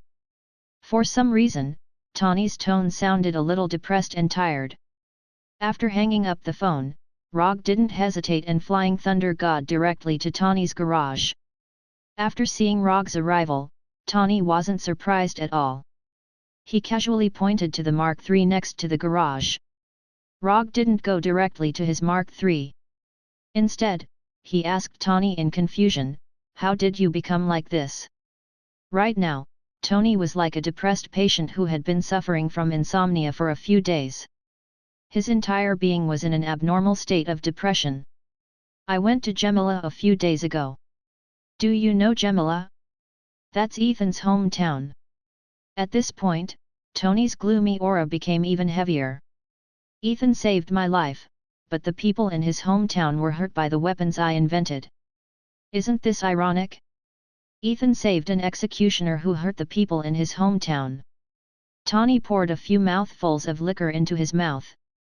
Beside him was a bottle of liquor that was about to be drunk by him. Rogge didn't speak and silently acted as a listener. "There was a group of terrorists threatening them, so I wore Mark III and taught those terrorists a lesson. I thought this would make them feel better, but I found that it didn't work at all. The weapons produced by Stark Industries still appear in the hands of those terrorists, and I can't do anything about it. When I just returned to New York, I announced at the press conference that the Stark Industries weapons department would be permanently closed, hee." Looking at Tani, who reeked of alcohol in front of him, Rogge sighed. He thought that Tani had suffered a major blow, but he didn't expect it to be these things. "You are Tani Stark, a famous genius. You can't even handle these things, right? Even if you can't handle it, you don't have Mark III yet. Put it on and you will find that the solution to the problem is very simple." Tani couldn't stop the production of weapons by Stark Industries. It was nothing more than Obadiah restricting his rights by normal commercial means, causing him to lose control of the company. There are many ways to solve this situation. The simplest way is to put on Mark III and talk to Obadiah. After that, Rogge ignored Tani and went directly to Mark III that Tani handed over. "I don't know what it feels like to use ninjutsu in Mark III. I can try it when I go back." Rogge doesn't care much about the combat power of Mark III. For him, Mark III is more like a souvenir than a weapon. Chapter 34. Looking at the Mark III full of mechanical beauty in front of him, Rogge suddenly had a bold idea. In the future, when accepting Tani's commission, he can let him use the Mark series battle suit as a reward. Although Tani may not be willing every time, there is no harm in trying. "I'll take the reward, but I'll keep it with you for the time being. I'll come back to get it later." Wearing Mark III requires a special mechanical device. This device is only available to Tani, so even if he wears Mark III now, he can't take it off after returning to the office. "Whatever you want, I've already given you the reward you want." At this time, Tani didn't pour any more wine into his mouth. After hearing Rogge's advice, he began to seriously think about how to regain control of Stark Group. It was indeed a good idea to wear Mark III and have a chat with Obadiah. But Tani doesn't intend to do this. Obadiah limited his power in the company through the board of directors, which is a legitimate business method, which is why the members of the board of directors support him. If he threatens Obadiah through Mark III, he won't be able to regain control of the company. This behavior alone is not what he likes. Obadiah's weakness must be found in order to regain control of the company by reasonable means. Thinking of this, Tani looked at Rogge, who was admiring Mark III. "I have a commission now.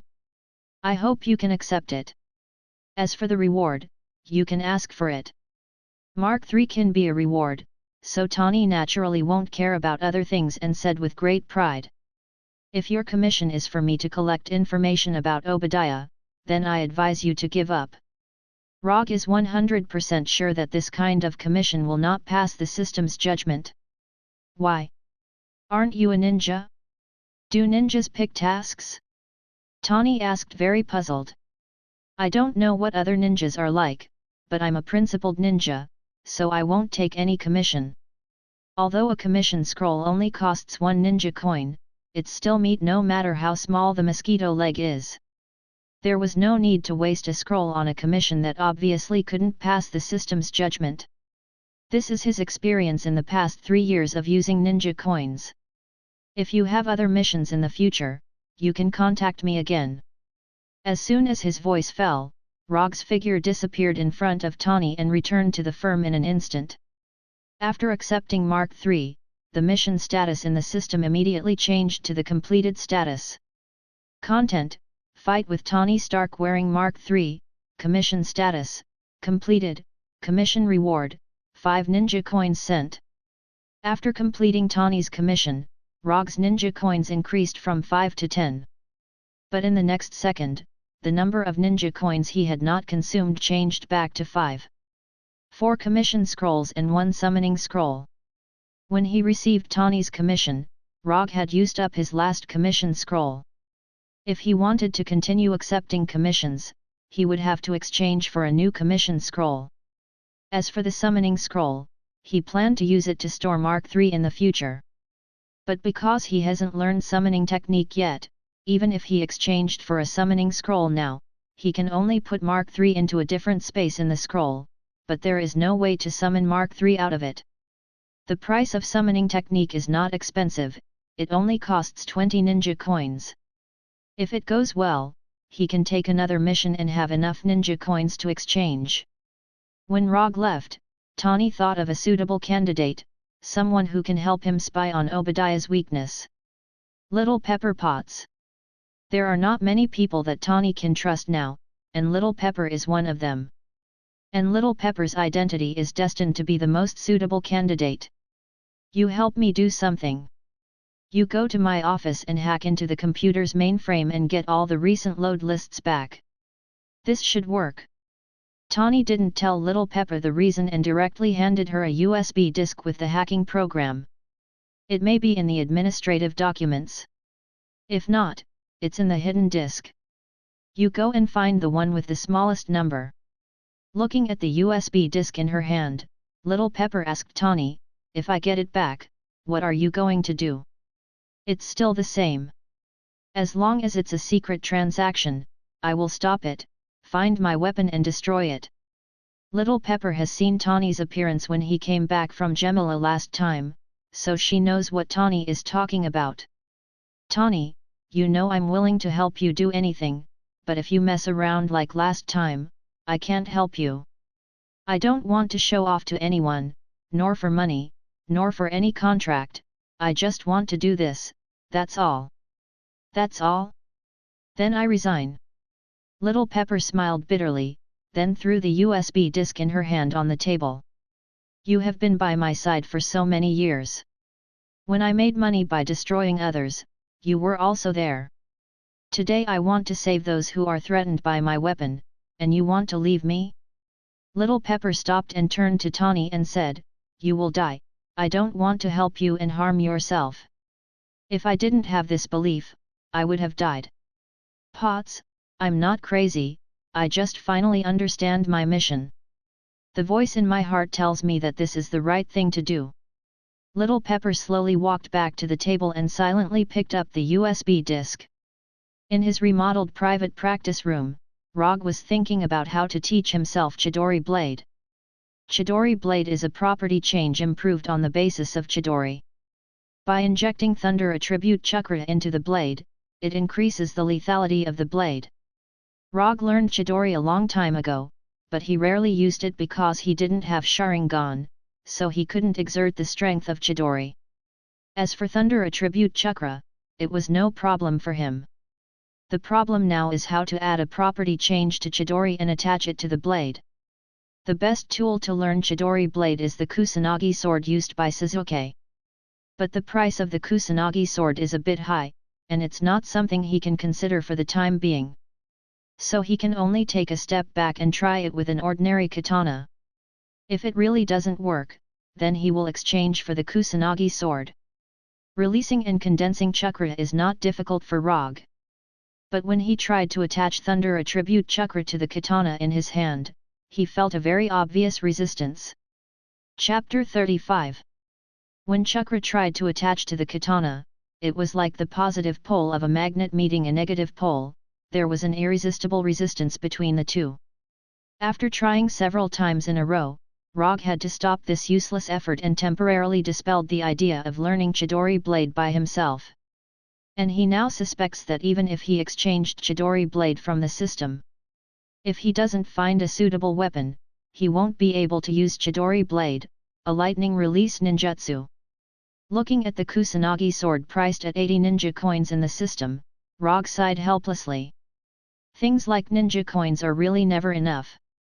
Since there is no way to learn Chidori Blade for the time being, Rogge immediately focused on another lightning ninjutsu derived from Chidori Blade. Unlike Chidori Blade can be used without a weapon, which is especially suitable for him who is now poor. Without hesitation, Roger tossed the katana in his hand to a corner of the training room. Then, with a thought, he stretched out his right hand. The originally quiet practice room suddenly became very noisy at the moment he used Chidori, as if 1,000 birds were singing in the practice room at the same time. In addition to the sound of birds chirping around, a group of white electric current appeared in his right hand, making his right hand look like it was made of lightning. Although Rogge rarely uses Chidori, his mastery of this ninjutsu is not weak at all. After using Chidori, he began to try to use chakra to guide Chidori's shape change. Unlike the self-taught Rei's Nan, he didn't have a complete idea of how to learn Chidori Blade. The only thing he can be sure of now is that Chidori Blade is a ninjutsu after Chidori's shape change. The attack range is much longer than Chidori, but the attack power is not as good as Chidori. From this point of inference, Chidori Blade achieves the effect of extending the attack range by sacrificing part of the attack power. Although he doesn't know the principle in the middle, he has a very bold idea. In the short moment before Chidori was formed, he controlled chakra to forcefully change the shape of Chidori, making it longer. Rogge didn't know if this method would work, but there was no harm in trying. Even if it failed, the worst result would be that Chidori did not successfully use it, and at the same time, waste a portion of chakra. After making up his mind, he removed the 1,000 birds that had already formed in his right hand and prepared to use it again. This time, he deliberately let go of the speed of the 1,000 birds. The moment the white electric current appeared, he began to control the chakra in his hand, slowing down the formation of Chidori and trying to lengthen it. If it wasn't for the fact that he had never slacked off in his practice of chakra, he wouldn't have been able to control chakra to such a fine degree. Under his careful control, the Chidori that was supposed to cover his right hand began to grow along his fingers. It actually worked. After discovering that the 1,000 birds form had changed, he couldn't help but feel excited.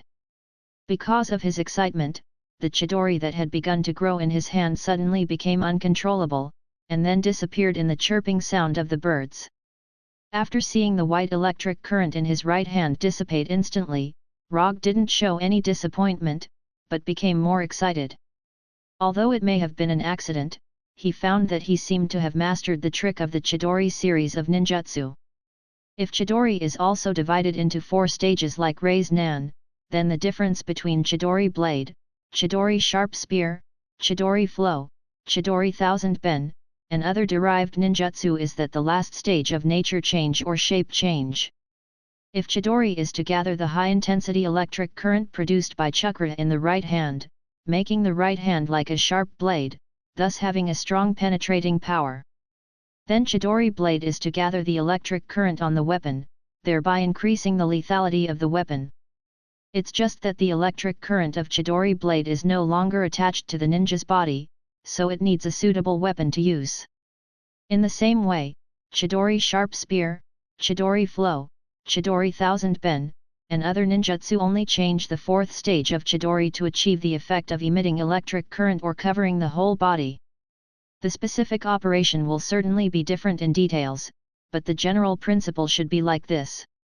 After clarifying this point, Rogge didn't hesitate and once again began to learn Chidori Sharp Spear. There was a very long gap between knowing the principle of something and being able to do it. After using up all the chakra in his body, he still couldn't successfully complete the learning of Chidori Sharp Spear. The only result of his day was to extend the Chidori in his hand by about a meter. When the extended distance reached about a meter, no matter how hard he tried, he couldn't continue to extend this length. Chidori that is only 1 meter long is definitely not a Chidori Sharp Spear. At best, it can only be regarded as a Chidori Sharp Sword. Rogge wanted to try other ways to see if he could extend this short 1 meter distance a little more, but the exhausted chakra in his body dispelled this idea. After changing the chakra control method, the length of Chidori changed from 1 meter to 1.5 meters, and then he once again consumed all the chakra in his body. After recovering chakra, he didn't even eat breakfast and started his practice again. Because of the previous 2 days, he can now use less chakra to achieve the purpose of extending Chidori, and the extended distance has been further improved, from 1.5 meters to more than 2 meters. Just as he planned to extend the distance to 3 meters in one go, he looked up out of the window. In the pitch-black night sky, he saw 2 people who were rapidly ascending. To be precise, he saw 2 Iron Man armors rising rapidly. This is Iron Man and Ironmonger fighting? After seeing this scene, he decisively gave up his plan to continue practicing, and the Flying Thunder God disappeared from the practice room. In the next second, his figure appeared on the top floor of the factory where the prototype of the arc reactor was placed. He left hundreds of flying Thor techniques in New York in order to get to the scene in time at critical moments, such as now. Not long after he came to the top floor of the factory, he saw a giant-like Iron Man armor falling rapidly from the air, like a meteorite falling from the sky. Just when he thought that Ironmonger would have a close contact with the ground like a real meteorite, Ironmonger regained its flying power, and then stumbled and landed on the ground. Chapter 36. Not long after Ironmonger stumbled to the ground, Tawny, wearing Mark III, also landed on the roof of the factory. To be precise, he fell on the roof of the factory. After standing up, Tawny immediately saw Rogge standing not far away, and then roared angrily, "I called you more than 20 times, and you didn't answer any of them. Really? Why didn't I know? Rogge never brings his cell phone home, and he doesn't think anyone will look for him for personal matters. As for business, it can be solved directly at the firm. You." Just as Tawny wanted to continue complaining, Ironmonger fell from the sky and quickly came behind him, throwing a thunderous punch at him. Tawny couldn't dodge for a while, and his whole body was knocked out by Ironmonger, drawing a spark mark on the ground. At the moment when Ironmonger appeared, Rogge instantly retreated more than 10 meters, taking the initiative to avoid the fighting area between Tawny and Ironmonger. After hitting Tawny, Obadiah in the Iron Man armor immediately saw Rogge not far away, and then without thinking, he raised his left hand towards Rogge. Da-da-da-da-da. The Gatling gun on Ironmonger's left hand rotated wildly, and countless bullets flew towards Rogge. When the first bullet hit Rogge, he turned into a cloud of smoke with a bang and quickly dissipated in the air. Shadow Clone. It was only the Shadow Clone left by Rogge that was hit by the bullet. As for himself, at this time, he was like a crow, standing on a lightning rod antenna dozens of meters away. "I just came here to watch the show, why are you targeting me like this?" Rogge silently complained. Although Obadiah in the Iron Man armor couldn't hear him, he raised his left hand again without hesitation after seeing his figure. Rogge didn't plan to participate in the battle between Tawny and Obadiah, but Obadiah didn't think so. At this time, as long as he appears here, he will be regarded as Tawny's helper. Da-da-da-da-da-da. The Gatling gun in Ironmonger's left hand fired wildly again, but this time, no bullets hit Rogge. Now he is not a shadow clone, and he doesn't want to experience the feeling of being shot himself. Through the body flicker technique, Rogge escaped Obadiah's attack.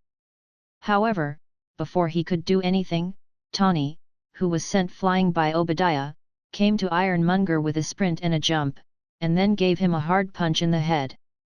Although Tony himself was not good at fighting, with the help of Mark III, he was able to throw a hook that was both beautiful and powerful.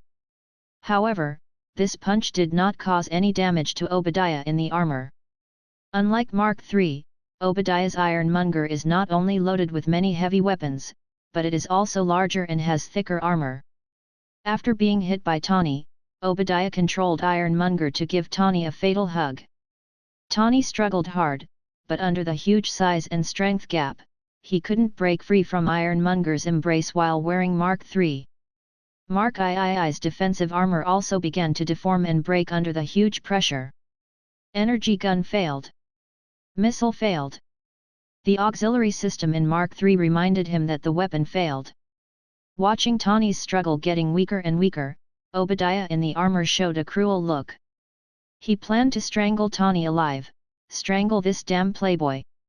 Just as he was about to implement this idea himself, a fault alarm suddenly sounded from Ironmonger's left arm. Iron water cannon. Rogge didn't plan to participate in this battle because even if he didn't do anything, Tawny would eventually defeat Obadiah smoothly. But after watching from the sidelines for a while, he realized that things were developing differently from what he remembered. Tawny, who was being held by Ironmonger, seemed unable to break free. Although Rogge wasn't familiar with Tawny, he didn't want to watch Tawny get strangled to death. Moreover, Obadiah shot him with a Gatling gun twice in a row, which made him very unhappy. Therefore, in the end, he still joined the battle and used the water iron cannon technique that had pierced through Mark III's left shoulder. When facing Mark III, the liquid bullet fired by the iron water cannon had pierced Mark III's left shoulder without any suspense. When the target changed to Ironmonger, who was larger and had thicker armor, the liquid bullets fired by the water iron cannon technique did not penetrate Ironmonger's armor. They only left a finger-sized wound on Ironmonger's left arm and caused some mechanical problems. Although the iron water cannon didn't successfully penetrate Ironmonger's left arm, Tawny took advantage of the moment when Ironmonger's left arm had a mechanical failure to break free and avoid being strangled to death. After struggling to break free from Ironmonger's arms, Tawny didn't launch another attack but quickly came to Rogge's side. "Wait for me here, I'll be right back." As soon as his voice fell, Rogge disappeared in front of Tawny and Obadiah. After returning to the office through the Thor, Rogge took out a commission scroll and a signature pen from the drawer. Just as he was about to return to Tawny, he glanced at his phone on the table. 22 missed calls. Tawny actually called him more than 20 times, and the calls were all tonight. Without continuing to waste time, Rogge returned to the roof of the factory again with the Flying Thunder God. During the few seconds he left, Tawny was hit by Ironmonger and jumped up and down, constantly dodging the bullets and small missiles fired by Ironmonger. Start the commission immediately. Just write the reward in US dollars. You can decide the amount yourself. Sign your name after writing it. Rogge didn't explain too much to Tawny, and Obadiah wouldn't give them so much time. Tawny didn't know why Rogge was doing this at this time, but he took the scroll and pen from Rogge's hand first. As for the eccentric habit of never taking things from other people's hands, he should get out of here as far as possible. When Rogge entangled Obadiah, Tawny quickly wrote on the commission scroll and finally signed his name. After seeing Tawny sign, Rogge immediately opened the system's commission page. Commission content: defeat Obadiah. Commission status: incomplete. Commission reward: 20 ninja coins. When the commission information appeared on the system commission page, a smile appeared on Rogge's face. Finally, there's going to be ninja coins again. Rogge used the body flicker technique to open the distance in an instant, moved his hands and feet, and his aura changed. Chapter 37. At this time, Rogge no longer had that indifferent attitude, but became extremely serious. Both Tani and Obadiah could clearly perceive these changes in him, but the two of them had completely different ideas at this time. Tani thought that he could finally take a break. Obadiah thought about how to kill Rogge in front of him.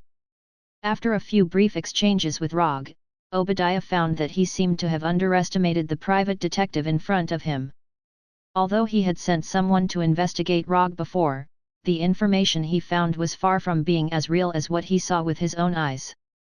Just how many strange abilities did this guy have? Obadiah did not immediately attack Rogge, but turned the radar and scanning system in the armor to the maximum power, constantly scanning Rogge. "You leave here now. If you die before you pay, I will be very annoyed. Little Pepper and Coulson are downstairs now. You can go down and find them directly." After that, Rogge didn't care about Tani anymore, but focused on Ironmonger in front of him. Like a steel giant, Ironmonger is lacking in mobility, but the heavy armor gives it unimaginable defense. Among the ninjutsu he currently mastered, the ninjutsu that can successfully destroy Ironmonger's armor and hurt Obadiah inside doesn't seem to exist. Iron water cannon technique has been tried, and it can't penetrate such a thick armor for the time being. Chidori's penetrating power is also good, but he doesn't intend to hit Ironmonger's armor with his right hand. It's okay if it can penetrate, but if it can't penetrate, a Chidori may directly destroy his right hand. He certainly won't do such a risky thing. Iron water cannon technique and Chidori won't work, so other ninjutsu will definitely not work. Rei's Nan may be able to penetrate or destroy Ironmonger's armor, but the possibility is not high. Since frontal combat doesn't work, he can only use some indirect means. It just so happens that he is quite good at this. After quickly formulating the tactics, 4 clouds of smoke suddenly appeared around Rogge, and 4 identical him appeared out of thin air. After seeing this scene, Obadiah even suspected that he was hallucinating. However, the radar and scanning system reminded him that there were indeed 4 Rogges in front of him. What was going on? On the display screen of the battle suit, the 5 Rogges were all living beings. There was no difference between them. What the hell? After putting on Ironmonger, Obadiah felt that he had the most powerful power in the world. But now, he began to suspect that other than technology, there were other magical powers that were not inferior to technology at all. Just as Obadiah was letting his imagination run wild, the 5 Rogge in front of him suddenly ran toward him. In the blink of an eye, he was surrounded by 5 Rogges. Before he could react, a strange and irresistible mysterious power suddenly enveloped him, depriving him of his ability to move. Fixed body spell. Rogge intended to recreate the treatment that Black Sky enjoyed on Obadiah, but he soon found that this tactic could not work on Obadiah. Even Black Sky would inevitably be unable to move for a few seconds after being hit by his fixed body spell. However, Obadiah, whose physical fitness was far inferior to Black Sky's, regained his ability to move more than a second after being hit by fixed body spell.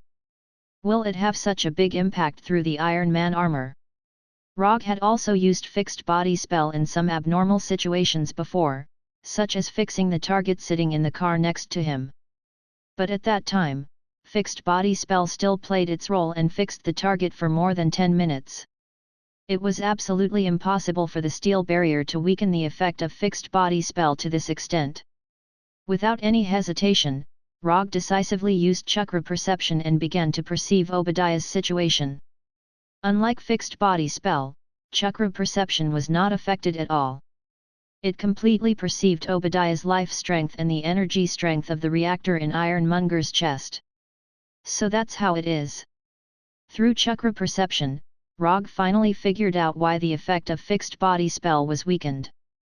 The reason why Obadiah was able to return to normal in just over a second was not because he had a stronger body than Black Sky, but because Ironmonger provided him with an invisible energy field protection. With the arc reactor in Ironmonger's chest as the core, an energy field invisible to the naked eye was produced around Ironmonger.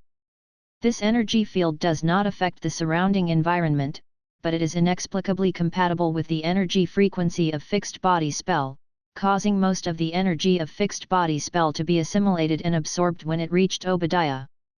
Although fixed body spell can't produce the power it should, but even if the time is short, it is still the time of being controlled. Since one fixed body spell can only last for more than a second, then 10 fixed body spells will last for more than 10 seconds, and 100 fixed body spells will last for more than 100 seconds. If the quality is not enough, then make up for it with quantity. At Rogge's signal, his 4 shadow clones didn't hesitate to use fixed body spell one after another. With the chakra reserves in the shadow clones, each of them can only use a dozen fixed body spells at most, which adds up to more than 40 seconds. This time doesn't seem long, but it is enough for Rogge. As the shadow clones cast fixed body spells on Obadiah one after another, Rogge turned his right hand into a pistol and aimed his right index finger at the arc reactor in Ironmonger's chest. If I can't penetrate it in one shot, then I'll hit it a few more times. In the following time, Rogge kept firing iron water cannon at Ironmonger at a rate of 1 shot per second. Although Obadiah was immobilized by fixed body spells one after another, he still has the ability to think. He is not a scientist, but he knows very well that once Ironmonger's arc reactor is destroyed, the powerful Ironmonger will become a pile of immobile scrap iron. No, this can't go on. Obadiah tried to control Ironmonger, but he can't even move a finger. Just when he thought in despair that he would die here in such an aggrieved way, he suddenly thought of a hidden function on Ironmonger. Under normal circumstances, Ironmonger is just an Iron Man suit controlled by the controller inside the suit. But when leveling up Ironmonger, Obadiah suddenly thought of an extreme situation. When the controller lost consciousness or the ability to move, how could Ironmonger take the controller away from the battlefield or continue the battle? With this in mind, he asked the engineers to add a control mode called Cold-Blooded to Ironmonger's system. Chapter 38. If it wasn't necessary, Obadiah would never have the intention to activate Cold-Blooded mode. But he knew very well that if he didn't activate it now, he would never have the chance again. While Ironmonger was unable to move, Rogge kept using the iron water cannon technique, intending to use it to smash the strongest armor on Ironmonger's chest. Only by destroying the defensive armor on Ironmonger's chest could he destroy the arc reactor on Ironmonger's chest and make the steel giant completely lose his ability to move. Looking at the screen in front of him constantly updating the damage data, Obadiah felt regret for the first time. Just when he thought he could only watch the arc reactor be destroyed, he suddenly found that he had temporarily regained some ability to move. But this state only lasted for a short second before it completely disappeared, and he was once again deprived of his ability to move. But this discovery immediately rekindled the fire of hope in him. As long as he could do it again, even if it was only for a second, he could smoothly activate cold-blooded mode. As he prayed, the immobilization spell's effect disappeared once again. Without any hesitation, Obadiah decisively pressed the start button of cold-blooded mode. Cold-blooded mode activated. Autonomous mode activated. Weapons system check. Defense system check. Energy system check. Driver's life status check. Surrounding environment check. Lock on attacker. Autonomous attack, activate. When Ironmonger's battlesuit system quickly checked the current state, the battlesuit system immediately issued an autonomous attack command. Because Obadiah's vital signs were in good condition, the battlesuit system directly ruled out the option of leaving the battlefield. Under the control of the battlesuit system, Ironmonger attacked Rogge like a steel behemoth, and the small missiles and machine guns on his body locked onto the 4 shadow clones around him at the same time. As soon as he entered the autonomous attack state, Ironmonger went all out and activated all the weapons on his body.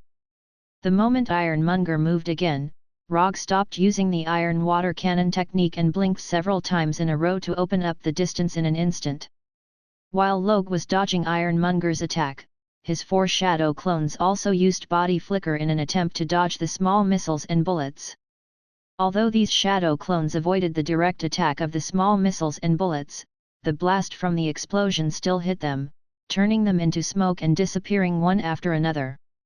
With just one round of all weapons fire, Ironmonger successfully eliminated all of Rogge's shadow clones.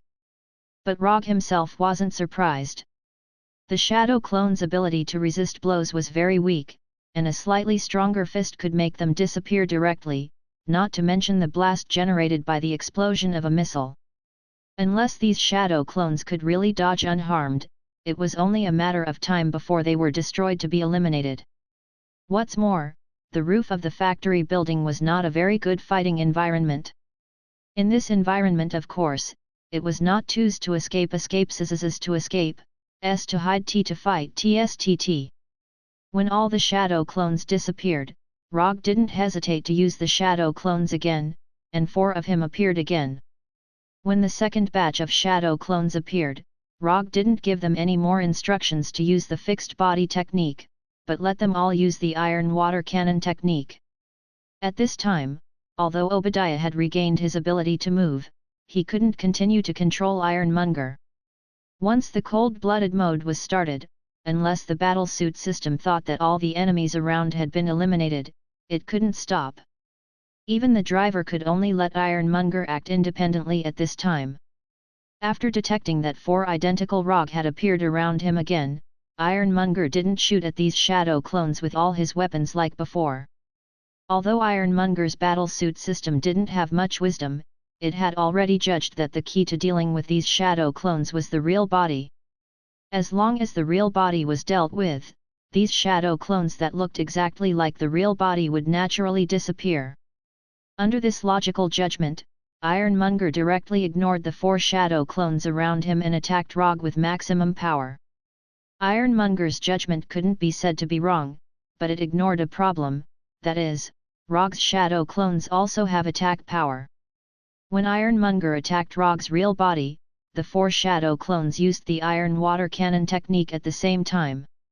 Although the iron water cannon technique couldn't penetrate Ironmonger's defensive armor in one go, as long as the liquid bullets of the iron water cannon technique hit the key part, Ironmonger would have mechanical failure. This was something that Rogge had already proven with his actions.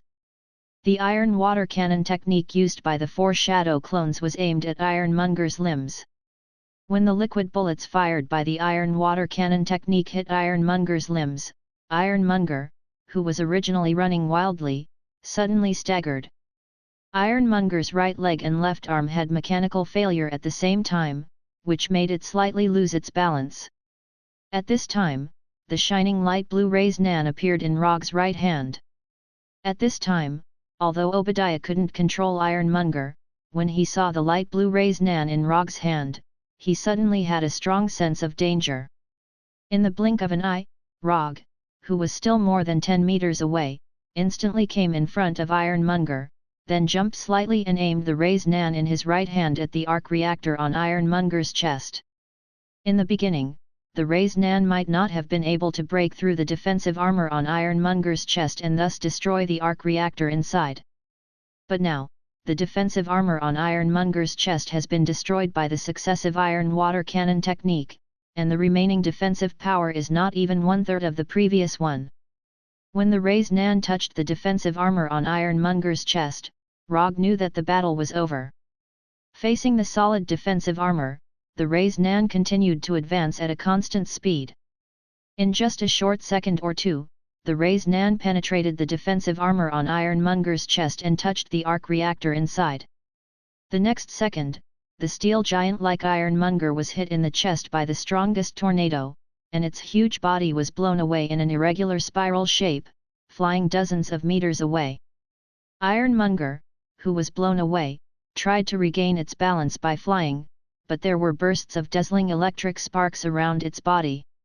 Not only that, but Ironmonger's steel-made limbs also showed an abnormal distortion at this time, as if a person's limbs were forcibly twisted.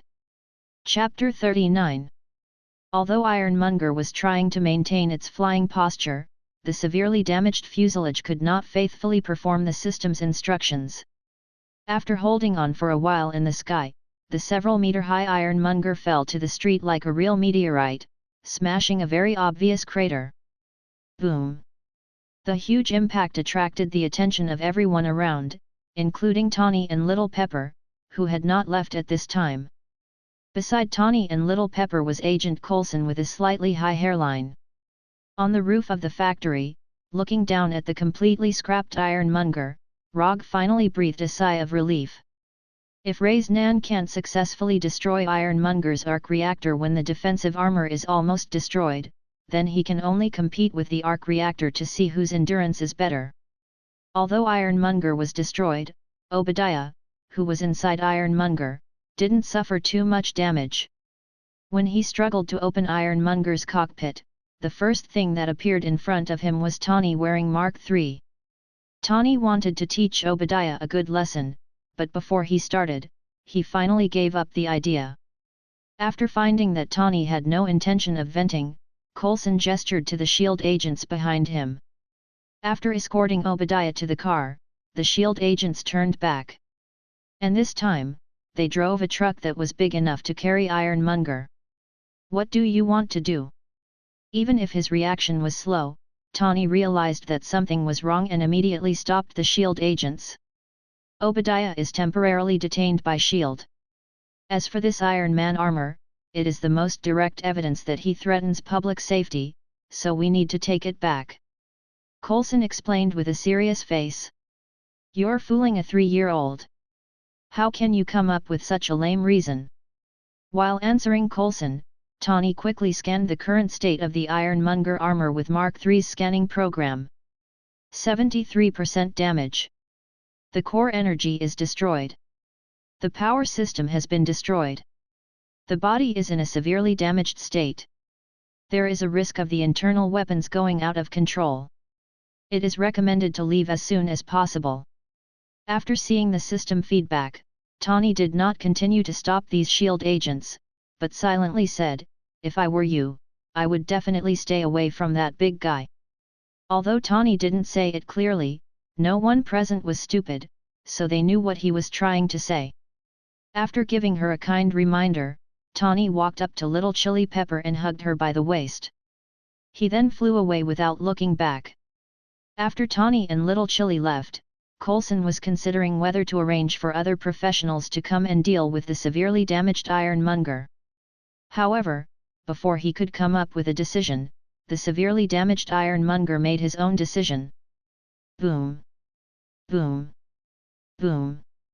The missiles on Ironmonger that had yet to be launched self-destructed one after another. Amidst the violent explosions and flames, Ironmonger completed the entire process of being destroyed and completely scrapped. After confirming that Ironmonger had completely lost its ability to move, Rogge directly returned to the office with the Flying Thunder God and then sat down on the sofa. The battle with Ironmonger did not make him feel any pleasure. The fight was fought and he won, but he was not happy at all. In his boredom, Rogge took out the commission scroll written by Tawny and wanted to see how many US dollars Tawny had written. Although no matter how many US dollars it would not affect the sending of ninja coins, but he still wanted to see what kind of price Tawny would write. After opening the scroll, he saw a number that was not very amazing, but definitely not small. 50 million US dollars. He didn't know if Tawny did it deliberately or just casually. His commission reward this time was exactly 1,000 times the reward of the last Coulson commission. 50,000 US dollars or 50 million US dollars. For him, it was just icing on the cake. If it wasn't for ninja coins, who would be willing to earn this hard-earned money all day long? Wouldn't it be better to stay at home and watch TV and play games? Just as he put down the scroll in his hand, his phone that he almost never carried with him received a transfer message. The transfer amount was exactly 50 million US dollars. When the transfer was completed, the commission mission in the system was also updated immediately. Commission content: defeat Obadiah. Commission status: completed. Commission reward: 20 ninja coins. The number of ninja coins that Rogge had not consumed also changed back to 25 at this time. After receiving the ninja coins, he used Chakra's perception to sense the Punisher's current location. Then, he used the Flying Thor on the Punisher to directly teleport to him. This flying Thor was a new technique he left behind after the Punisher completed the Edo Tensei.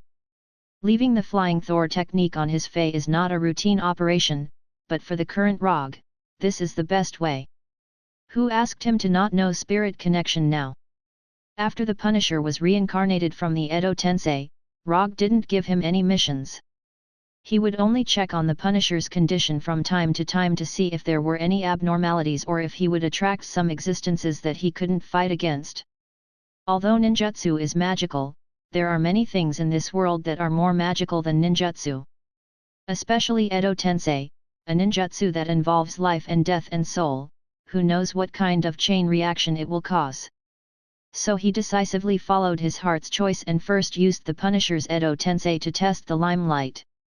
If there is no big impact, then he doesn't mind implementing his crazy plan. According to the situation in the past few days, the Punisher that was reincarnated by the Edo Tensei did not encounter any accidents. Everything seemed to be very calm, at least it seems so for now. Now I'll give you a mission.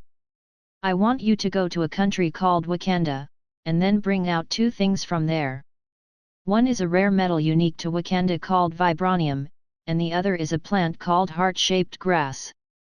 Among these 2 things, vibranium is a must, and the amount can't be too little, at least enough to make a katana. As for the heart-shaped grass, it depends on your own fate. If possible, bring the heart-shaped grass back. If you can't find the heart-shaped grass, vibranium will do. Although Wakanda has high-tech not known to the outside world, Rogge is not very worried about the Punisher's safety. For the Punisher with the Edo Tensei body, Wakanda is at most a country with slightly more advanced weapons. No problem. I'll go now. The Punisher quickly agreed to Rogge's order. To be precise, the option of refusing did not exist in his mind. Chapter 40. After assigning the task to the Punisher, Rogge returned to his secret nest through the flying Thor. He didn't know if the weapon made by vibranium can successfully use Chidori blade. Rogge was very interested in Chidori blade. Not to mention the lethality of Chidori blade, just its appearance alone is worth learning. As for whether the Punisher can successfully obtain vibranium from Wakanda, he wasn't particularly worried about this. Although Wakanda has ultra-high vibranium technology, it doesn't mean that they can protect vibranium without any leakage.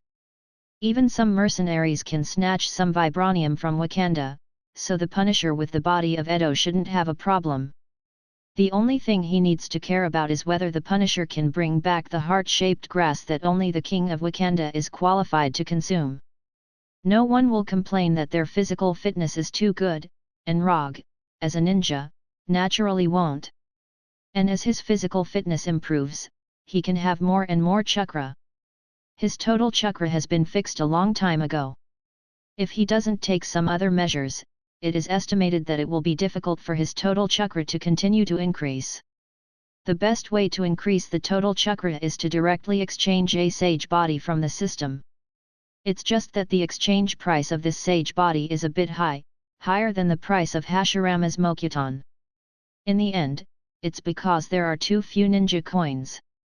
If he has enough ninja coins, he won't have to worry about these things. He can exchange whatever he wants, even if it's Mangekyo Sharingan, he can exchange it for one.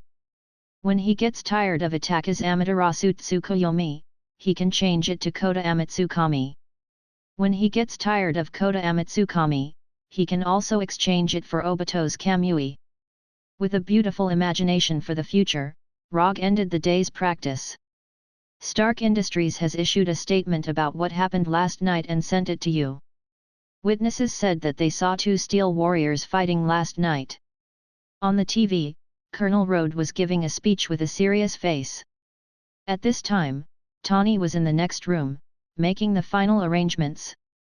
Tawny was holding the latest newspaper in his hand. The headline on it was "Who is Iron Man?" Iron Man, this name is quite catchy, but it's a little inaccurate. To be precise, the main material of the battlesuit is gold titanium alloy, but as a title, it is quite vivid. Tawny said to Little Chili Pepper who was beside him as he read the newspaper. At this moment, Little Chili Pepper was helping Tawny with his image, making him look more spirited. Here are all your excuses. Just as Little Pepper was about to finish Tawny's makeup, Coulson suddenly appeared in front of her. You were on the yacht at that time. Little Pepper took you to Avalon Island for a night. We also have the testimonies of 50 other people. In this statement, except for the fact that he stayed with Little Chili Pepper for a night, the rest was specially created by S.H.I.E.L.D. I think it would be better to say that it was just me and Little Chili Pepper. Tawny looked at the prepared statement of S.H.I.E.L.D. and expressed his opinion. That's fine too. You just have to say the contents word by word. Coulson did not care much about these trivial matters. Why is there no Theobadiah here? After carefully reading the statement in his hand, Tawny asked doubtfully. We handled it. He went on vacation. The accident rate of small planes has always been quite high. It seems that S.H.I.E.L.D. doesn't intend to let Theobadiah leave for a while. Don't you think this is too much like a movie script? Saying that one of my bodyguards got a robot? Mr. Stark, this is not my priority. Just read the statement and this matter will subside. Come on in a minute and a half. After explaining, Coulson left the room directly. Let's perform on stage. Little Chili Pepper picked up Tawny's suit jacket and helped him put it on. In fact, the name Iron Man is really good. I didn't even think of this name. You are not Iron Man. I am. You are not. I am. You know what, if I were Iron Man, my girlfriend who knew my identity would be happy and worried, but this kind of psychological struggle would only make her love me more and more. Tawny made a final concluding speech. Colonel Rogge, who was at the press conference, also said at this time, now, Mr. Stark is going to make a statement. He will not answer questions from the reporters, thank you. After that, Colonel Rogge stepped aside from the podium. The last press conference was a long time ago, I'll read from the script. Tawny took out the statement prepared by S.H.I.E.L.D.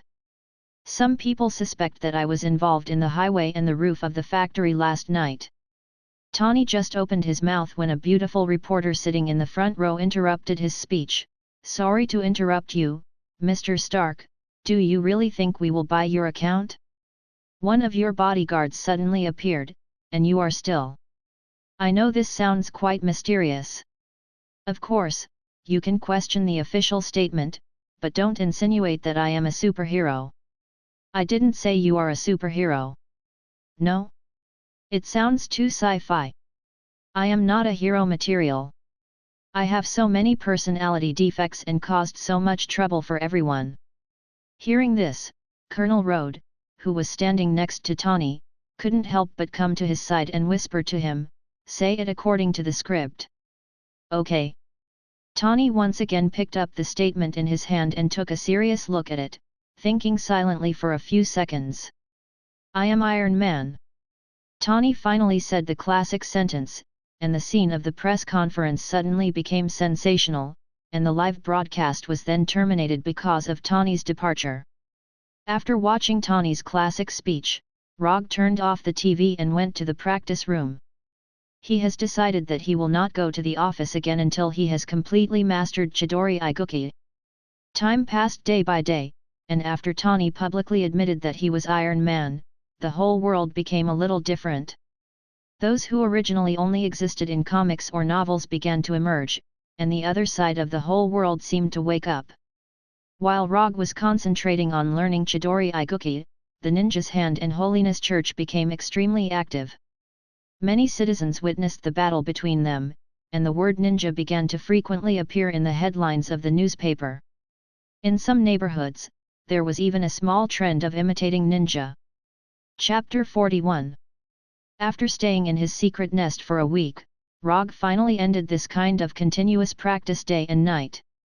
After this period of practice, he successfully extended the attack range of Chidori Sharp Spear to 5 meters, and after thoroughly mastering Chidori Sharp Spear, he also took the opportunity to learn Chidori Flow in one go. So in his attribute panel, he also successfully gained 2 lightning ninjutsu, Chidori Sharp Spear and Chidori Flow. Although the emergence of Chidori Sharp Spear and Chidori Flow did not increase his strength significantly, it provided more possibilities for him to fight. After a comfortable bath, Rogge came to the office through the Thor. Compared to a week ago, there were obvious changes in the firm. After buying this place and transforming it into the office, Rogge has not done any decoration here.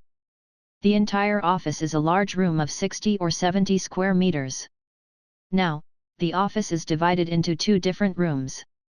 Inside is Rogge's office, and outside is Erika's office and client reception. Although the area is not large, it has begun to show some signs of a formal office. After pushing open the door and coming to the reception outside, Rogge saw Erika and two men sitting on the sofa. One of them was no stranger to him. It was Savant, who had just given him $5 million some time ago. The Asian man next to him, he didn't have any impression of him. However, judging from the man's dress and the momentum exuding from his body, he should be one of the 5 fingers of the hand, Murakami. Hello, Mr. Rogge, I haven't seen you for a long time. This is my partner, Murakami. After seeing Rogge coming out of the office, Savant immediately stood up and said with a smile on his face. If you only look at his current appearance, it is estimated that no one would think that this big black man in a black suit with a simple smile on his face would be one of the notorious leaders of the Hand. Actually, it's not that long. Let's talk in my office. Rogge didn't know what Savant and Murakami were up to, but judging from Savant's behavior, it shouldn't be anything bad. After entering Rogge's office and taking their seats, Savant put an exquisite and high-end suitcase on the desk and said, "We're here for a commission. If Mr. Rogge is interested, the things inside will be your reward." After that, Savant opened the suitcase and revealed the items inside. Inside the suitcase were pieces of white bones that looked no different from ordinary animal bones. Although Savant had not introduced them, Rogge had already recognized the origin of these bones. The reason why the 5 fingers on the hand could surpass the limits of the human body and survive for hundreds of years was because of these white dragon bones in front of him. These are dragon bones, the bones left behind after the death of the legendary dragon god. After taking them in the right way, you can obtain amazing vitality, greatly extend your life, and even bring the dead back to life. Although Savant's words sounded unreliable, what he said was true. Dragon bones did have the effect of prolonging life and bringing the dead back to life. Although there were many restrictions on bringing the dead back to life, in general, it was worthy of the name of bringing the dead back to life. The reward is good. Tell me the content of your commission. But I have to remind you in advance that asking you to introduce the content of the commission doesn't mean that I will accept your commission. In order to avoid unnecessary trouble, Rogge introduced the rules of his side in advance. No problem. Savant replied immediately. Although Murakami came to the office with Savant, it was obvious that Savant was the main person to communicate with this time. In fact, the content of the commission this time is very simple. We hope that Mr. Rogge can help us clear a secret stronghold of Kingpin.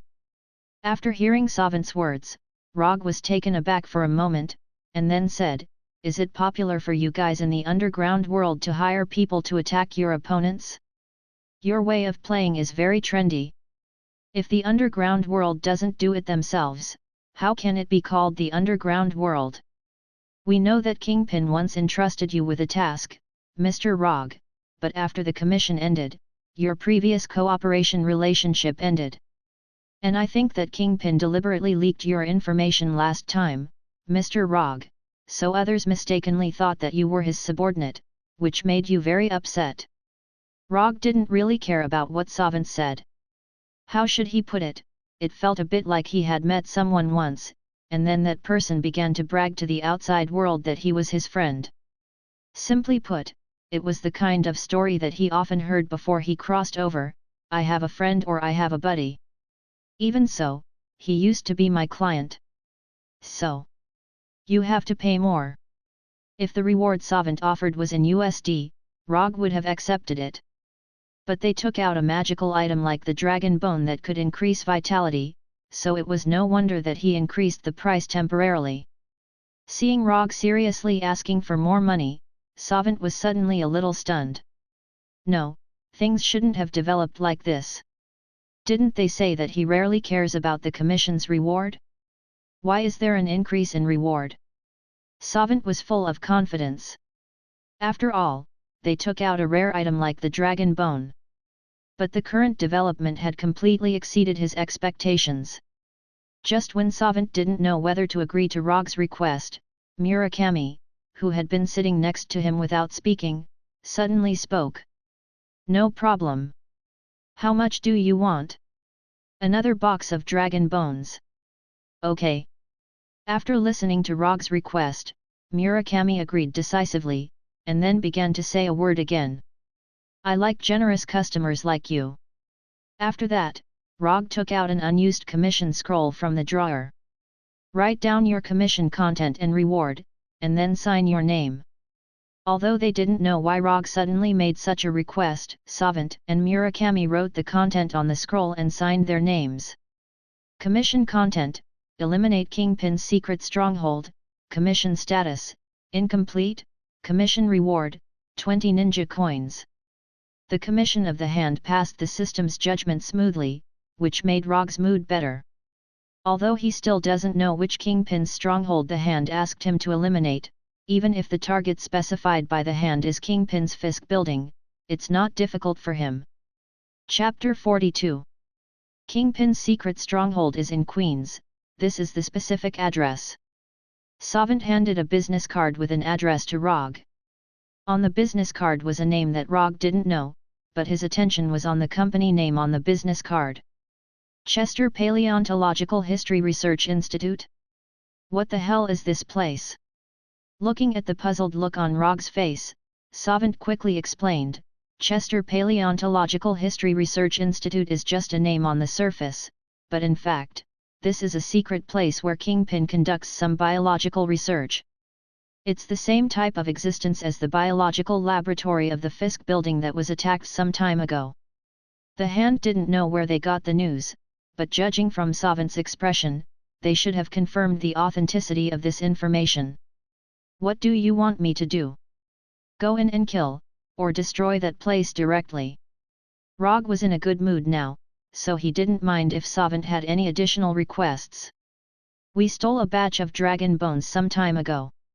According to our investigation, they are now in Kingpin's Research Institute. If possible, we hope you can bring back their research results. Of course, if this is difficult, you can just kill the researchers inside or destroy the research facilities inside. Although Savant seemed to be introducing the content of the commission with a serious face, Rogge instinctively felt that they were hiding something, but he didn't specifically point this out. It was normal for an organization like the Hand to have some unspeakable secrets. As long as these things they concealed did not affect the commission, Rogge didn't bother to pay attention to them. No problem. But before you do it, I hope you can pay the reward first. Although the Hand didn't look like they would renege on a debt, Rogge still decided to collect the reward in advance. Of course, the rest will be sent over tomorrow. After confirming the time of payment, Savant and Murakami left the office. After returning to the car, Savant asked Murakami in confusion, "Why did you agree to his increase? This is different from what we discussed before. If you don't increase the price, are you going to go to the research institute yourself?" Murakami asked. "But we don't have many dragon bones left. If you give us more, we won't have much left. It's just that we don't have much left now." After hearing Murakami's answer, Savant finally fell silent. After Savant and Murakami left the office, Rogge returned to his home with the dragon bones and exchanged them for a small item worth 1 ninja coin from the system. At the moment when the number of shinobi coins he had not consumed changed from 25 to 24, a set of square instruments with the width of a suitcase and written with various techniques appeared on the table in front of him out of thin air. Biological Tissue Energy Purification Separator No. 2. Inventor, Orochimaru. Rogge wasn't sure if this thing really existed in Naruto's world, but since the inventor is the #1 mad scientist in Naruto's world, the possibility of this thing existing is very high. When the separator #2 appeared, Rogge put all the dragon bones into the separator and then input his chakra. With the input of chakra, the separator filled with various strange techniques suddenly flashed with a burst of not dazzling but slightly strange green light. After continuously inputting chakra for more than 10 minutes, the terrifying green light emitted by the separator finally disappeared, and a test tube with the same color liquid emerged from the separator. This color doesn't look right? After picking up the test tube with the thickness of a finger and carefully looking at it for a few minutes, Rogge still couldn't make up his mind to drink it directly. For a man, this color is usually a symbol of misfortune. After a few minutes of hesitation, he still raised the test tube and then drank the liquid inside. If there was really a problem with the system's things, then he would have died in New York a few years ago. With this thought in mind, he drank the green liquid in the tube. Although these things purified from the dragon bones exuded some strange green light, they were no different from ordinary mineral water. He even doubted whether he had drunk it or not. Just as he was wondering if Sawanda had given him a batch of fake dragon bones, an indescribably exuberant life force surged out. This terrifyingly exuberant life force flowed uncontrollably through his body. However, every time this life force flowed, he could clearly feel his body grow a little stronger. This situation only lasted for a few minutes and disappeared. When everything returned to normal, he first opened his property panel, and then looked at the column of chakra amount. He saw the number 5 on the column of chakra amount was constantly changing, and it began to gradually increase until it increased to 8. Chakra amount, 8 calories. This was the system's final evaluation. Seeing that the amount of chakra that had not changed for more than a year had changed again, Rogge finally breathed a sigh of relief. He had been worried that the limit of his chakra was 5 calories, but now he could finally rest assured. In fact, 5 calories of chakra was not a small amount, but when it came to things like chakra, no one would complain about having too much. If it was possible, he would not mind his chakra becoming Chattanooga. However, he could only think about it for now. The dragon bones in a suitcase could increase it by 3 calories, and there was another case tomorrow, so it should be able to increase it to 11 calories. Since the hand was willing to take out 2 suitcases of dragon bones to commission, it meant that they must have more dragon bones in their hands. If he took all the dragon bones in their hands, maybe he could. Rogge suddenly felt that the ninja organization of the hand was still very valuable. Although a few unfriendly thoughts about the hand now appeared in his mind, all of these could only be carried out after he received the second case of dragon bones and completed the commission. The hand delivered the dragon bones on time, and he drank the second tube of purified green liquid. He did not know if the system had fixed a bug, or if his body had developed a resistance to dragon bones. After drinking the second tube of purified dragon bone liquid, Rogge's total chakra amount did not increase to 11 calories as planned, but stayed at 10 calories. This discovery disappointed him a lot. Chapter 43. Originally, he thought that he could rely on a large amount of dragon bones to quickly increase the amount of chakra. However, based on the current situation, he could only increase it a few more times. Although the effect would gradually decrease, no matter what, the dragon bones could still slightly increase the amount of chakra.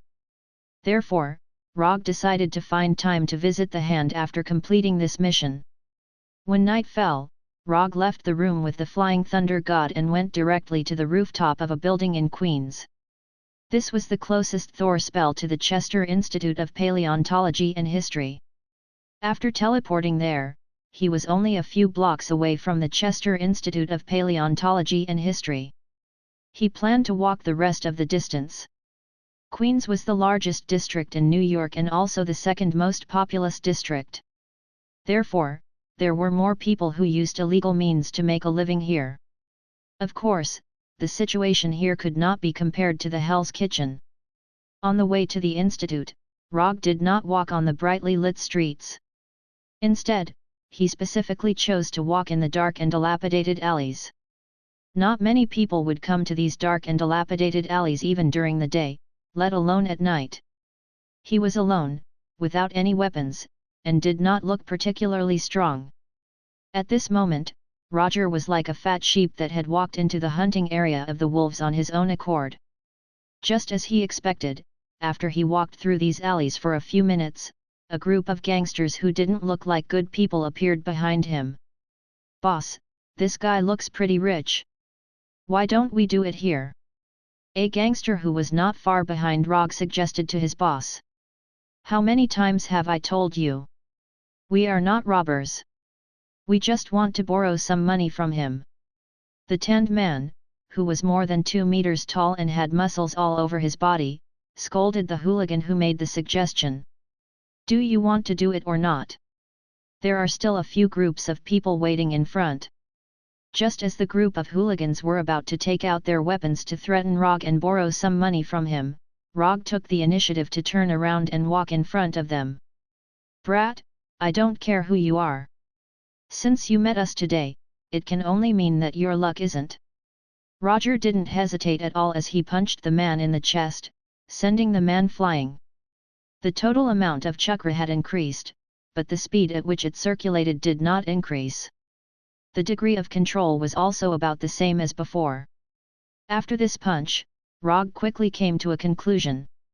The reason why he deliberately chose these small alleys was to test if the sudden increase in chakra would have any effect on the battle. After sending the leader flying, he spent a few seconds knocking down the rest of the gangsters. Half an hour later, when he left these small alleys, there were already more than 50 hoodlums from 6 different gangs lying behind him. These battles that couldn't even be considered a warm-up didn't burden him at all. They only allowed him to adapt to the sudden increase in chakra. Looking at the plaque of the Chester Institute of Paleontology and History in front of him, Rogge used chakra sensing to sense the situation in the institute. The energy state of this person's body was very strange. Most of the people in the institute were in a normal state. The only difference was that their life force was weak and strong. However, one of them was shrouded in a strange energy that he had never seen before. Interesting. Rogge originally thought that this mission would be boring, but now it seemed that there was a reason why the Hand didn't attack this place personally. If not, the Hand wouldn't have entrusted him with the dragon bone. With chakra gathered under his feet, Rogge jumped over the several meters high wall of the institute and easily entered the institute.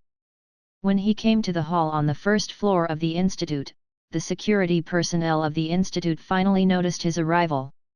Without any questions, after seeing his figure, these security personnel immediately pulled out their pistols and pulled the trigger without hesitation. Kill an unfamiliar guest as soon as possible?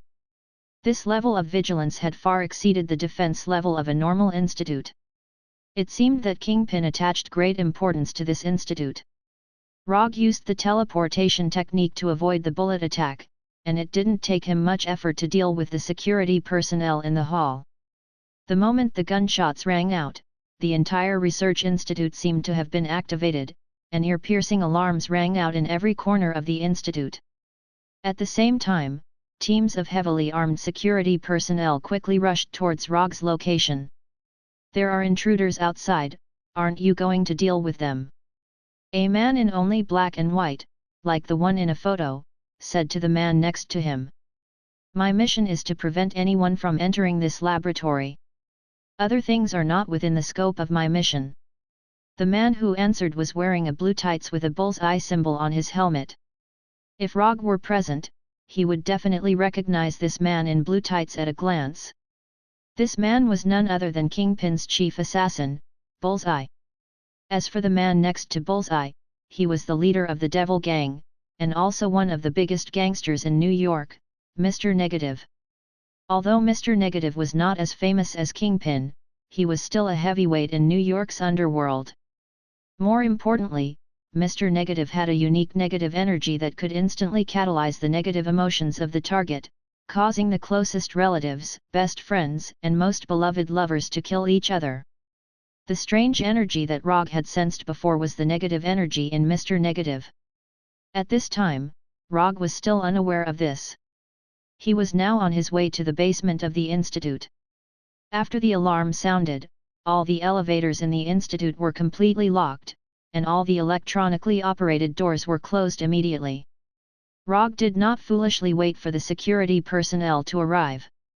After figuring out the structure of the institute, he quickly knocked down the security personnel in front of him and forced his way to the basement of the institute. The institute had a total of 3 floors, 1 above ground and 2 below ground.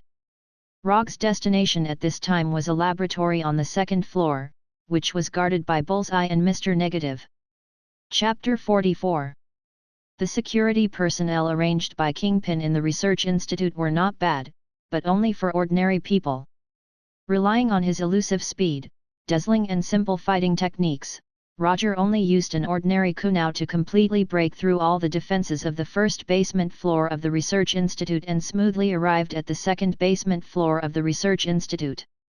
Compared with the first floor, the second floor had not changed much. The only difference was that the number of combatants on the second floor was far more than on the first floor.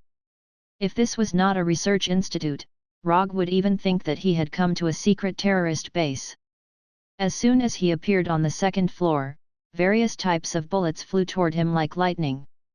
Putting aside the automatic rifles and pistols, Rogge even saw the security personnel take out RPG rocket launchers that were only used to destroy fortifications and armored vehicles when they were dodging the shots of the security personnel.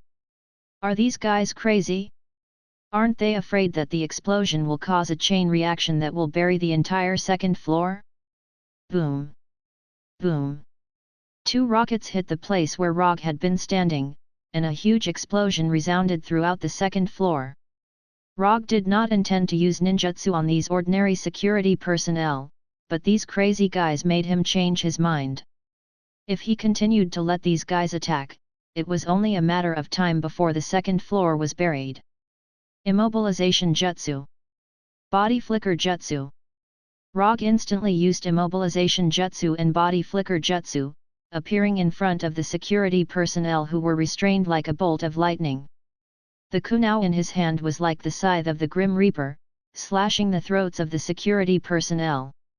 When he shook off the blood on his kunai, there were dozens of corpses scattered all over the place behind him. Your people are almost all dead. Are you still not going to do anything? Mr. Film glanced at the surveillance screen next to him and asked casually.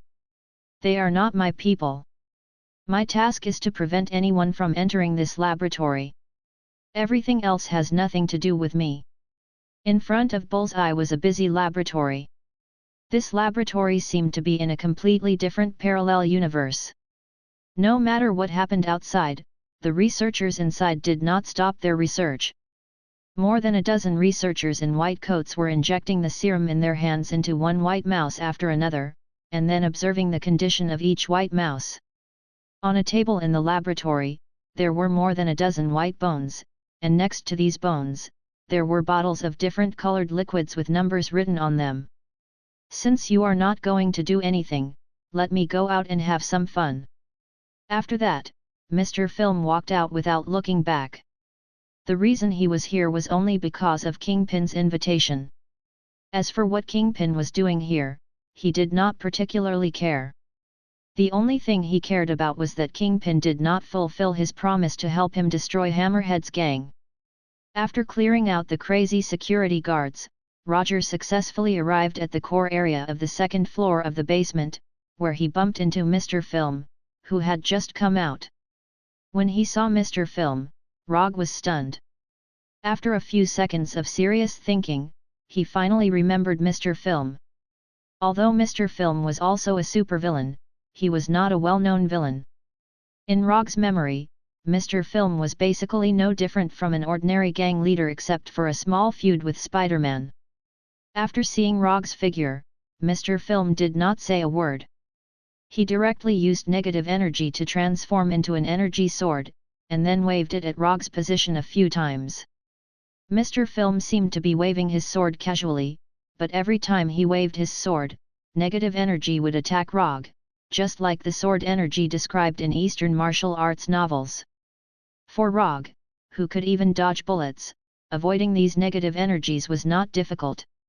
Just as he easily avoided these negative energy attacks, a strong negative energy suddenly erupted from Mr. Film's body. With Mr. Negative as the center, the negative energy quickly spread out in all directions, forming a 360-degree attack. The destructive power of this negative energy was not amazing, but it was extremely fast. Rogge used blink several times in a row to get out of the attack range of this negative energy. After discovering that the person in front of him was Mr. Film, Rogge had been paying attention to his every move. Turning negative energy into a weapon wasn't much. The real horror of Mr. Film was that his negative energy could instantly catalyze the negative emotions of the target, turning a lawful good person into a chaotic evil person in an instant. Although Rogge did not think he was a good person, he did not want to be catalyzed by Mr. Film's negative energy into negative emotions. Iron Water Cannon Technique. Without any hesitation, Rogge raised his right hand and used Iron Water Cannon Technique on Mr. Film. Although negative energy was Mr. Film's ultimate ability, his own strength was not to be underestimated. In the face of Rogge's sudden use of Iron Water Cannon Technique, Mr. Film jumped forward without caring about his image, avoiding the liquid bullets shot by the Iron Water Cannon Technique, and at the same time swung his sword a few times at Rogge. Before the negative energy hit Rogge, Rogge's figure disappeared in the tunnel. The negative energy hit the wall behind him hard, leaving a few very obvious cracks. Just when Mr. Film thought that Rogge had chosen to retreat, Rogge's figure suddenly appeared at the end of the tunnel, and then attacked him like lightning. With blink, Rogge crossed a distance of tens of meters in an instant, and came to a place only 2 or 3 meters away from Mr. Film. But before he could move forward, negative energy once again erupted from Mr. Film's body. Bang! Rogge, who was swept by the negative energy, suddenly turned into a cloud of smoke, and then disappeared. Before Mr. Film could react, another Rogge rushed out from the end of the tunnel, and then came to a place 2 or 3 meters in front of him. This time, Mr. Film did not continue to erupt with negative energy, but raised the negative energy sword in his hand. Bang! Rogge, who was hit by the negative energy sword, once again turned into smoke and disappeared. Before he could withdraw the negative energy sword, a third Rogge rushed out of the tunnel, and again came to a place 2 or 3 meters in front of him. Without any hesitation, Mr. Film once again erupted with negative energy, and this Rogge also turned into smoke and disappeared. 2 consecutive eruptions of negative energy in a short period of time exhausted him. But at this moment, a fourth Rogge rushed out of the tunnel. Chapter 45. After experiencing the first few Rogge's attacks, Mr. Film has roughly figured out Rogge's tactics. Is he planning to use this method to consume my negative energy? Isn't he underestimating me a little too much? Facing the fourth Rogge, Mr. Film didn't release his negative energy. He just raised the negative energy sword in his hand, intending to use his swordsmanship to deal with this Rogge.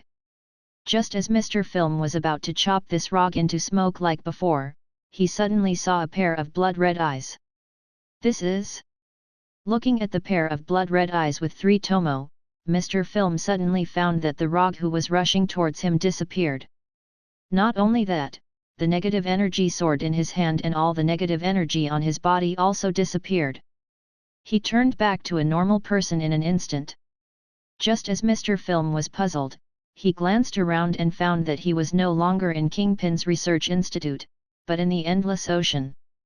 What the hell is going on? Before he could figure out what was going on, he saw the Golden Mountain cargo ship that was slowly falling silent. Corpses were floating on the surface of the sea. Looking at the strange yet familiar scene in front of him, Mr. Film felt that he seemed to have returned to the original Snakehead member, the nameless, powerless, and undignified Snakehead member.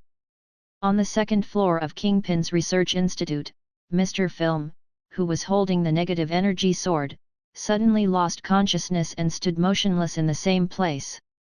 Until Rogge wiped his throat with the kunao, he couldn't recover from the strange illusion. Mr. Film fell heavily to the ground, and black blood flowed out of his throat that didn't look human at all. It wasn't until a few minutes after he died that Mr. Film, who only had black and white colors, returned to a normal human appearance, and the blood on the ground also turned into a bright red human color. With Mr. Film's death, the negative energy on his body also disappeared, and everything related to negative energy also returned to its original appearance. It was a pity that Mr. Film's negative energy was born from a comprehensive drug experiment. Otherwise, Rogge could have tried to use the ability of his 3-tomo Sharingan to copy the energy weapon ability of Mr. Film. In order to prevent Mr. Film's negative energy from catalyzing his own negative emotions, he used the Sharingan's illusion ability for the first time in battle. Judging from the current situation, the illusion of the Sharingan was very useful. Glancing at Mr. Film, who had completely lost his life, Rogge continued to walk towards his destination. Now, the only one standing in front of him was Bullseye. As long as he got rid of Bullseye and destroyed this place, the mission in hand would basically be complete. Through the surveillance footage in the room, Bullseye saw Mr. Film being killed by Rogge. Bullseye had a grave look on his face when he saw Mr. Film standing still and letting Roger cut his throat with the kunai. Although Bullseye had never fought with Rogge before, he was no stranger to Rogge. In fact, he was even a little familiar with him. No one knew how Roger appeared. The only thing that could be traced back was that he suddenly appeared in New York 3 years ago. On the surface, he appeared to be a private detective, but in reality, he was a ninja and began to accept various commissions. As an assassin, Bullseye saw the aura of one of his own kind in Rogge. But unlike him, Rogge also mastered all kinds of strange ninjutsu. Rogge had eliminated most of the resistance on the second floor of the basement. If no one stopped him, it wouldn't be long before he arrived at this laboratory. After thinking about it carefully, Bullseye finally left the laboratory with all kinds of weapons he had prepared. Instead of letting Rogge come here smoothly, it would be better to take the initiative to choose the battlefield outside. This way, even if he couldn't win, he would have more escape routes. As for whether or not he could stop Rogge, Bullseye wasn't very confident. But after carefully watching the battle between Rogge and Mr. Film, Bullseye found that Rogge wasn't very good at long-range combat.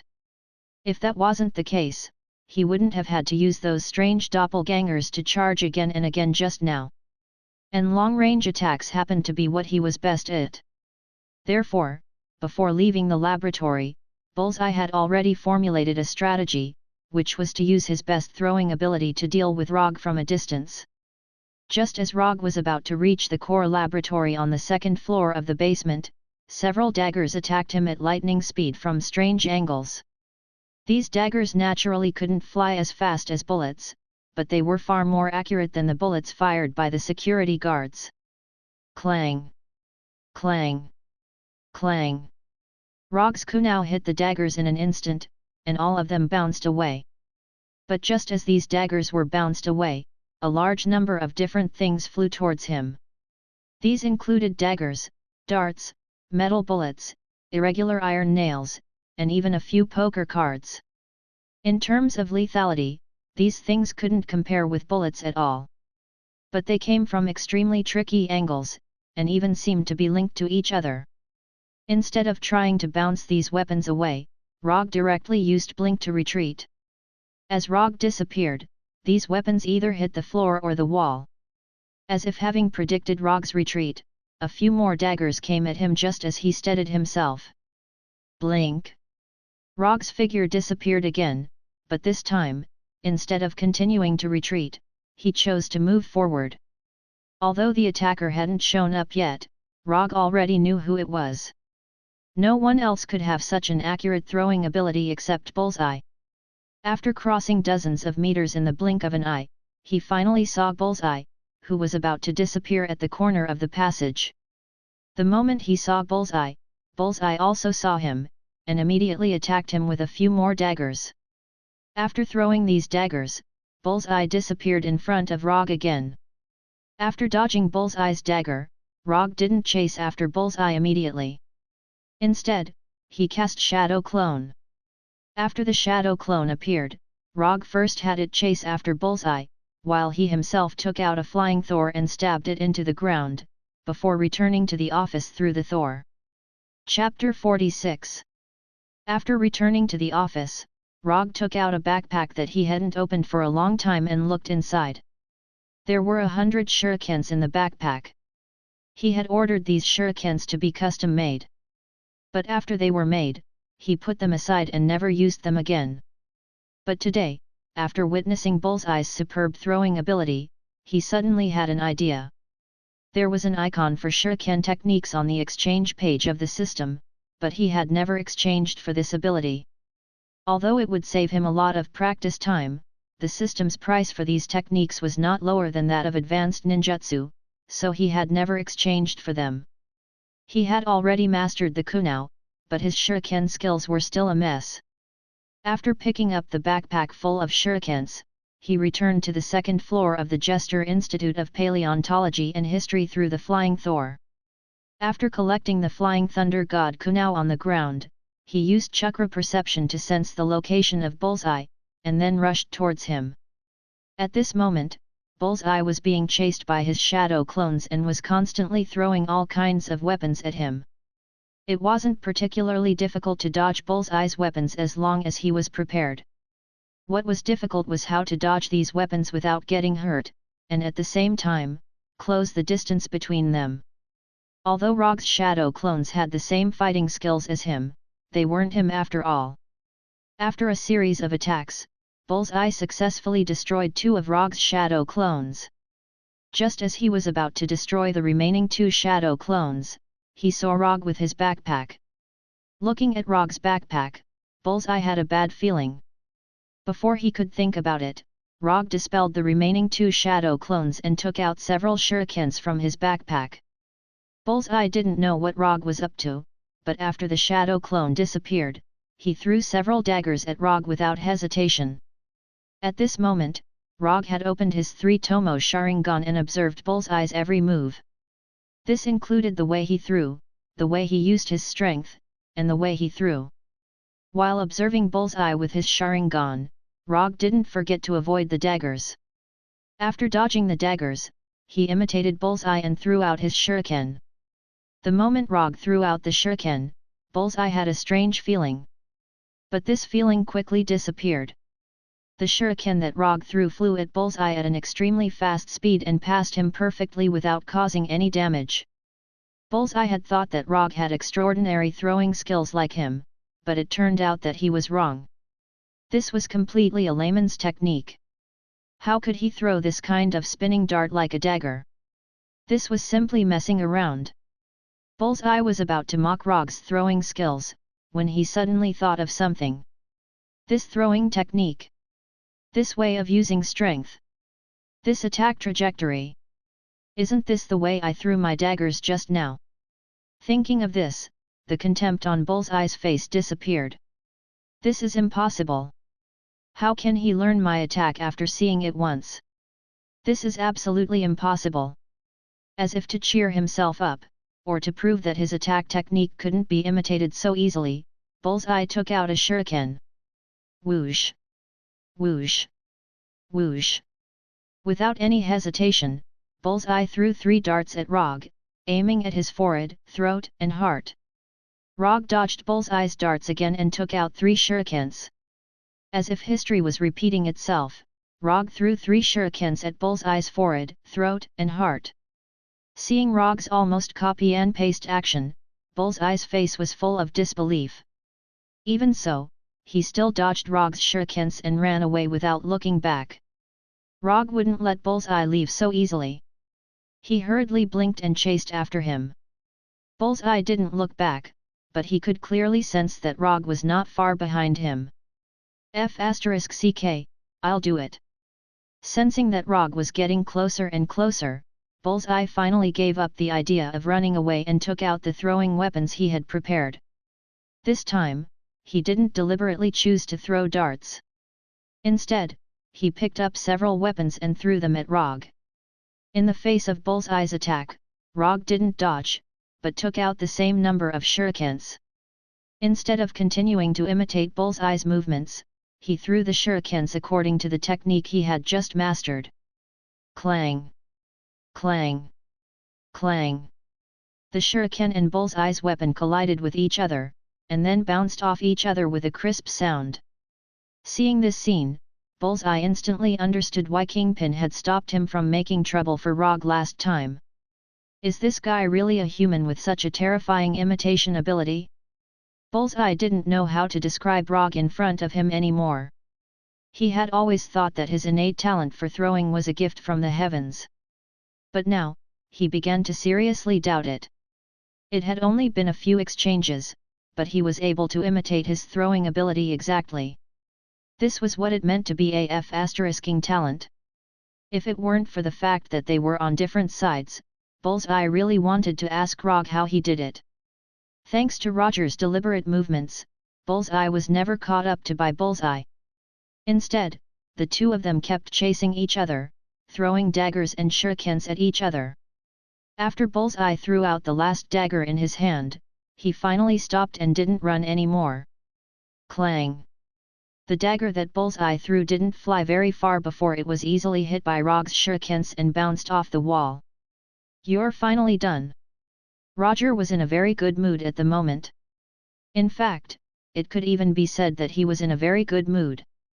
Thanks to Bullseye's selfless dedication, he quickly grasped how to throw the shuriken in an unreasonably short amount of time. He also learned some useful tricks from Bullseye. For example, how to throw a poker card with the power to tear a human's neck. Cut the crap. If you want to fight, just come at me. Bullseye didn't expect to defeat Rogge with a long-range attack. He drew his only melee weapon, which was a strange-looking dagger. Chapter 47. Seeing that Bullseye was about to engage in close combat, Rogge put away his shuriken and threw his backpack aside. To thank you for your contribution, I've decided to give you the treatment of a real warrior. As soon as he said that, a white electric current appeared in Rogge's right hand, and at the same time, 1,000 birds chirped. The treatment of a real warrior? What does that mean? Bullseye didn't know what Rogge meant by a real warrior, but when he saw his right hand that seemed to have turned into lightning, he couldn't help but want to run away immediately. But in the end, he overcame his instinct to run away. Clenching his dagger, he watched Rogge's every move with a solemn expression. Running away now would only lead to a faster death, so he decided to stay and fight for the slim chance of victory. This ninjutsu is called Chidori. I've never used this ninjutsu in a fight since I learned it. To be able to be the first person to die in the 1,000 birds, it should be enough for you. Hearing Rogge's calm words, Bullseye couldn't help but swallow. Who wants to be the first person to die in this ninjutsu? Don't force your thoughts on others. While Bullseye was watching Rogge's every move, Rogge suddenly disappeared in front of him. Before Bullseye could react, Rogge had crossed a distance of more than 10 meters and appeared in front of him in an instant. After sensing Rogge's appearance, Bullseye instinctively wanted to raise his dagger and stab Rogge. However, at this moment, he saw Rogge's right hand. He saw the right hand that was inserted into his chest, and at the same time, it was shining with white electricity. When did he do that? Before Bullseye could come to a conclusion, a mouthful of blood gushed up his throat. Just as Bullseye was about to vomit blood, Rogge disappeared again and reappeared 5 or 6 meters away. Puff! Bullseye spat out a mouthful of blood uncontrollably, then fell to his knees powerlessly. Although Bullseye did not observe his wounds carefully, as a top assassin, Bullseye knew very well that Rogge's right hand, which was covered in white lightning, had pierced through his body. You are really a monster. After saying that, Bullseye fell to the ground as if he had lost all his strength. He had completely lost his life. Glancing at the lifeless Bullseye, Rogge picked up the backpack that had just been thrown away, and then found a random laboratory to clean the blood on his right hand. The only thing he is not satisfied with is that after using Chidori to kill people, his right hand will inevitably be stained with the blood of the enemy. It was troublesome to wash his hands after killing someone. After silently cleaning up the blood on his right hand, Rogge came to the core laboratory on the second floor of the basement. When his figure appeared in the laboratory, the busy researchers paused for a moment, then continued their work as if he did not appear at all. It seems that these researchers thought that he was Kingpin's man. In the following time, Rogge cleaned up all the researchers in the laboratory, then took away their unused keel and the numbered bottles. Of course, he also took a thick experimental research report. After doing all this, he went to the central control room of the research institute, intending to study how to destroy the place with the least effort. Just as he was considering whether to get some explosives back, he saw a button in the central control room. The self-destruct button. Do not touch it unless it is an emergency. There was a very considerate reminder above the button, for fear that others would not know the function of the button. After finding the key to turn on the button from a corpse in the central control room, Rogge decisively pressed the button. The moment he pressed the self-destruct button, the whole research institute lit up with a red alarm light, and a 5-minute countdown appeared on the screen in the central control room. The commission is done, I can go back now. Kingpin's crisis awareness saved Rogge a lot of time. After taking a final look at the research institute, he returned to the office with the Flying Thunder God. Because the hand has already paid the reward in advance, as long as the research institute explodes, the system will judge the commission as completed and send him 20 ninja coins. After waiting silently for 5 minutes, Rogge opened the commission page of the system and saw what he wanted to see. Commission content: eliminate Kingpin's secret stronghold. Commission status: completed. Commission reward: 20 ninja coins sent. Ninja coins not consumed: 44. After taking back his gaze from the system, Rogge picked up the information taken out from the research institute and browsed it carefully. At the same time, Kingpin, in a mansion in the suburbs of New York, received a call from his men. The Chester Paleontological History Institute was invaded and the self-destruct program was activated. After a pause for a few seconds, the person on the other end of the phone continued, "The intruder is suspected to be Rogge. Before the research institute self-destructed, we received the relevant report. In addition, Bullseye has lost contact with Mr. Negative and is suspected to be dead." After saying that, the person on the other end of the phone didn't even dare to breathe, silently waiting for Kingpin's answer. After listening to the report, Kingpin didn't give a reply immediately. After nearly a minute of depressing atmosphere, Kingpin finally said, "Got it. From now on, send someone to follow the 5 guys in the hand of the hand 24 hours a day, and keep an eye on all their bases." After saying that, Kingpin directly crushed the phone in his hand. He didn't say how to deal with Rogge, because he wasn't sure if he really wanted to fight with Rogge. In the face of people like Rogge, unless he had absolute confidence in killing him, any action may cause him to resist fiercely. Thinking of this, Kingpin felt a faint tingling in his right hand. New York, in a secret base in the hand of the hand of the hand of the hand, 5 fingers appeared together in a room. Rogge has destroyed the Chester Paleontological History Institute. We now have more time to arrange the previous plan, Savant said with a serious face. At the same time that Kingpin received the news, the hand of the hand also received the news. This won't take too long. Kingpin will find out sooner or later, we must act as soon as possible. Murakami also gave his own suggestion. The problem now is that once we start to carry out the plan, we can't continue to hide it from Kingpin, and the other organizations won't let us carry out the plan. The one who spoke now was Mrs. Gao, who looked kind. However, only those who really knew her would know what kind of viciousness and terror was hidden under her kind appearance. Chapter 48.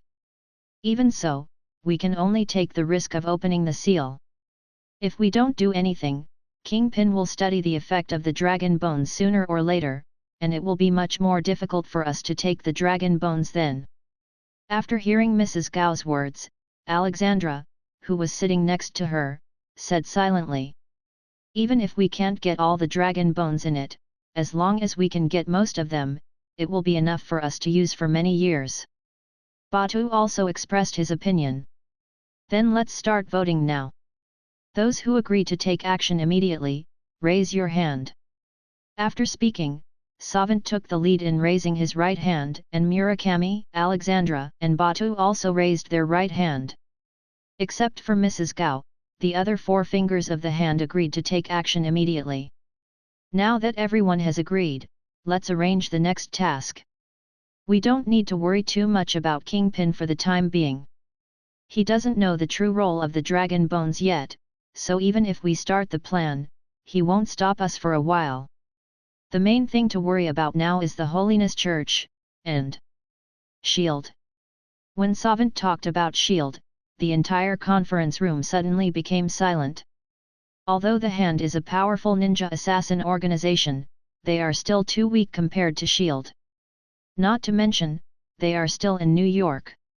Going to war with Shield in such a place is no different from attacking Shield's triple curved wing headquarters. After a few minutes of silence, Mrs. Gao took the lead and said, "I will deal with the Holiness Church, Alexandra will come with me." Alexandra did not object to Mrs. Gao's proposal and nodded silently.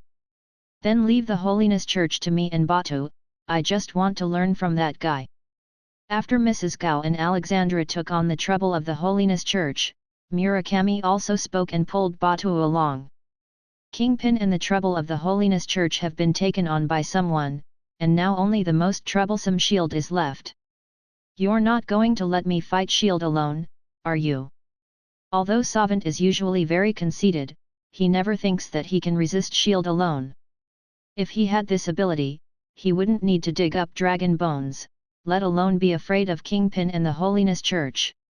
In the past, there were many organizations and forces in the world who did not believe in evil and wanted to provoke Shield, but without exception, they were all removed and became part of Shield's merit.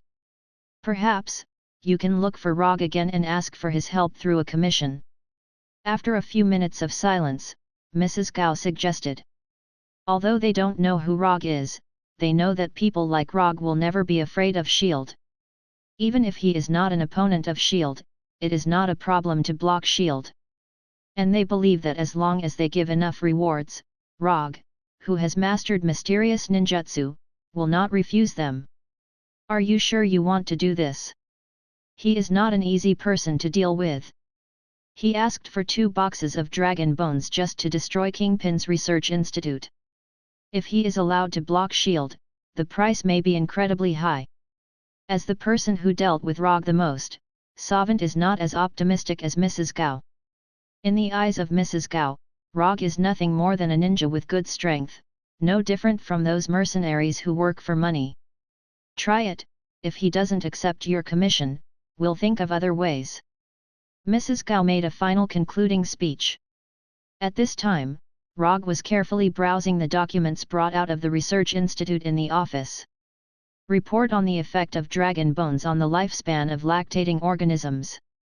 Dragon bones energy analysis report. Research report on the use of dragon bones energy. Dragon bones strengthening research on mammals. Among the documents brought out by Rogge, there were more than a dozen research reports.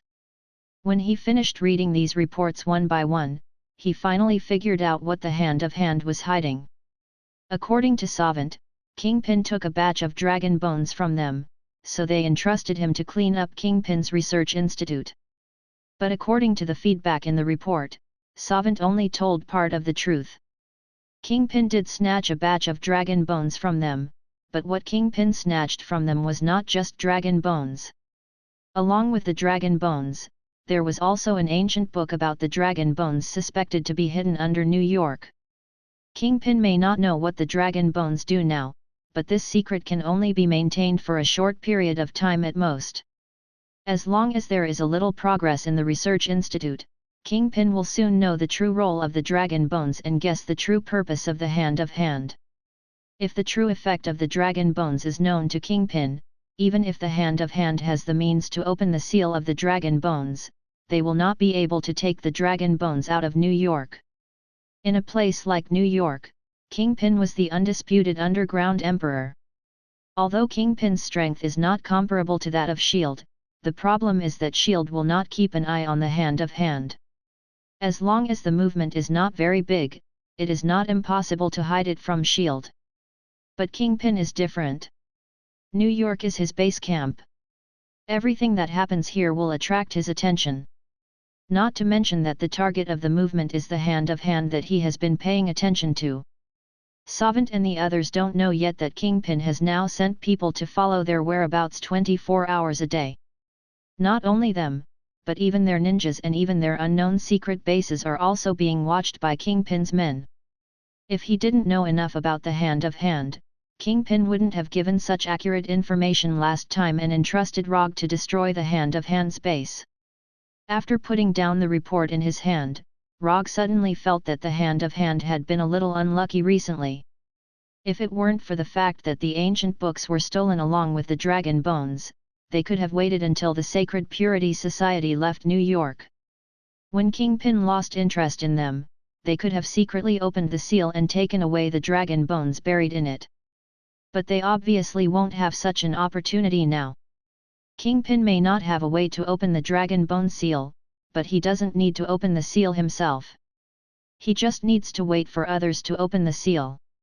Kingpin is not very good at breaking the seal, but he is definitely an experienced veteran when it comes to robbing things, especially from the hand of hand. Chapter 49. Although Rogge was not sure what the hand of hand would do, he had already made a decision. That was to add some extra difficulty to the hand of hand's already difficult situation.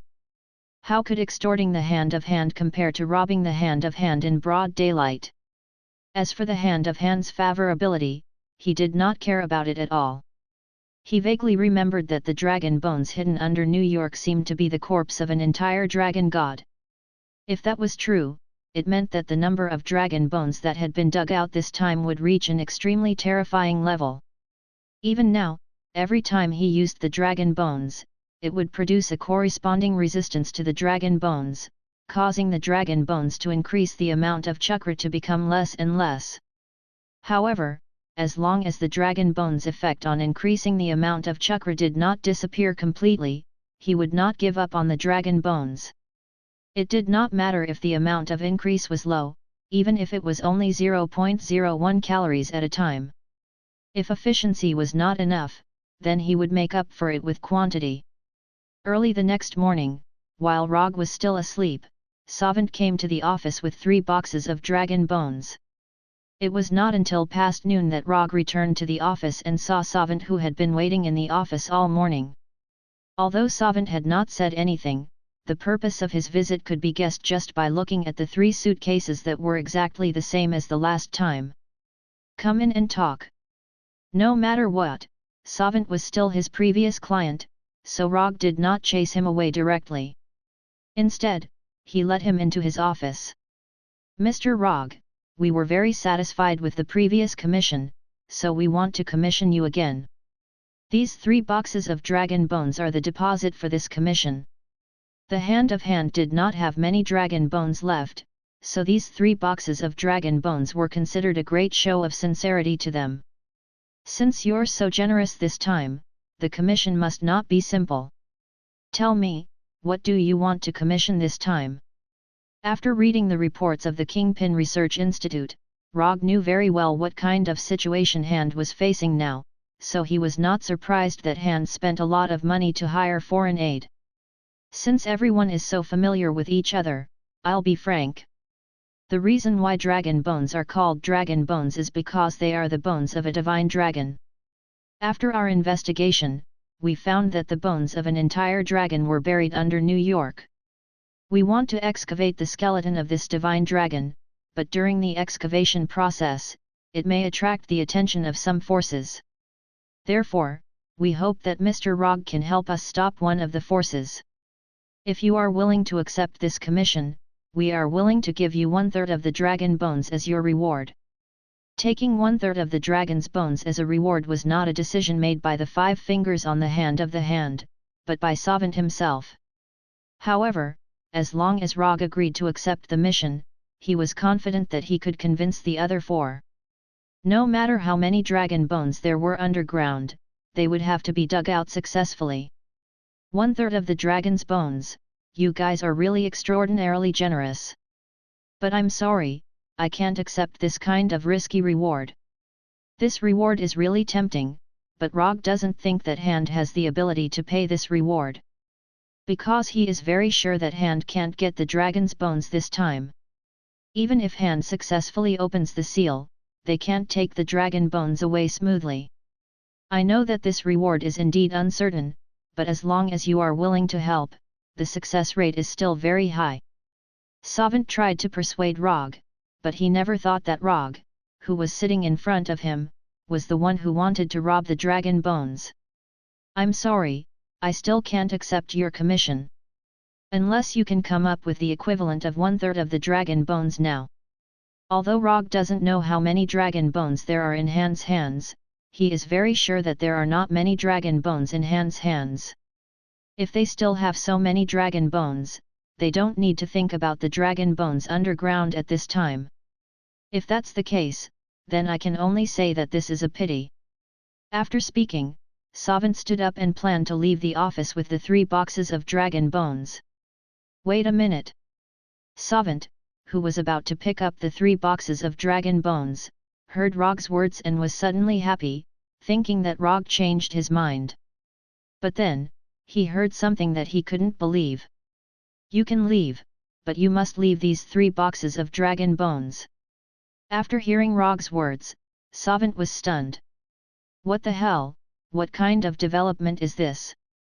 Before he could figure out what was going on, Rogge said again, consulting fee, 3 boxes of dragon bones. Although it was no different from daylight robbery, he still needed to have an excuse. Are you planning to daylight robbery? Savant's expression became extremely serious. As an old monster who has lived for hundreds of years, how could he not understand the real meaning of Rogge's words? Yes, I'm going to daylight robbery. Why, do you have a problem with that? Anyway, he was about to have a bad relationship with Hand, so Rogge didn't mind bringing forward the time a little. Good, very good. Hand will remember this. Looking at the casual look on Rogge's face, Savant quickly made a decision and immediately gave up the 3 boxes of dragon bones, and then left without looking back. Rogge was not surprised by Savant's decisiveness. In this completely disadvantaged situation, even if Savant didn't want to, there was nothing he could do. Verbal or physical resistance wouldn't change the outcome. In that case, it is better to give up immediately. Although this behavior seems to be cowardly, it is the most reasonable way at present with the least loss. If he doesn't do this, maybe there will be more than 3 boxes of dragon bones left. After Savant left, Rogge returned home with the 3 boxes of dragon bones, and then threw the 3 boxes of dragon bones, and the dragon bones brought back from the Research Institute last night, all into the biological tissue energy purification separator number 2 made by Orochimaru. After drinking all the purified green liquid, Kurito's chakra volume increased once again. Chakra capacity, 12 calories. Nearly 4 suitcases of dragon bones only increased the capacity of chakra by 2 calories.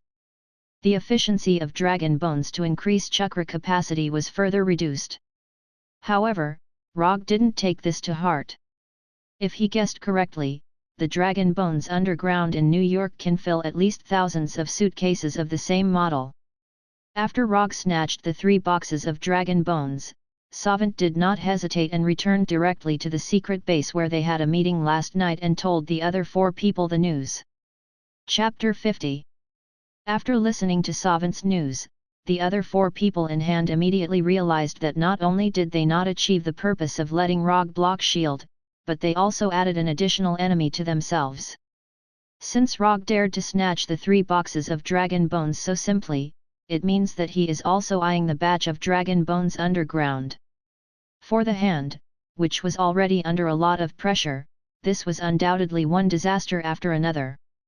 But they have no other choice now. Even with Rogge and Kingpin blocking them, they can only take the risk of opening the dragon bone seal underground. If they don't do it now, they will completely lose their last advantage when the specific location of the dragon bones underground in New York is exposed. The situation they need to face at that time will only be worse than it is now. After the amount of chakra further increased, Rogge did not go to the office again but waited patiently at home. Although he doesn't know when Hand will open the Dragon Bone Seal underground, he is not in a hurry. Based on the information that Savanda had divulged, when the Dragon Bone Seal was opened, there would be an obvious commotion. If not for this, Hand doesn't need to worry about being stopped by others at all.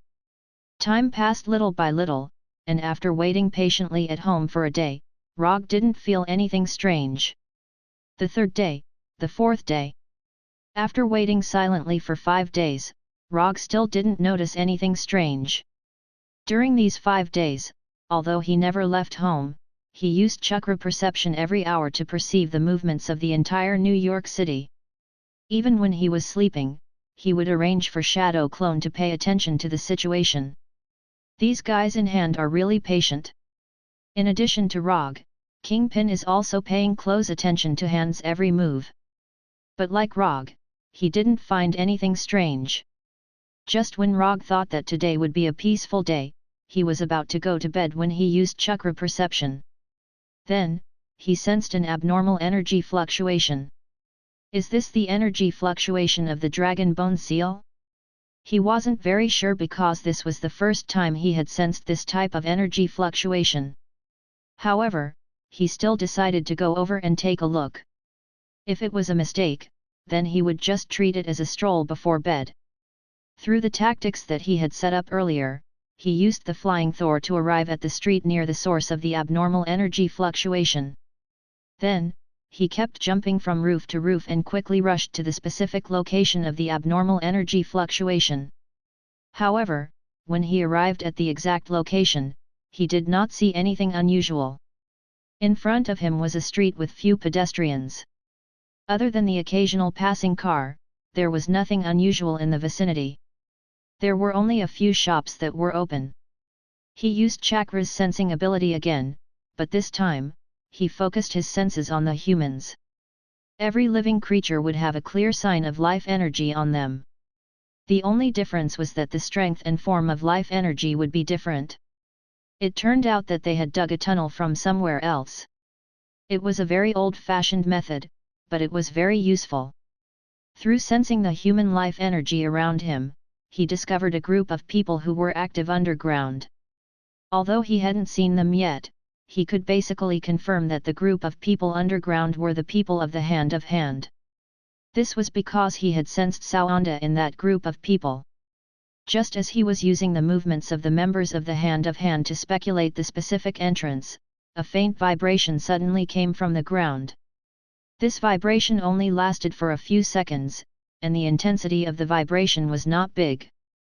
But not long after, the intensity of the vibration began to increase significantly, and the duration began to become longer. This small earthquake-like vibration lasted for more than a minute before it began to slowly disappear. Before the vibration disappeared, Rogge used the body flicker technique to rush to the underground entrance. The entrance to the underground passage was arranged in a warehouse. In order to avoid unnecessary suspicion, the Hand of Hand only sent a few ninjas in normal clothes to guard the door of the warehouse. These ninjas were not so much used to guard the entrance as to act as a living alarm. After arriving at the door of the warehouse, Rogge didn't waste time on these ninjas. Using a speed beyond the limit of human vision, he quickly came to these ninjas and then cut their throats with a kunai.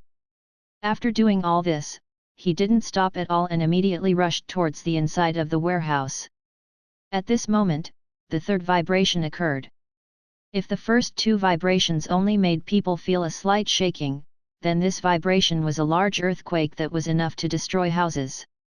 Although this violent vibration only lasted for a short second or two, the damage caused was much more than the previous two combined, and at the same time, it attracted the attention of many organizations. Especially those organizations that were originally concerned about abnormal events, such as S.H.I.E.L.D. The specific location of the epicenter has been determined, it is in Brooklyn, and the depth is only more than 60 meters. A researcher in a white coat told the specific location of the epicenter to a female agent in front of him with reddish-brown curly hair, a seductive appearance, a curvy figure, and a sexy charm. After the report, the researcher returned to work reluctantly, and when he turned around, he silently looked at the female agent. Although this seductive female agent looks weak, she is the best female agent in S.H.I.E.L.D., codenamed Black Widow. Natasha glanced at the specific address of the epicenter, and there was not much surprise on her face. A few minutes later, Black Widow left the base alone and drove a flashy motorcycle towards the epicenter. At the same time, Kingpin, who was extremely strong, also got on his private helicopter and flew towards the epicenter. Before Kingpin and Black Widow Natasha arrived at the warehouse with the hidden entrance, the old man with the Holiness Church ninjas rushed to the warehouse first. Among them, there was Daredevil Matt wearing a dark red battlesuit and holding a short stick. S.H.I.E.L.D., Kingpin, and Holiness Church all appeared at this time. Rogge, who has entered the underground passage, is not too worried about the things on the ground. Now he is rushing to the location of the Dragon Bone Seal at full speed. Just as the old man and others arrived near the warehouse, a group of ninjas in black ninja clothes suddenly appeared and surrounded them. There were not many people from Holiness Church at this time, even with Daredevil Matt, there were only 15 people. And there were hundreds of hand-hand ninjas surrounding them. In the middle of these hand-hand ninjas are Murakami and Batu.